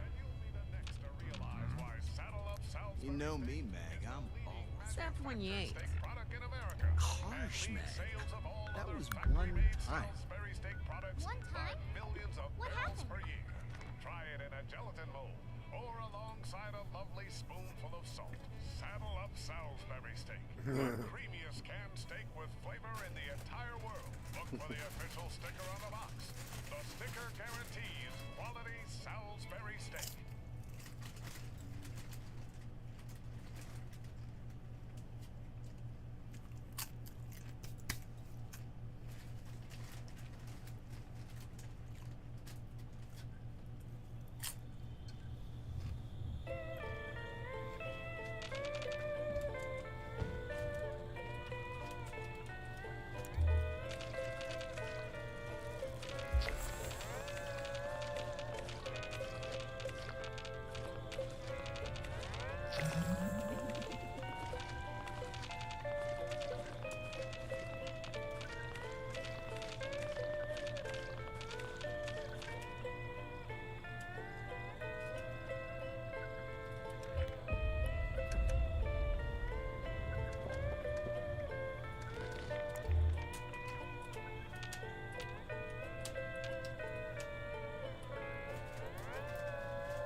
Tonight, in Chapter 1 of Zorbo's Revenge, we find ourselves within the cool metallic walls of planet Spibulor's military headquarters. It is here, bent over a shiny titanium map of the neighboring galaxy, that the distinguished General Confusion plans his next invasion. The glory, the gunfire, the screams of helpless civilians under my command. Another planet will soon fall to the steely might of Spibulor. Now, if only I could make sense of this. Little does our alloyed overlord know that the nefarious Dr. Zorbo has infiltrated the facility and is making his way closer as we speak. Blast this cramped head. I need the thermonium dust to power my spaceship for a century. But I should reach General Confusion's personal chambers soon enough. Curses! This is a map of my own galaxy! No wonder I can't find the invasion target! Did I hear something? It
take back my rightful claim on the universe. Excellent!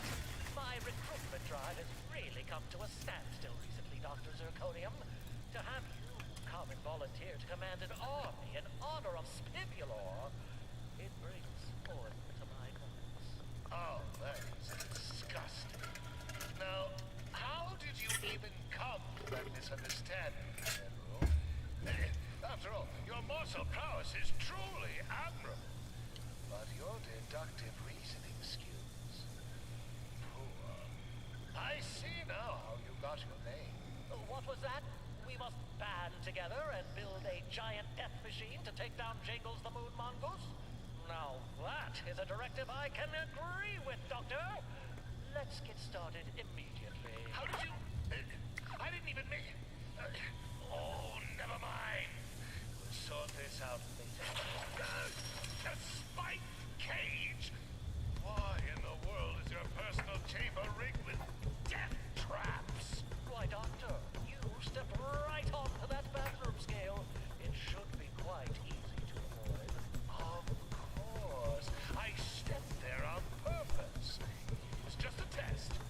Your deceptive ineptitude is quite a force to be reckoned with, General. Welcome to... the team. Now let me out of here! It takes several hours, but General Confusion finally locates the button to disarm Dr. Zorbal's unfortunate prison. Not before trying out a litany of other similarly unlabeled death trap buttons. Against all odds, the two villains come out of the ordeal unscathed, having forged an iron bond on the shared frustration of misunderstanding each other. Who will Dr. Zorbal recruit next? And when the time comes for them to face each other, will Captain Cosmos fall prey to General Confusion's baffling misconceptions?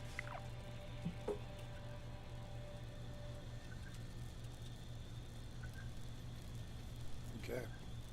Don't miss the automotive event of the year. That's right, it's time for the Halloween Night Demolition Derby! Right here at the Tyler County Dirt Track, with Hot Rod Daniels on the track. Anything can happen, folks, so you're not gonna want to miss this! Come on out on Halloween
trip directly into your television set as we get the behind-the-scenes scoop on all things television.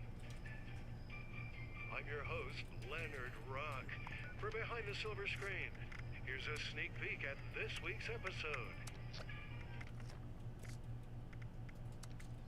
I hope I didn't lose my buffs.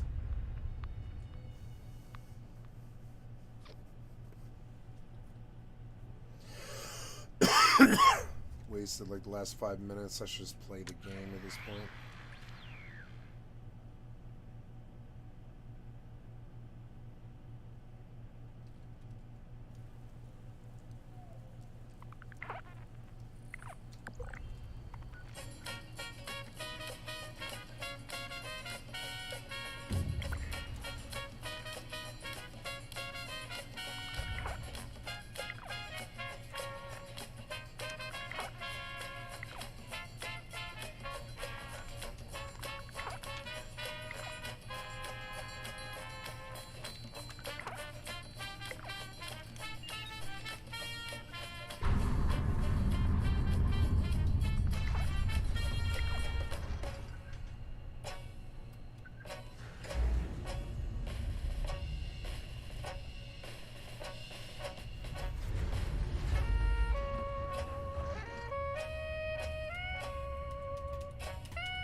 All right, everyone's here.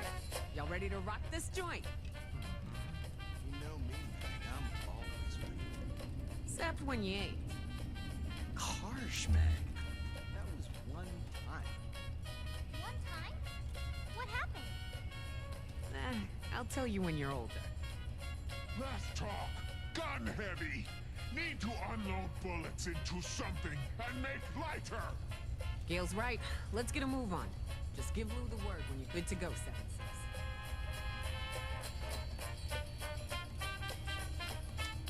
Ian's ready or what? You got it. Stand.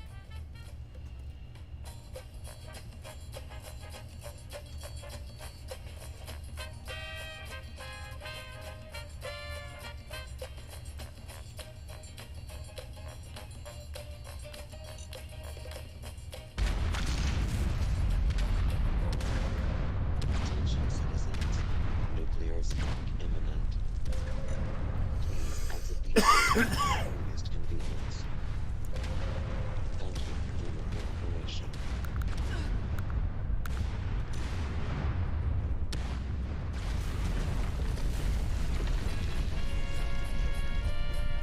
Damn, Lou. Shit. That was the cleanest break yet. All right, Johnny, Gail, you two.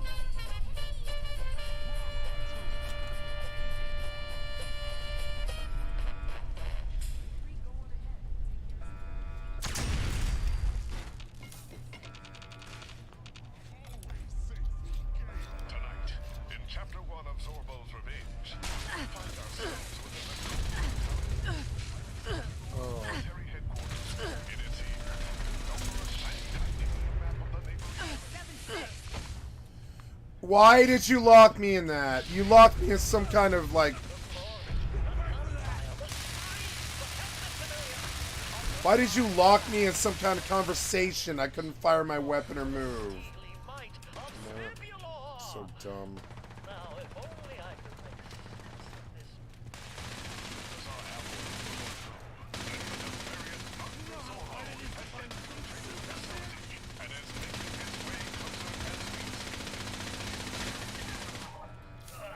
Blast this craft epic. I shielded the Purple dust too. Power my space for a century. Fuck. Sure.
to a standstill recently, Dr. Zirconium. To have you come and volunteer to command an army in honor of Spivulor, it brings oil to my hands. Oh, that is disgusting. Now, how did you even come to that misunderstanding, General? After all, your martial prowess is truly admirable. But your deductive reasoning skills, poor. I see now how you got your name. What was that? We must band together and build a giant death machine to take down Jingles the Moon Mongoose? Now that is a directive I can agree with, Doctor. Let's get Who started. knew? There was a vault that made Fort Knox look like a piggy bank. Never mind. We'll sort this out later. A spike cave. I was expecting more people to be alive here. Traps. My doctor, you stepped right onto that bathroom scale. It should be quite easy to avoid. Of course. I stepped there on purpose. It was just a test. Your deceptive ineptitude. Why not more humans here? Gale thinks this is strange, but also not bad. Don't let me out of here! It takes several hours, but General Confusion finally locates the button to disarm Dr. Zorbal's unfortunate prison. Not before trying out a litany of other similarly unlabeled death trap buttons. Against all odds, the two villains come out of the ordeal unscathed, having built a high bar on the shared frustration of misunderstanding each other. Who will Dr. Zorbal recruit next? And when the time comes to will Captain Cosmos fall prey to General Confusion's baffling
Tonight,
in Chapter 3 of Zorbo's Revenge, we travel to the far-flung reaches of space and the dual worlds of Y. A curiosity in planetary formation, the dual worlds of Y formed in tandem and share a single orbit. Travel between the two worlds began early in their culture development, and the war between them ravaged both sides for generations before they enacted the policy for greater unity. At birth, all Yians are biologically joined with a counterpart of the opposing planet, forming a binary culture that ended a millennia of global strife. Now the conflict is contained locally, as the forced conjoined twins live a life of constant bickering. Two such twins are the genius scientists Opus and Obra. Dr. Zorbo is seeking out their dual-core binary fusion processor technology to power the supercomputer of his Star Mangler. The twins have nearly perfected the final prototype, but have reached an impasse with yet another disagreement. Ha! That is the 5th time I found a flaw in your work just today. Look here. You wrongfully connected a thermal turbine to the nuclear transistors. Wow, how juvenile. IQ on your world must be lower than I thought. That is clearly a Podensky-Kruger bridge connecting the two transistors. And that's not a thermal turbine, it's a cooler diode, you dunce! Idiot. You wouldn't know a Podensky-Kruger bridge if it connected your eyebrows together. While these two wrangle one another, I shall sneak by, and then the prototype will be mine. The Star Mangler will have the most advanced computer in the universe. As Opus and Obra fought toe-to-toe, swinging their fists wildly at one another, Dr. Zorbo awkwardly sneaks behind them, laser-focused on building a paradigm-shifting prototype processor.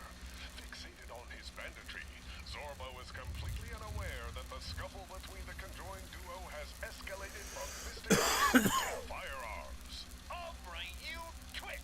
Nobody calls me second-rate. How about a blast from my repulsor ray? Huh? You missed it! From there! Your aim is as pathetic as your world's soldering skills. Look! You even hit some sort of wrinkly space frog. You're right. I think I hit a weird walking jar of pudding. You must have left the door open again, letting all manner of riffraff in here. Riffraff? Why, I am the former and future Emperor of the entire universe, including two insignificant bickering balls of binary blunders. Now, hand over that fusion processor and you can get back to killing each other. We may hate each other, but we hate thieves even more. I don't care who you think you are. From our perspective, you're just the Emperor of Cat Burglars. I see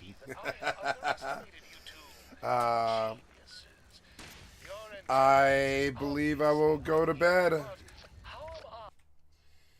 Stayed up later today, or about as late as I did yesterday. So, it's good to see everybody. It's been a long stream here. Been on since 11 p.m. last night, so it's been 12 plus. Yeah, it's been almost 16 hours here. I'm gonna stop.